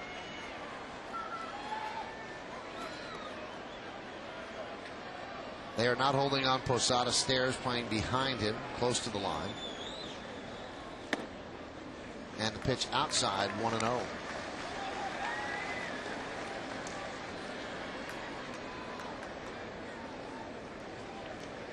See these Toronto Blue Jay relievers coming in, 94, 95, 96 mile an hour fastballs are good breaking balls.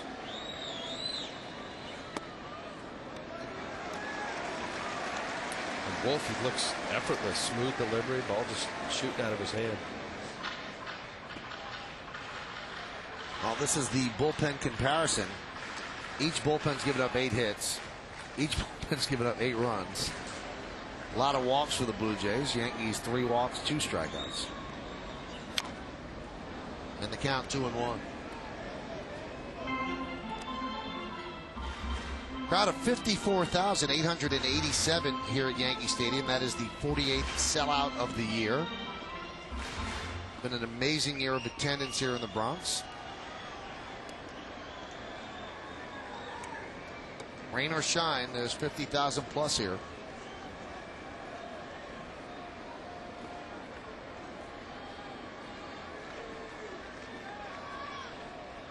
And the 2-1.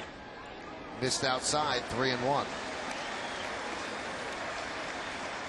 On deck is Wilson Betemit, who made that great play in the top of the 8th inning.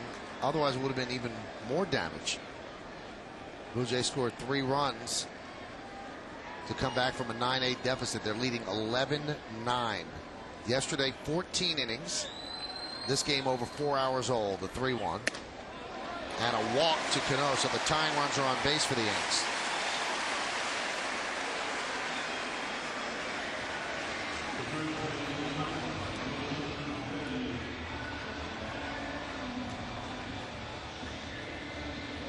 A lot of pacing for John Gibbons. This is not easy to watch for a manager. You keep bringing in a pitcher and hope somebody's going to do the job, but it's been tough so far.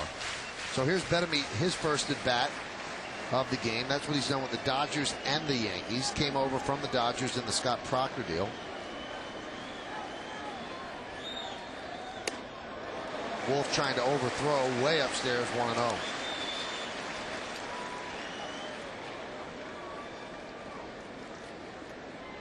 It's a good thing the rosters have been expanded. They've needed all these pitchers. This is the play that Betemit made in the top of the 8th. Just outstanding. He's just started playing first base, and he's done a nice job. Well, we've talked about the Yankee bench being better this year. Probably the best since they've started this little dynasty back in 1996 with Betemit starting and Brian Cashman making that trade for Betemit. He came on strong. Got a lot of power there. They got some speed on the bench.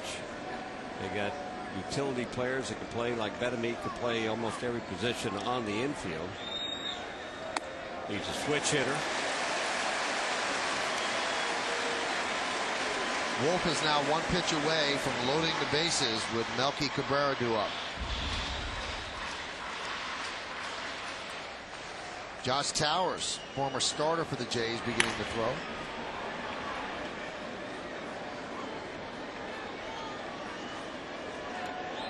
The 3-0. There's a strike. Now Betemit, with no one on base this year, 136 batting average. With runners on base, he jacks it up to 347.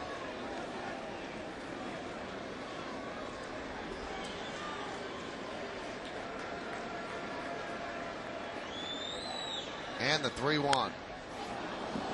Now 3-2.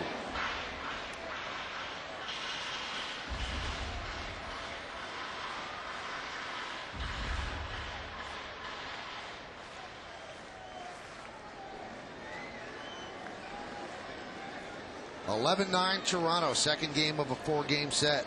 From a hitter standpoint, you can't just look for a fastball here. You got to be ready for anything. 3-2. Grounded. Knocked down there by Hill. He'll have one play. He makes it at first. Good play by Hill. Covered a lot of ground to the glove side. The runners move up. Now the tying run is at second base. Well, unlike last night, Aaron Hill, ball to his left. Robinson Cano, broken bat. Here you see he made sure he got it. Throwing off the seat of his pants, having plenty of time with Wells and Bedamit. Hit off the heel of his glove, got to it almost too far. This time, got on top of that, realizing he had enough time. Good play. Last time up, Melky Cabrera with a clutch 2-run single to tie the game at 8. Can he tie it again here? Another single will probably make it 11-11.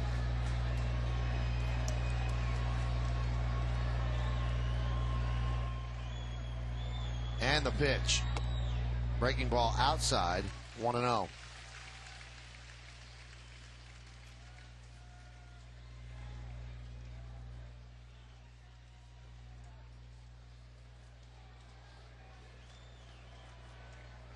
Posada is at third. Cano at second. And Melky pops it up.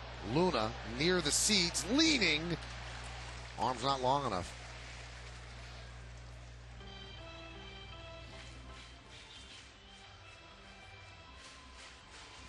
Blue Jays 11 runs on 15 hits. The Yankees 9 runs on 13 hits, and they've committed 1 error.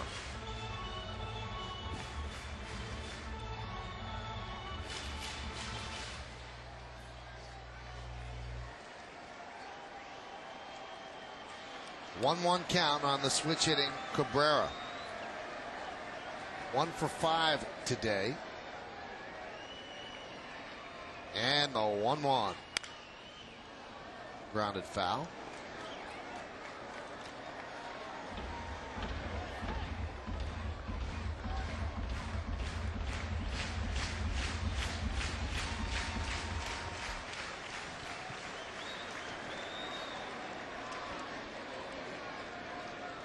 Tough day for Joe Torre. Every pitcher he's turned to has not done the job. I should take that back. Ron Ballone and Ross Ollendorf did the job. And now scoreless inning. And that was in the 6th. But since then, you've got Veras, Farnsworth, Britton, and Kayagawa. And how about this? Mariano Rivera is up. Yankees might have him pitch tonight to hold it at 11-9. And the pitch. Chop up the middle. And it's under the glove of Hill and into right center. The game is tied. A big turn by Melky, and he's out on the turn. But Hill with another misplay, and the game is tied at 11. Try to figure this one out. Melky went too far around first. Yeah, base running mistake by Melky Cabrera. I mean, this would be a huge boost for the Yankees, momentum-wise. He thought about going to second. By the time he got stopped and got back to first base, it was too late. 11-11, we go to the 9th.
11-15-0. Toronto 11-13-1 for the Yankees. So Melky gets a 2-run single to retie the game. And he's also thrown out by going around the bag 8-3. Well, he's just a little bit anxious and rambunctious here, and he just got too far off, and Olmedo saw that and threw back against him to tag him out. So he's out 6-3, not 8-3. Yeah.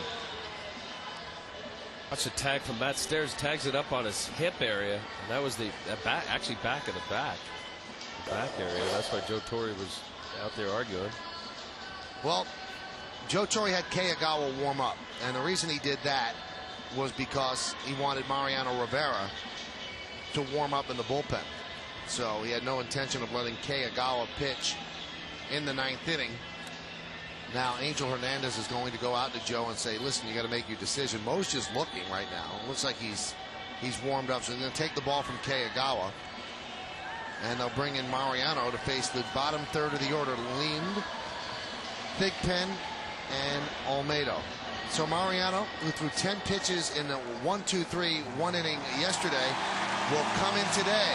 Enter Sandman as the crowd goes nuts for Mo. Come on back, Mo against the bottom of the order.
Airlines, the official airline of the Yankees.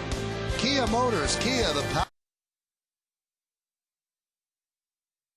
1-866-NY-QUITS for free patches, gum, or lozenges. Well, the Yankees will try to restore a semblance of normalcy to the pitching rotation, at least in this game, as they bring on one of the greatest relievers in baseball history, Mariano Rivera. Well, you know, up until this time, yesterday and today, they have used, both teams, 37 pitchers, including the starter. That's what I count. Really?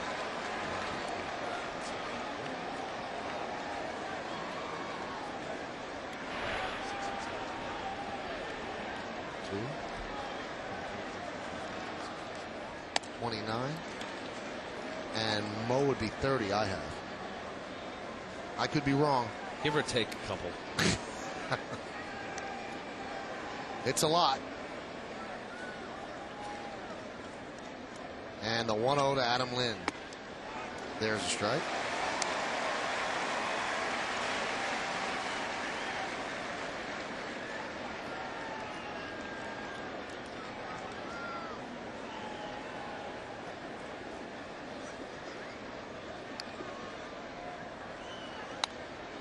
Foul back.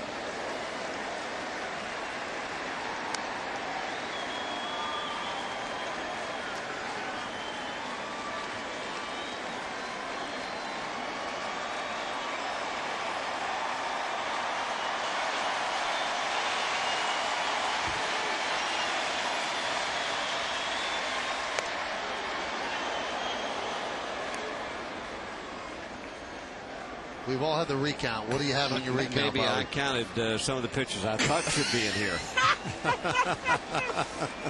Did you come up with 30? Al, did you count? I came up with 30. So Mo is the 30th. The 2-2. 30 pitchers in 2 games. That's unbelievable. That is unbelievable. 37 would really have been unbelievable. Game's not over, Bobby. That's what I meant up until this time. And the 3-2. Grounded to short. Jeter. And Adam Lind is out for the first out of the ninth.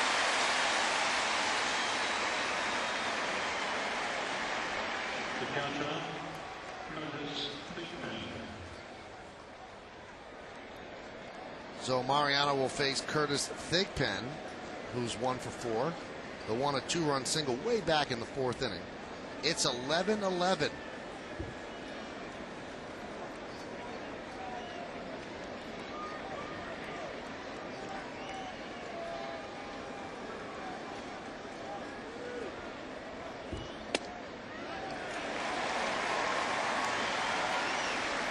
Count 0-1. What do players think of games like this?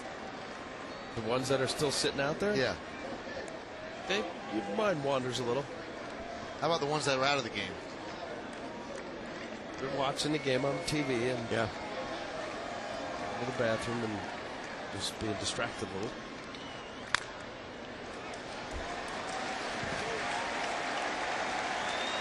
.30 pitchers and 9 hours and 5 minutes of baseball So far. so far. Actually, when you're down there in the dugout and the clubhouse during the game, it's not nearly as long as it feels when you're sitting in the stands up here. The 0-2. 1-2. What it does is that it gives it a seat for somebody who hadn't been able to sit down out in the bullpen. I mean, you know, with 16 guys out there, there's not enough seats for everybody. So you kind of clean it out and give those other guys a chance to sit down for a while. Rivera, the 8th reliever used by the Yanks. Thigpen hits one deep to left field. Going back is Matsui, and it's off the base of the wall. Thigpen hustles into second, and he has himself a double. So Thigpen, who came into this game over his last 22, picks up the second hit. Like a breaking ball, a little cutter or a fastball inside, and Thigpen was ready for it. It was elevated, and he elevated it over Matsui's head. That was good hitting right there. Pulled his hands in. The ball was up and in. The guy who got hit till his last at bat, or in the 4th inning when he broke a hitless streak. That was pretty good swing. Olmedo tied up with the cutter, and the count 0-1.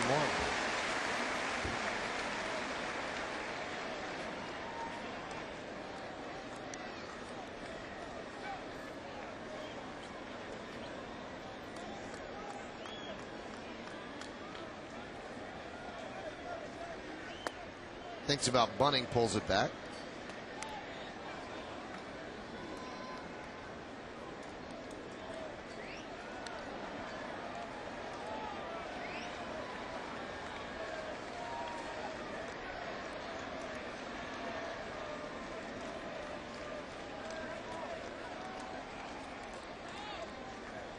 And the 1-1. Tied him up again. 1-2. So even if Mo's velocity isn't what it was, that late breaking cutter, it's still effective. Looks like a fastball. It's going 91 miles an hour, but late movement, you can't say enough about it. Location.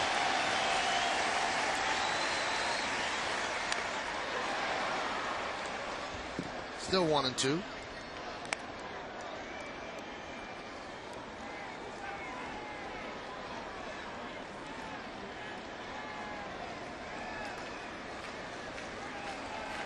That's leading the Marlins 7-2. That's in the 9th inning. That's trying to turn off their slide. They won yesterday. The 1-2. That game started at 4 o'clock. This one started at 2:30, also in the 9th inning.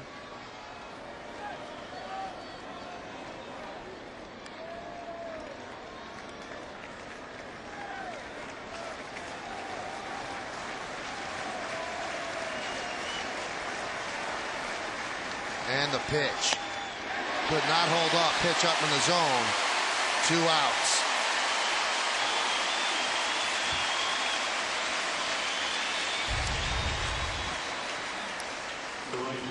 The elevation, and you can see Olmedo trying to hold up. Still the superior command that Mariano Rivera possesses. Deliveries and just perfect every time, pretty much. And that cut fastball, inner half, outer half, still has enough to elevate, to get guys to check swing or swing through it. Along with Bobby Mercer and Al Leiter, I'm Michael Kay. It's 7 o'clock here in New York City. Yankees and the Blue Jays are tied at 11. Game that's 4 hours and 23 minutes old right now. Runner at second base, 2 outs. Here's Reed Johnson. We thank you for spending most of your day with the Yes Network.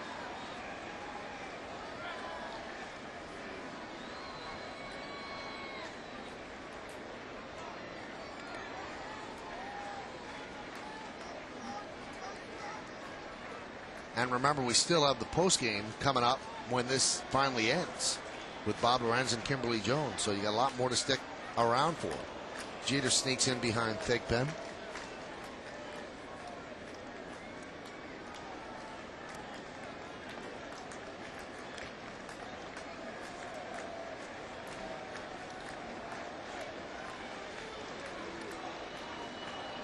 Thigpen, the go-ahead run.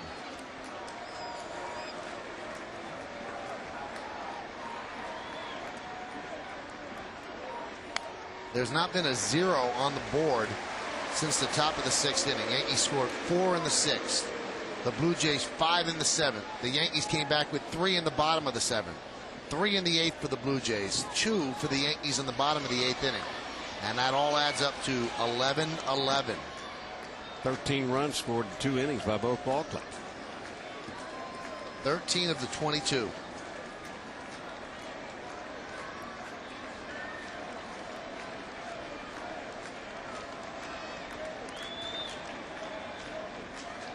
And the 1-1. Reed Johnson could not hold up, and the count 1-2.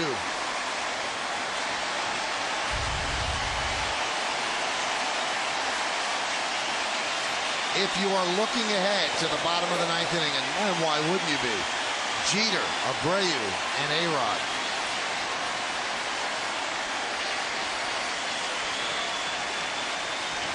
Crowd looking for strike 3.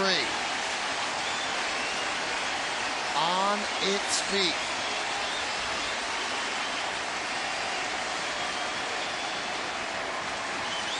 He swings and misses. And Rivera strikes out Reed Johnson.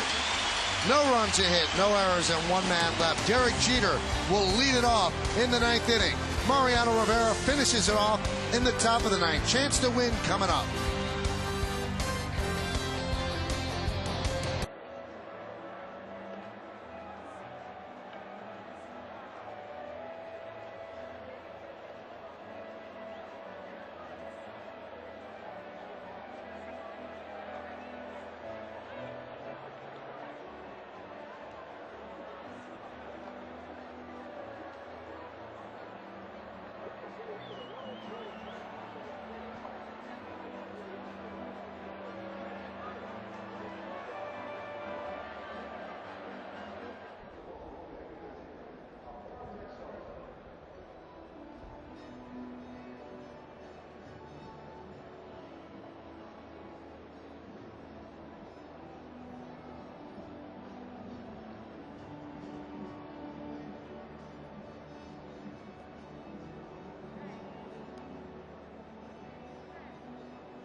11-11, 11-16-0, beating 11-14-1. Mariano Rivera puts up a 0 for the Blue Jays, and now the Yankees will face Josh Towers, and the numbers are not very good for Josh Towers.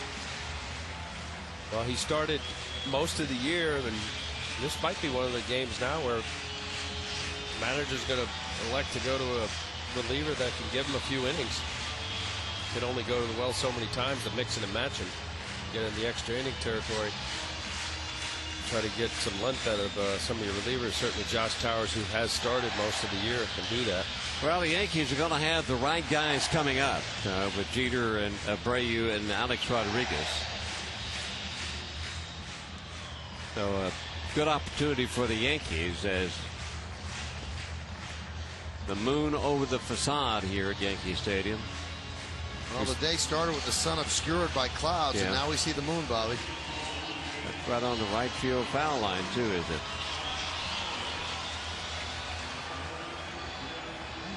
Most valuable Yankee, Mr. MVY. So Towers against Jeter, Abreu, and A-Rod. And Jeter has great numbers against Towers. 15 for 38, 395. And one of the 15 a home run. Now there's a ball loose in left field, which the home plate umpire Angel Hernandez spotted. So Adam Lynn goes and gets it.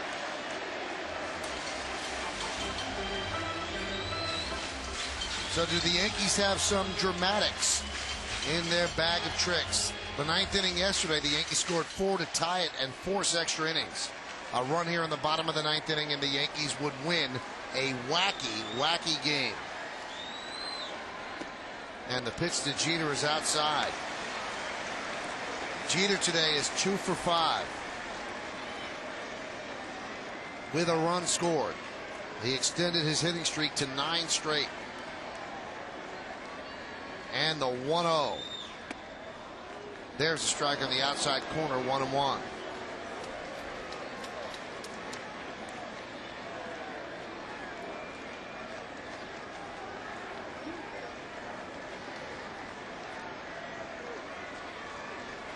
And the pitch outside. Towers staying away with Jeter. Towers has made 8 relief appearances. His last appearance was on September 3rd. That's 19 days ago. The Yankee hitter should be patient. The guy who hasn't had a whole lot of work. He doesn't have a whole lot of command. There's a ground ball to Aaron Hill. And there's one away. Aaron Hill has had a very exciting 2 days at second base. Been pretty solid with the bat, scoring lots of runs, getting some base hits, driving runs in, and had a lot of activity at second base in these last 2 games. And for the most part, he's been pretty solid over there. Here's Bobby Abreu. Bobby has walked his last 3 times to the plate. Before that, 0 for 2, a fly ball to right, a fly ball to left. And the pitch. There's a strike.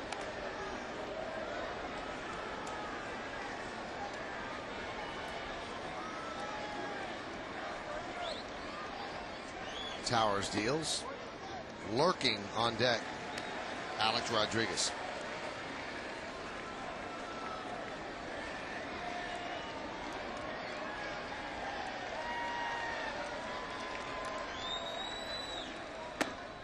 That was the 174th pitch. Check that. That was the 180th pitch thrown by Toronto pitchers. The Yankees have thrown 201 pitches today. Last one thrown by Mariano struck out Reed Johnson to end the top of the ninth. The 1-2.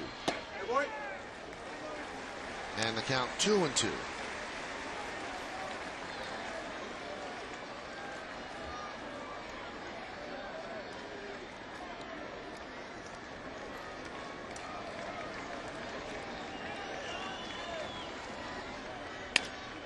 Right back to Towers. 2 away, and the crowd, you can hear the emotion building as Alex Rodriguez, who has almost single-handedly kept the Yankees in this game. 2-run single in the 2-run double in the 6th inning gave them a lead. The RBI single in the 7th inning again gave them the lead. So now it's 11-11. Does he have any more dramatics in him? A 9th inning hit yesterday. A .450 batting average in the 9th inning this year. He's had 2 walk-off home runs. He's had so many big hits throughout the year, 2 of them today. He has 146 ribbies on the season, which is his career high by 4. The 1-0. Woo. Count 1-1. That looked good. You almost swung at it here, Bobby.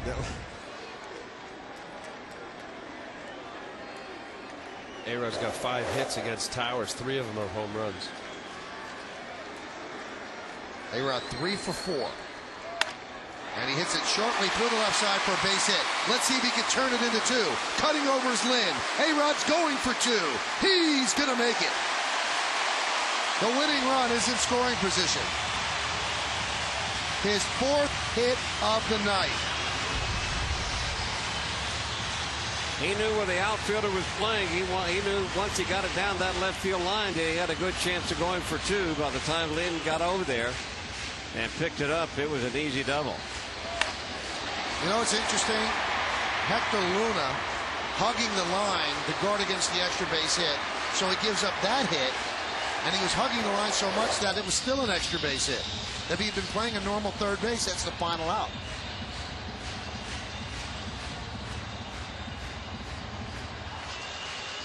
Well, you still got it, Michael. You still played the lines. Yep. Out of the box, Alex Rodriguez is a good base runner. He's a great baseball player. He knows out of the box. Adam Lynn doesn't have a good arm. He was thinking to the second he hit it.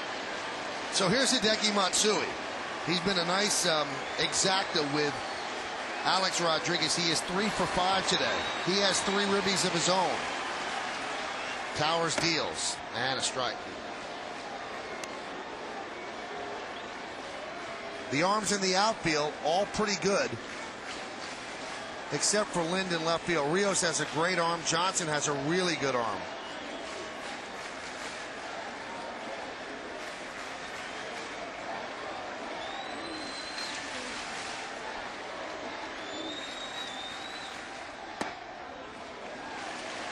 And the count 1-1. A-Rod has good speed, and he's a good base runner. He'll get a good secondary lead. They're not checking him back. They're more concerned about staying home for Matsui.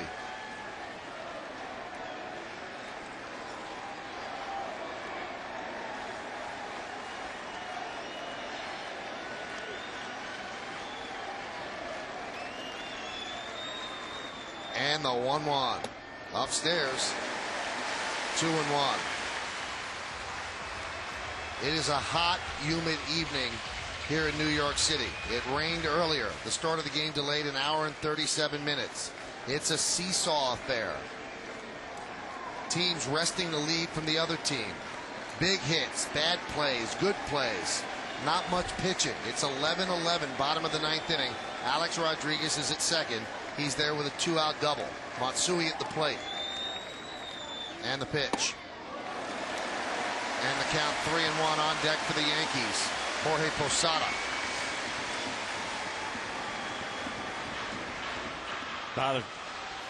On deck, and Matsui's got to be very patient here with this 3-1 pitch because first base is open. He doesn't mean anything. The run down at second base is the game winner, so I don't expect Towers to be able to throw one in there right down the middle. High drive, left center. Rios back. He has room. And we will go to extra innings. In the 9th for the Yankees, no run to hit, no errors, and 1 man left. We played 9 innings of baseball. It's a tie game at 11. Free baseball coming up as we go to the 10th.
by AIG. Live longer, retire stronger, never outlive your money.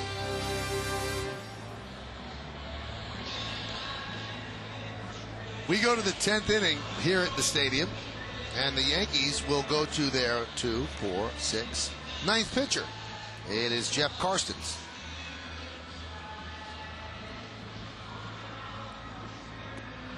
Not good numbers for Jeff Karstens. Went back to the minor leagues. You see, those were as a starter. 24 hits in 11 innings. Is he good? He's had a lot of bad luck as well. Had his leg broken against the Red Sox on a comebacker from Julio Lugo. First batter of the game. Actually stayed in before Joe Torre said, you got to go. So now he has an opportunity here in the 10th inning. 31 hits, 22 runs. Yankees have committed the only error in the game. So it'll be Stairs, Rios, and Zahn. 11-11. And the pitch. Rip foul.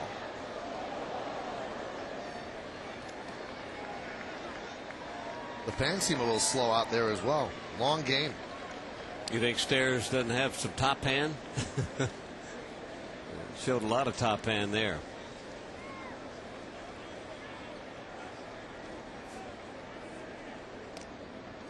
Karstens throws it past Posada.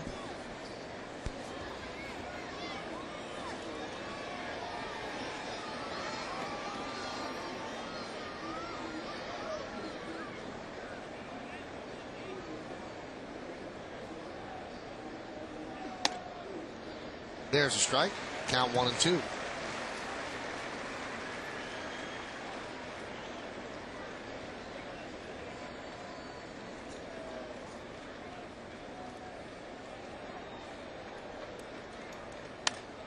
Well, it started. The day was supposed to start at 1:05, and here we are. This would be the first inning of a night game. A dark black velvety backdrop to this game. The lights taking full effect at 7:18, and we are in our second extra inning game in as many days. Last night it went 14. Line drive, base hit for Matt Stairs. So the go-ahead run is on base for the Blue Jays. Pitch was kind of up in Stairs' eyes, and he redirected it. Hanger. Breaking ball, you can see how it's just kind of hanging there and allows Stairs to get the good piece of wood on it. Got a 1-2-0-2 count. That was a 1-2 count. You got a breaking ball situation. What you try to do as a pitcher is buried in the dirt. That's a strike curveball, and strike curveballs are good in fastball counts, or you have to throw a strike. Here's a dangerous Alex Rios. And Rios today is 2 for 5. 2 runs scored, a ribby. And he can hit.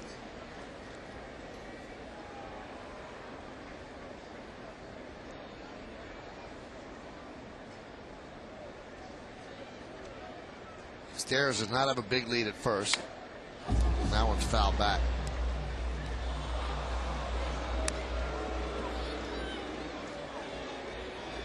Rios made his first All-Star team, and it's a #1 pick for the Blue Jays, and is showing it. Talking about him being a 4 and 5 tool player, and perfect example of a guy that you really should have patience with, because there were some that were ready to give up on him. He wasn't developing quickly enough. He's a star now. Drafted in the 1999 draft, 19th overall, first round pick. Puerto Rico.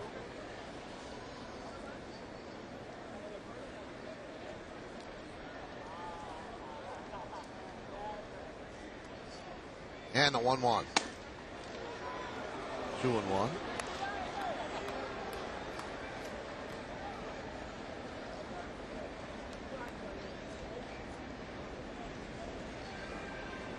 Last year he was having a heck of a year, and was put on a stable list for staph infection. His left leg ruined a good season. 2-1. Driven out to right field. Abreu will make the play. One away.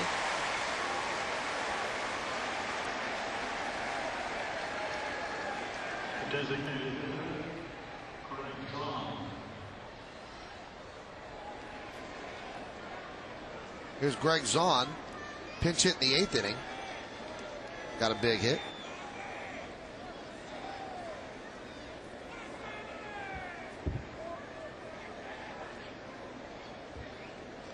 Veteran hitter. He'll know what he needs to do here. He's looking for a ball he can pull between first and second, or something that he can hit out of the ballpark.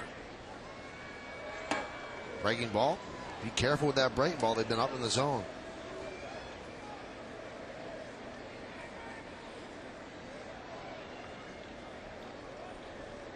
Last night off of Brian Bruni, he got hit a fastball that was down and in. Sweet spot for just about every left-hander I know. Hit it out of the ballpark. There's a strike.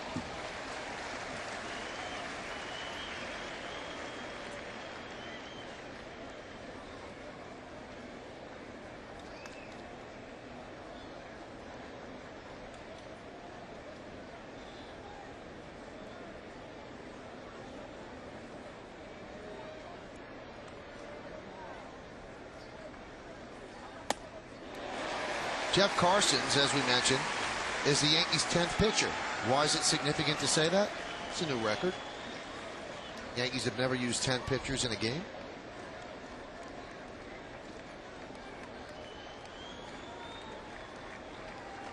And Joe Torre didn't want to use 10 pitchers in a game. There's still some left, though. You got Clippard, Bruni, DeSalvo. Vizcaino and Chamberlain really aren't available.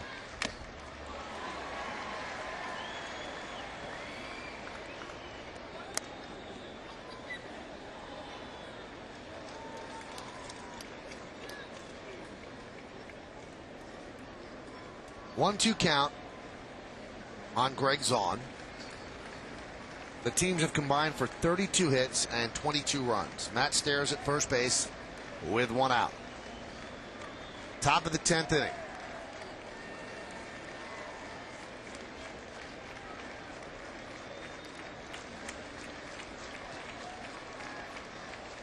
And the pitch. Driven deep to right field, but foul into the upper deck. Last night he was able to keep it in the park. Fair. What Liner was talking about, that low inside pitch from Bruni, and he sent it down the ballpark for his 10th home run. You like it down and in? I did. So did Oscar Gamble. He was known as the rake man. Yeah, that was my sweet spot. I'll be raking that. Raking means lifting it out of the ballpark. Runner goes. Foul back. How about Matt Stairs going? Yeah. So the Blue Jays trying to open up a hole in the infield. That's a break. It's a break for the Yankees. He had the base stolen easily. Good jump. Carson's never looked.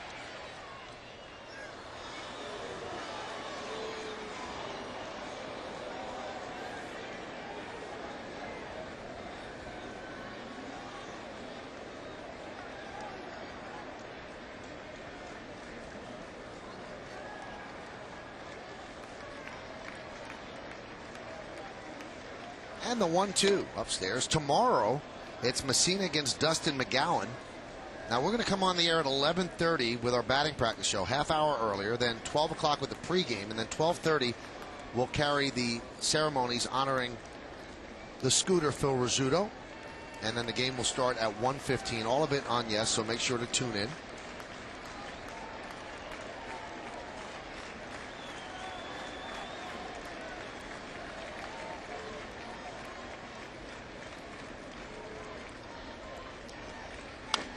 And Zahn fouls it away.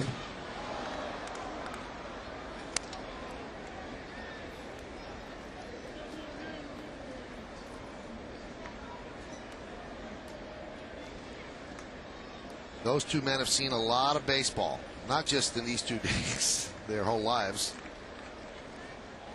Joe Torre, a long career as a player and a manager. And These are tough games for pitching coaches and managers. Somebody's going to win, though. And somebody's going to be very disappointed, Gibbons or Torrey. Yesterday it was Torrey, the 2-2. And popped up by Zahn. Sky high. Cano calls off Betemeat. And there are 2 outs.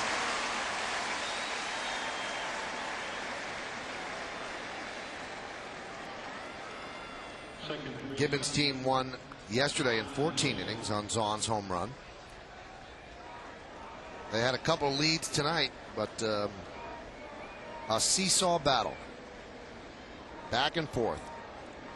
Momentum changes, shifts, and it all adds up to 11-11 in the 10th.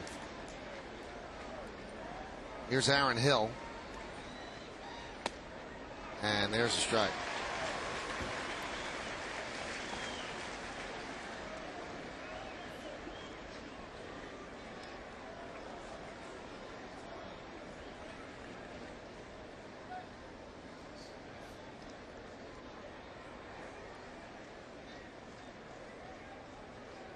Long set by Karstens, and the pitch. Driven deep to center field, giving chase is Melky Cabrera. He's on the run. He's going to have to play it off the wall. Let's see if the run will score. Stairs rounding third. Here he comes. Here's the throw home. He is out! Good throw by Cano. Good tag by Posada. And Stairs is out at home. 8-4-2. And John Gibbons does not like the call. Quickly played off the wall. Cano fires home. And a good scoop and tag by Posada to get Stairs. And it remains a tie game. We go to the bottom of the 10th. 11-11.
Stadium, but on the last play to nail the runner from going from first to home, Melky Cabrera barehands it, makes a good cutoff throw to Cano, but watch the ball hit the mound and just scoot towards home plate for Posada to put the tag on Matt Stairs. They got a little bit of a break when that ball hit the downslope of the mound and just shot it towards home plate, gave it a little extra boost, and that was the difference in Stairs being caught at home. Now, John Gibbons didn't like the call, but Angel Hernandez made a good call. He tagged him. Posada did on the chest before the foot hit home plate. So that was a good play by Posada, hanging in there on that roller toward home plate. Here is Posada, and he swings at the first pitch. Drives it down the left field line. Giving chase is Lind on the run. It's a fair ball, and it bounces into the seats for a double.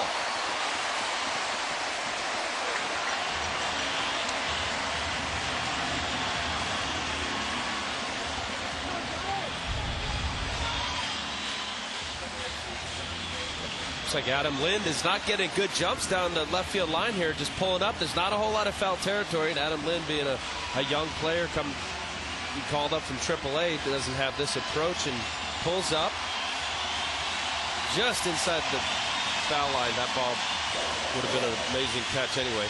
Another 3-hit day for Posada. He comes out of the game, and the Yankees will send in a pretty good pinch runner, Johnny Damon. He is the winning run at second base. Well, here's Jason Giambi now. Giambi has not had a good day. He's 0 for 5 with 3 strikeouts. And it looks like they'll intentionally walk him. So they're looking to set up the force. They avoid pitching to Giambi, and they will turn their attention to Robinson Cano.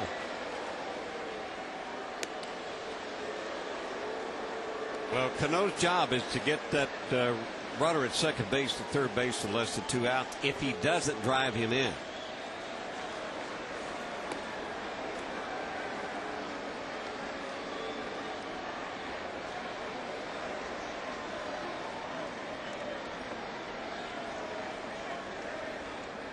So an intentional walk to Giambi,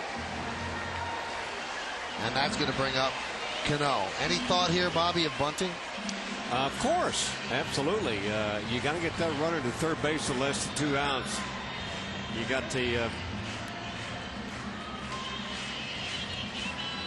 that's what Mattingly and they were doing, but you got to force that move, you know, because you got to get him down to third base with less than 2 outs.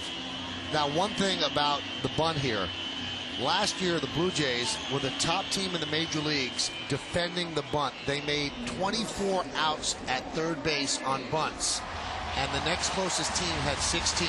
Well, here's what Cano is supposed to do if he's asked to bunt, and I wouldn't see why he wouldn't be here at this time, because Larry Bowa's going over with him right now, and he's got to make the third baseman. If he's going to bunt it down, you got to make the third baseman field the bunt himself. Bring him in there. That leaves third base wide open. Hey, here at Yes, our award-winning Yankees coverage doesn't end with the final pitch. Stay tuned for the Nissan postgame with Bob Lorenz to get a recap of all the key plays from this game with the Jays, as well as highlights from around the league. Plus, Kimberly Jones has the inside scoop from the clubhouse. The Nissan postgame, it's coverage you won't get anywhere else, and it's only on Yes. So here is Cano. He's 0 for 3 with 2 walks and 2 runs scored. Bottom of the 10th inning, an 11-11 game. And he was squaring the bunt, takes a pitch high. Bowa will go through the signs.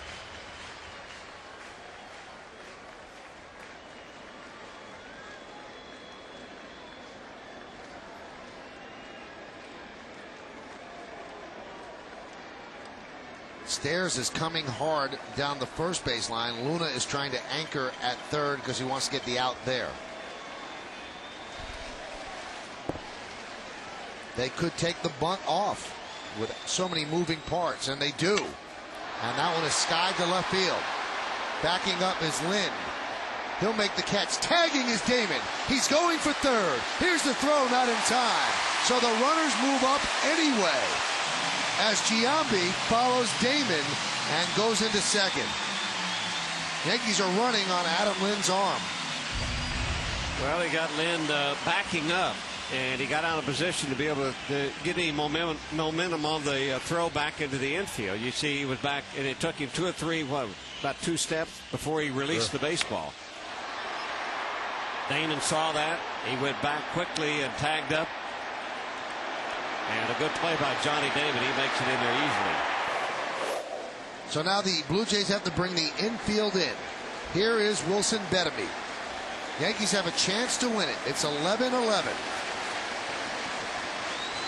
And the pitch. Foul back. Your average goes up, about 100 points when the infield comes in. Not much lateral movement for the infielders. If the ball is hit sharply, it's got to be hit right at you. Damon is an outstanding base runner. Yankees 90 feet away from winning this game. Bottom of the 10th inning. Towers on the mound. He works from the stretch. And the 0-1. There's a strike, 0-2.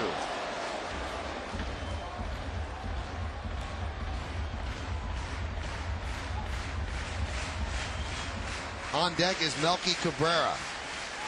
Most of the Yankees poised on the top step of the dugout.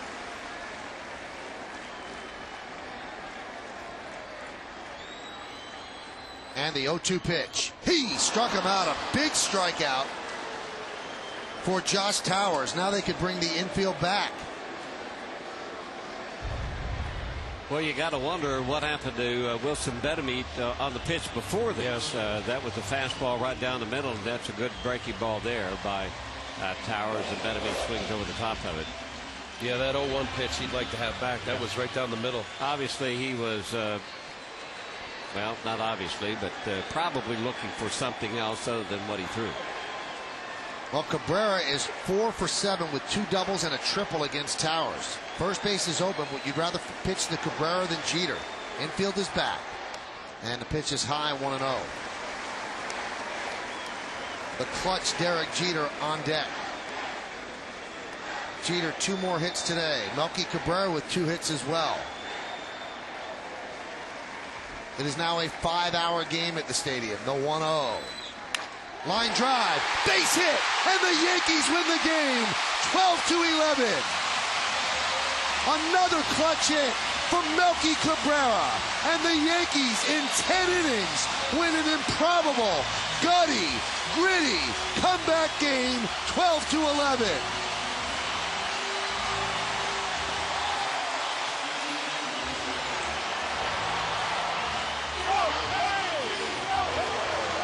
Well, it took exactly 5 hours. It had all the twists and turns and agony of bad pitching, bad plays, big hits, clutch hits, and it ends with Melky Cabrera's line drive single to right center that scored Johnny Damon, and the Yankees win 12-11. And a low inside pitch, and Melky, lines it hard over the head of Aaron Hill. And what a satisfying win it is for the Yankees this evening, I guess. It has been a hard-fought game. You see Greg Zahn, who was at the catcher's position there. He just could not believe it. They had fought so hard. Comeback after comeback after comeback. Same for the Yankees. And you can see the jubilation in the Yankees after winning this game by the score of 12-11. Well, they don't even get to extra innings unless Alex Rodriguez has another monster day. He did that, and he is with our very own Kim Jones in front of the Yankee dugout. Kim? Alex, you almost look like a heavyweight fighter. How did you guys keep coming back in this game to win it? I tell you, I've never been involved in back-to-back games like this. It's unbelievable. Give those guys a lot of credit. They're playing as hard as they can, and so are we. Today was just a great win. Joe Torre hugged you just before we started this interview. What was going on there? Well, like I said, it was a heavyweight battle. The last 2 nights have been unbelievable. I felt this is the kind of game that whoever hit last would win. How about the day Melky Cabrera had the game-winning hit, and he had started the play that got stairs in the top of the inning? Melky's been swinging the bat a lot better the last 3 days, and yesterday got some results, and today he was a hero. You're hearing the MVP chant. You kept the Yankees in this game. Were you as comfortable in those clutch at-bats as you looked?